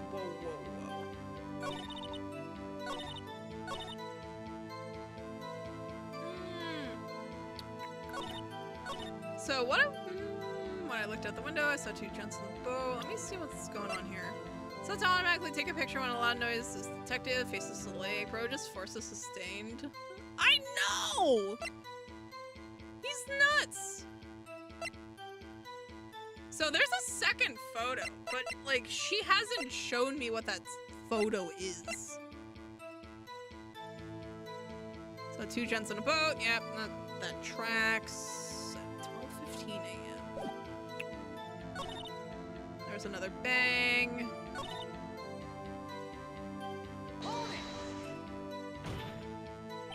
Are you sure about that? Yeah, sure as a country gal can be. That sounds pretty sure. Just press it. How come you're so sure? Well, heck, I scanned the whole lake. Scanned the whole lake. It almost sounds like she was more interested in the lake than the boat.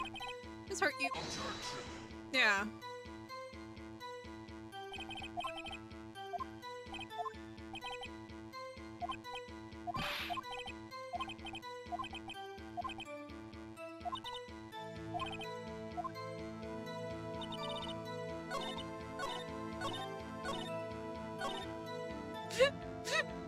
You know, we could try it.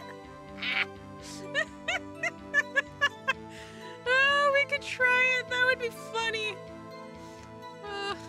No. What I want to know.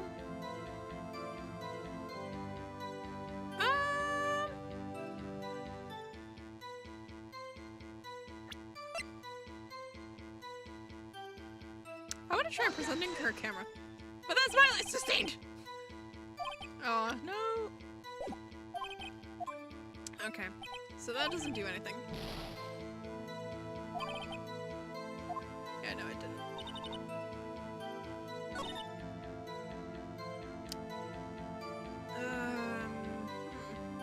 So, and honestly, she says she's there for a meteor shower.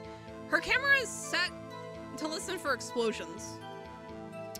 She wasn't paying close attention to the boats? Okay, so the advice just isn't coming in. Okay. I was in my car. I heard a bang coming from the lake.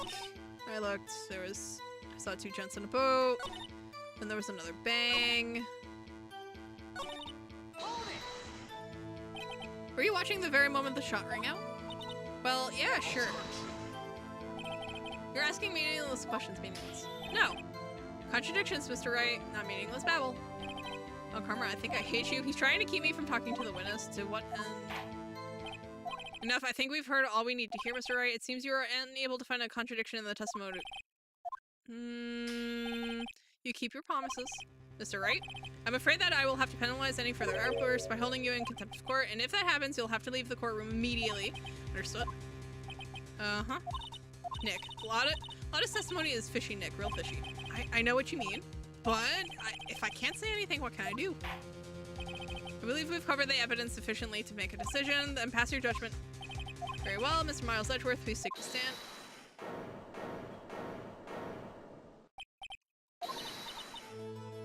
Oh! Hi, Mia! Your testimony stinks. It's unclear whether you were actually looking at the lake. It's highly doubtful you actually saw Mr. Edgeworth. Tell us the truth. This is a matter of life or death. Lana? Oh, she's going in. Oh, she's just going for it. Did you really clearly see Mr. Edgeworth that night? Did you see him fire that pistol? We'll stand down. The court does not acknowledge the defense's outburst. Hi, welcome back, Jez. Maya, hello. Answer me, Lana. What's the big idea treating me like some kind of criminal? I saw him, I swear, I saw Edgeworth. Enough, Judge. Declare the defense in contempt of court. Yes, but you were warned. Guard, escort Mr. Wright out of the court. He's in contempt of court and must leave. No. What the? Wait. I was the one who made the outburst, Your Honor. Nick is innocent. Huh. What's the difference? All that remains is for the guilty verdict to be declared. Isn't that right, Mr. Phoenix, right? Wrong. Wrong. What? Did you hear what Ms. Hart just said? She said she clearly saw Mr. Edgeworth. That was not in the testimony. That changes her testimony, and I have a right to cross-examine her again. Ha! Beautiful. Order. You're in contempt of court. It's too late for wild claims. Judge, sustain my objection.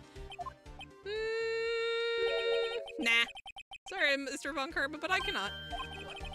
Ms. Lana Hart has made a new testimony. That's too many orders. Yeah. Well, to be fair, they were getting rowdy in the jury and in the observation area. The defense does have a right to cross-examine her again. But he's in contempt of court. No, I am. If you're going to arrest someone, arrest me. Very well. My FA. You will leave the courtroom immediately. Someone's better lose. Nick, I did what I could. You have to do the rest. Good luck. Oh my god, she's over here getting herself arrested.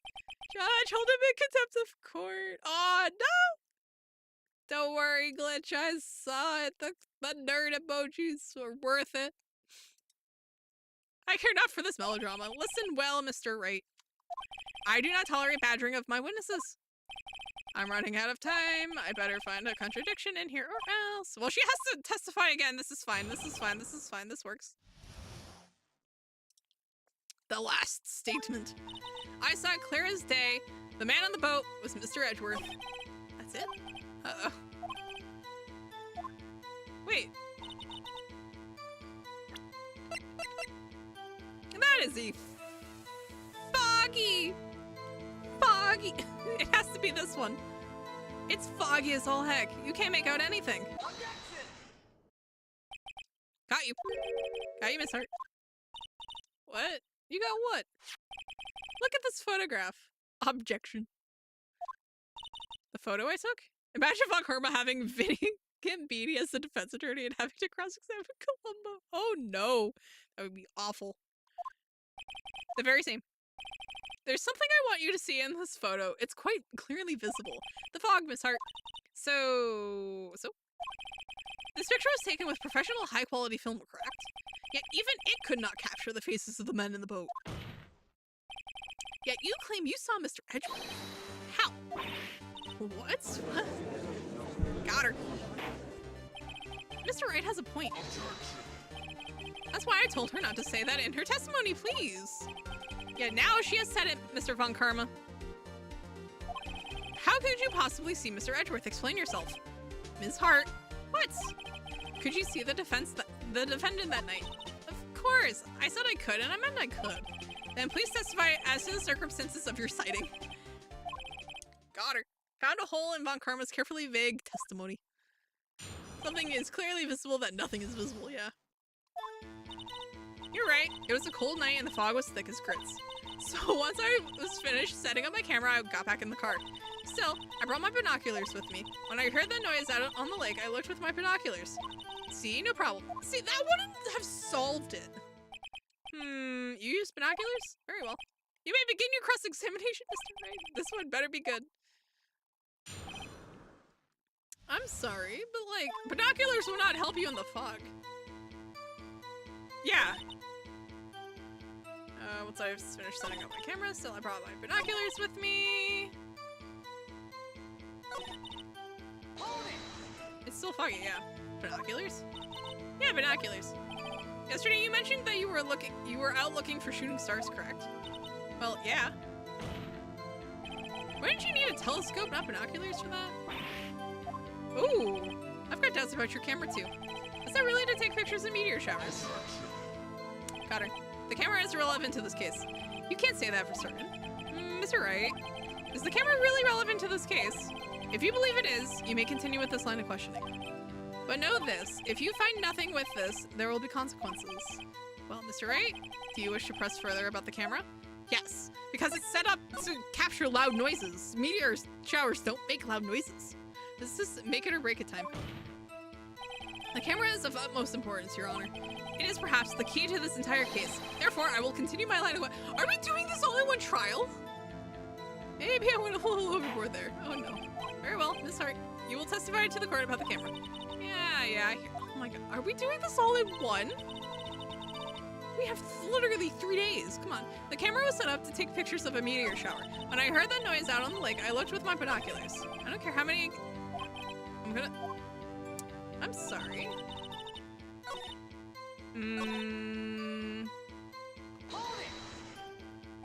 Miss Hart, what made you choose that lake to photograph meteors? You know, the fog gets thick on that lake. It's not very suited to stargazing.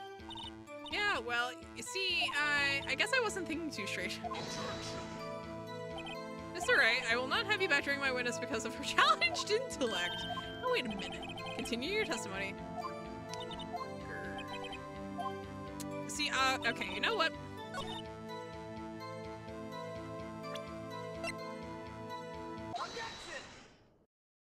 I'm pushing this. You were photographing shooting stars. That's a lie. Says who? I saw the camera you set up yesterday. It was pointed directly at the lake. You have to point a camera upwards to take photos of the stars, Miss Hart. Oof.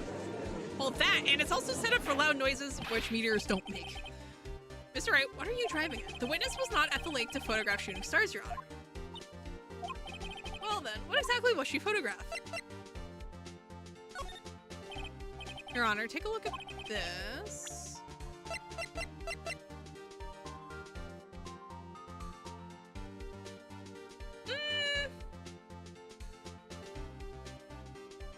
Imagine she was there to take pictures of Gordy. Imagine she was there to take pictures of Gordy and to murder. Imagine. No. Miss Hart, this is what you were trying to photograph. What's this? A newspaper article? Gordy? Ah, the sighting at Gordy Lake. Well, Miss Hart, I never heard of no lake monster. You got proof or something. Let's see you prove that I was down at the lake trying to photograph this Gordy. Do we have proof?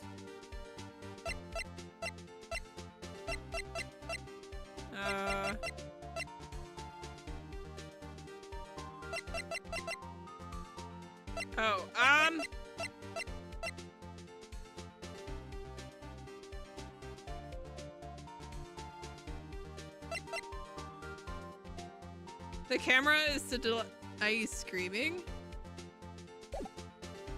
Yeah, I have proof. It's gonna be the camera.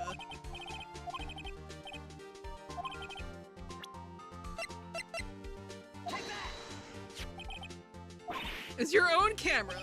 Your camera was set to take in response to loud noises, correct? Thus, this photograph here was taken when a gun fired on the lake. And here, this article about Gordy. According to this article, Gordy made a loud noise when it emerged. Okay, that would have been good to know, considering I can't read non-text. Well, you were trying to photograph Gordy, weren't you? That's why you had set your camera to respond to loud noises. Okay, well, that's a better explanation than what I thought it was. I'm crazy sometimes, clearly. Order, I see. I, too, thought it was a little strange. Yeah, sure. Well, Miss Hart, you were camping there to try and take a photo of Gordy, weren't you? Yeah, not bad. Are all you lawyers that smart? So smart, boy. I was down there trying to photograph Gordy. You got me. So what? Huh? That doesn't change what I saw, does it? Exactly. What you saw, but you just used several precious minutes of her time to prove. It's nothing more than that the witness is an idiot who thinks monsters exist. Hey. But as she so succinctly said, so what? It changes nothing. Not true. You were hiding the whole thing about Gordy for some reason, I know it. But what could it have been? Whatever it is, I'm getting to the bottom of this. Why did you hide the fact that you were searching for recording from the court? Please revise your testimony. Right, fine, I'll testify. It won't change nothing, though. Oh my god. Alright. If we don't finish this in like 15 minutes, I'm going to put down a save. And we're coming back to this Thursday, because I need dinner. Actually, I'm not a research student at university. I'm an investigative photographer. Imagine what a scoop it would be if I got a picture of that monster. That's why I was camping out by the lake, but that's all I was hiding. No, you don't. Yes, I do. I need food. Believe it or not, I do eat. When I heard the bang, I looked straight out at the lake. There wasn't much else to look at, so I just watched that boat the whole time. Then I saw a flash near one of the man's hands, and I heard another gunshot. I was looking right at that boat the whole time, crossed my heart, and hoped to fry. I'm stealing that, I think. Objection. The witness's testimony is unchanged from before. Whether she is a research student or a photographer has no bearing on this case. Sir!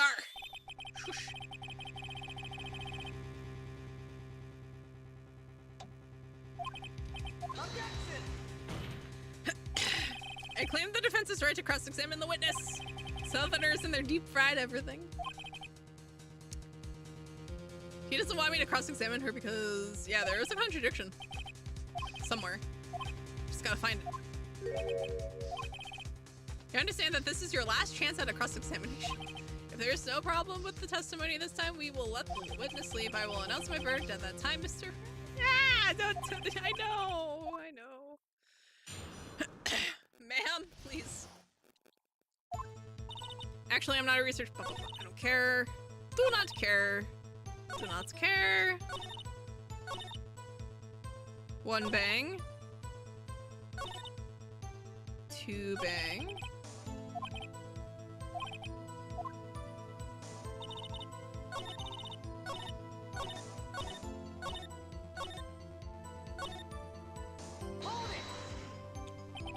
Was there nothing on the lake boat at the time? Oh, wait, so you're thinking maybe he was shot from some other place?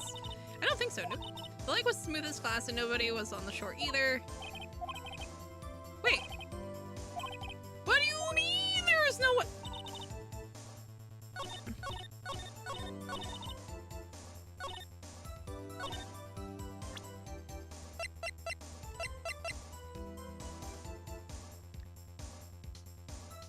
She heard a gun. Bring up the gun. Well, but the problem is, just bring it up. Yeah, I have stuff to spare. That's fine. I'll bring it up on the second one. There's zero mention of the third.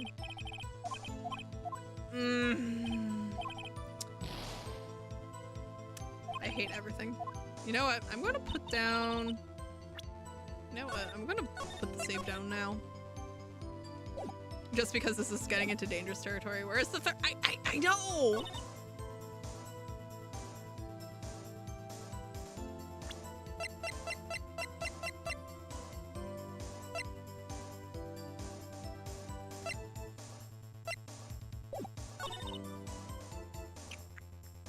Look straight out at the lake.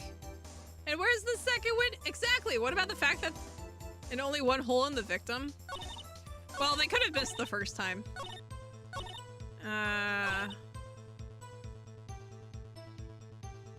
Near one of the man's hands, and I heard another gunshot. Let's try this one.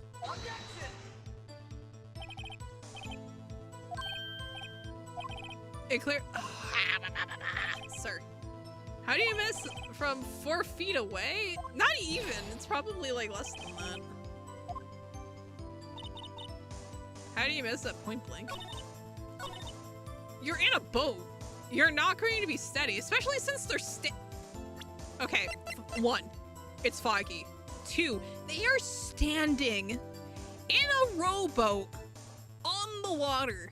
It is going to be, no matter how calm that lake is, it is going to be rocking because their weight is going to cause it to shift. That is just a given. If you have ever stood up in a canoe, a small rowboat type size boat, you will know how finicky that is going to be to keep upright. But they literally are right in front of each other. Yeah. Yeah. And if one of them shifts ever so slightly and throws the other one off balance, that one shot is going to go wild. If you aim right in the middle of them, you would at least hit them. It depends on how off balance you get. But you missed one. Then the second was right through the heart without hitting any ribs. Yeah, that's the problem with that particular theory. But I am just saying, it is possible to miss. The shot feels too precise is the weird thing. Yeah, it's very precise.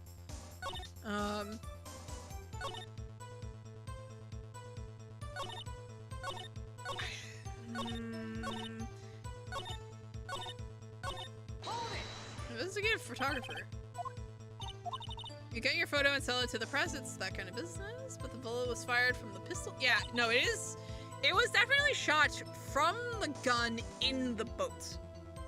But like, it's a very particular shot. I was taking pictures at my sister's graduation last year, and guess what? There was it's a UFO. Just hanging in the sky. You know, an unidentified flying object, a UFO. That's what I had. This sort of revelation. I knew I should become an investigative photographer. I see kind of shaky basis for a current. Fair enough.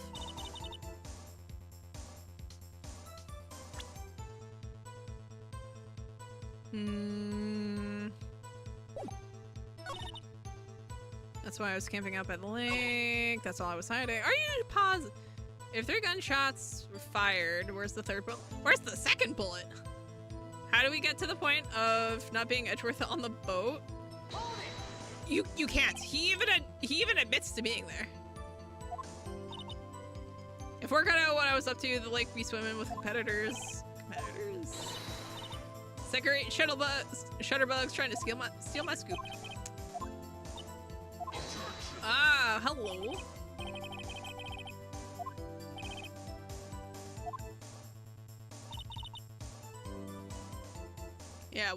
Yeah, like, I need to know when this third shot went off. And why only 1 bullet was recovered. Where'd the other 2 bullets go? When did this other shot go off?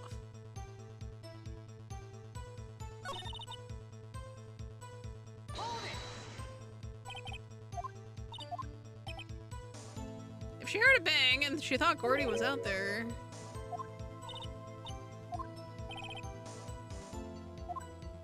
Oh, well, we found it. I'm getting there.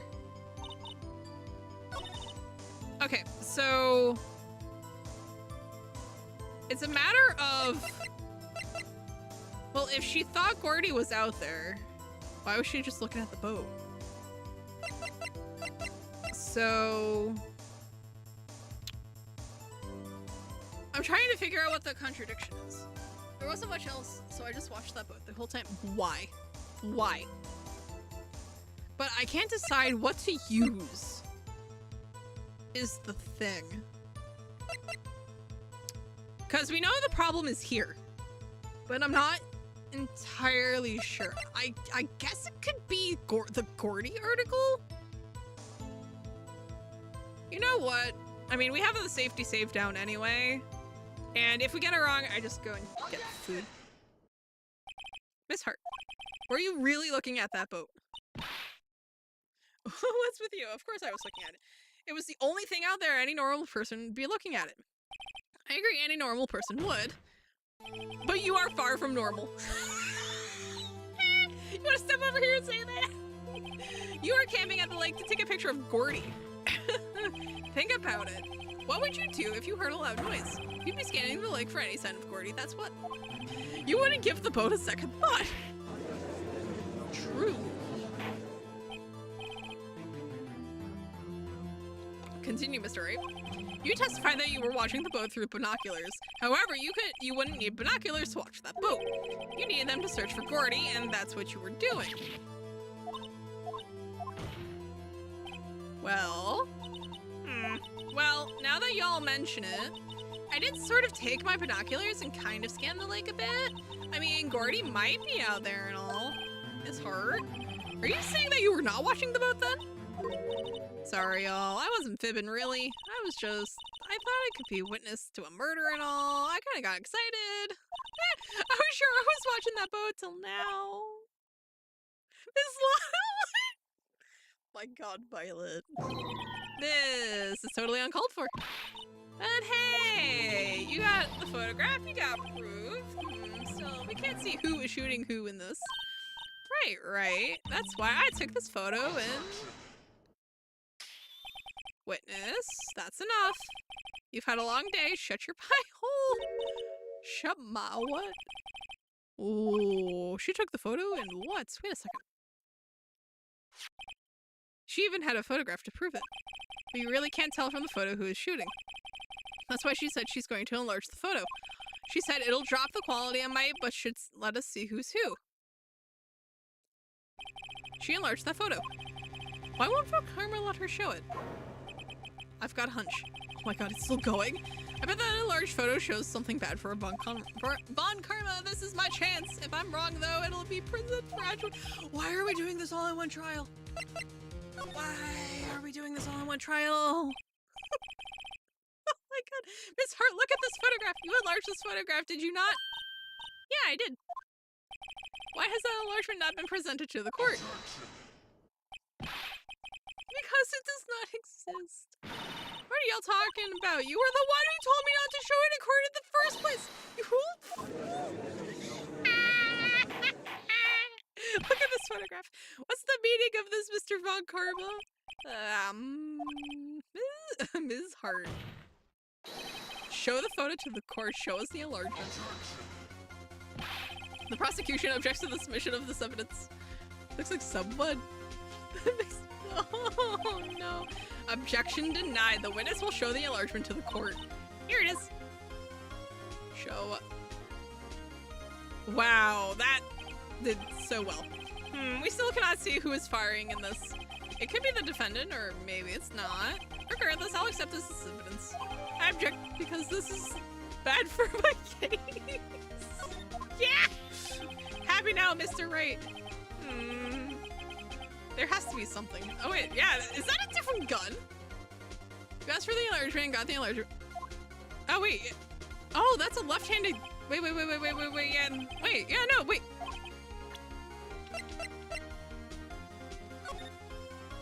Oh, that's a left-handed shot. Yeah, got him.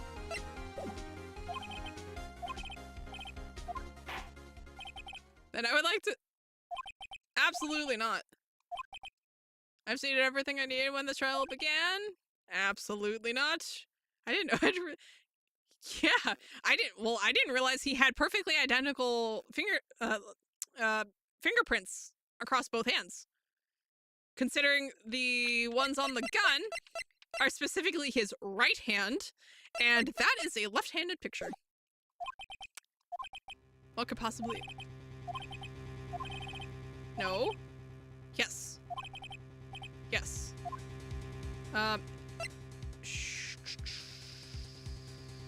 Show other evidence.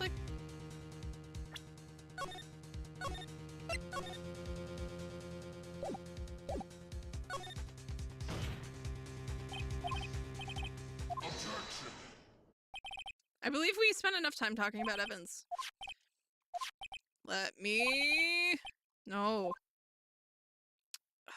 No, I guess we have to object to the enlargement and then show, because I chose show other evidence and they just don't want to discuss it.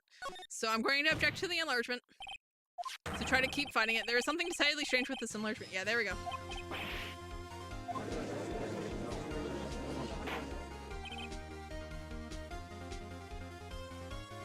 Got him. You'll show the court what I mean. What about the photo is strange? I'll show the... Come on, let me show.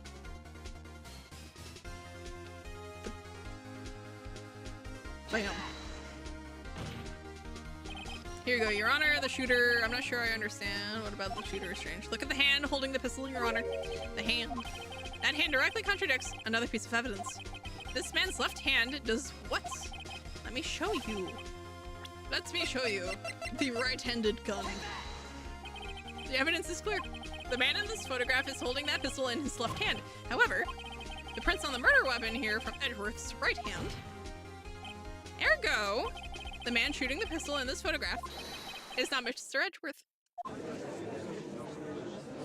We win! Please, I'm so hungry. Can court be over yet? I'm just gonna...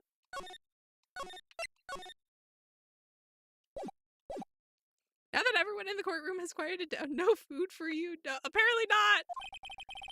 I would like to reconvene this court of law, Mr. Wright. Yes, Your Honor. You have given us definitive proof today. We now know that it was not Mr. Edgeworth who fired the pistol that night. However, this leaves us with a rather large problem. If Mr. Edgeworth didn't do it, then who shot our victim? Precisely.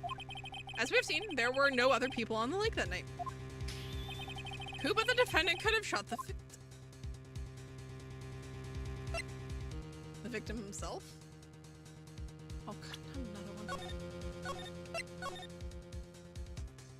one. I mean, Miss Hart could have done it, but the victim himself. I did. There's only one explanation remaining. The man who shot the victim was none other than the victim himself. Order, order. So you're saying that the victim committed suicide? Yes, Your Honor, I can think of no other explanation. Indeed, that does seem to be the only remaining option. Larry. I'm so very sorry, Mr. Wright, but suicide is out of the question. What? Oh, excuse me. An examination of the victim's wound reveals the distance at which he was shot. Oh, was there gunpowder residue? Oh, no. The victim was clearly shot from further than a meter away. More than... So what, 4 feet? 3 to 4 feet? Yeah, that's 3 feet. There's no way it could have been suicide. I mean, it could have been. I mean, arm? Actually, no. No, your arm's not that long. Von Karma's starved. I know. Von Karma, are you sure the accuracy of your data? Of course, I had already considered the possibility of suicide, you see. Why is it always an updated autopsy report? Why? Oh, why only bring this up now? Because it makes him look good. Okay, that's it. Very well, allow me to state my opinion. Considering the situation, the shooter had to be the defendant, Mr. Edgeworth. However, the prints on the gun reveal that the shooter was not Mr. Edgeworth. This is a conundrum. Therefore, I would like to suspend proceedings for this trial for the day.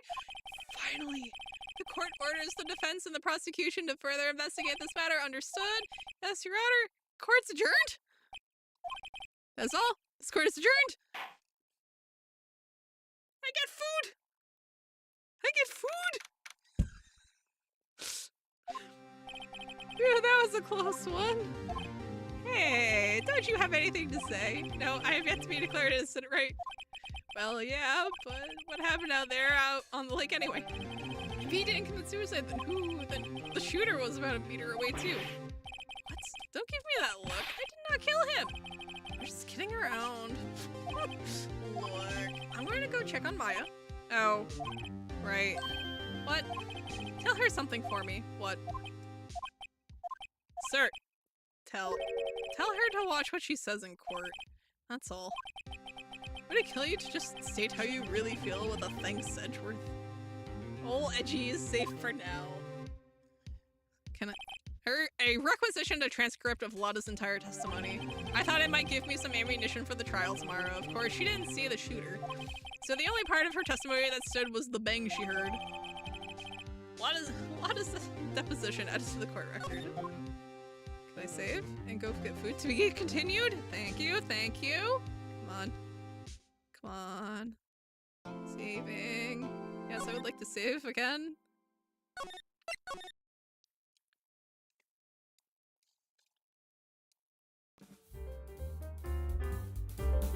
Alright. The third gunshot hit within the school. Absolutely not. Actually, here, 1 second. Let me ask you. To pose the game. Oh, this is going to sound horrendous in a hot second.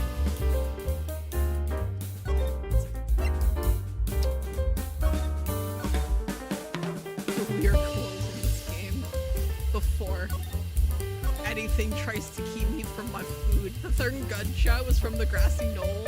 Always. Well, every single time. Every single time. The music kind of loud. Yeah. Here, let me fix it. Let me fix it.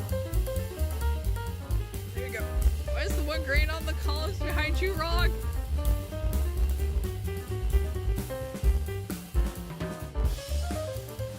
Oh no. So, would you believe me if I told you they were like this when I bought this? To be clear, Wood, I did not make this. I found this on Booth. And it was the only one that fit the theme. I'm sorry, I have committed wood grain sins. But unless I can throw down a smoke screen and run, clearly that's what I need to do before Wood comes and like torches the bar. But anyway, so that was a very productive stream. We went far longer than I was expecting to. I am starving, so I'm going to go and get some food. Burn down the tavern, only one thing. No, we are not burning the sapphire. Absolutely not. We are not burning the sapphire. I put too much work into getting this up and running. Absolutely not. But yeah, so anyway, later this week we are going to be picking up with Edgeworth's Defense. Plenty of that, and then yeah, basically we're just doing a whole bunch of Phoenix Wright is attorney for the foreseeable future. So I hope everyone had a good time, especially those folks who got to watch me suffer through the final trial for the Steel Samurai case. Good lord.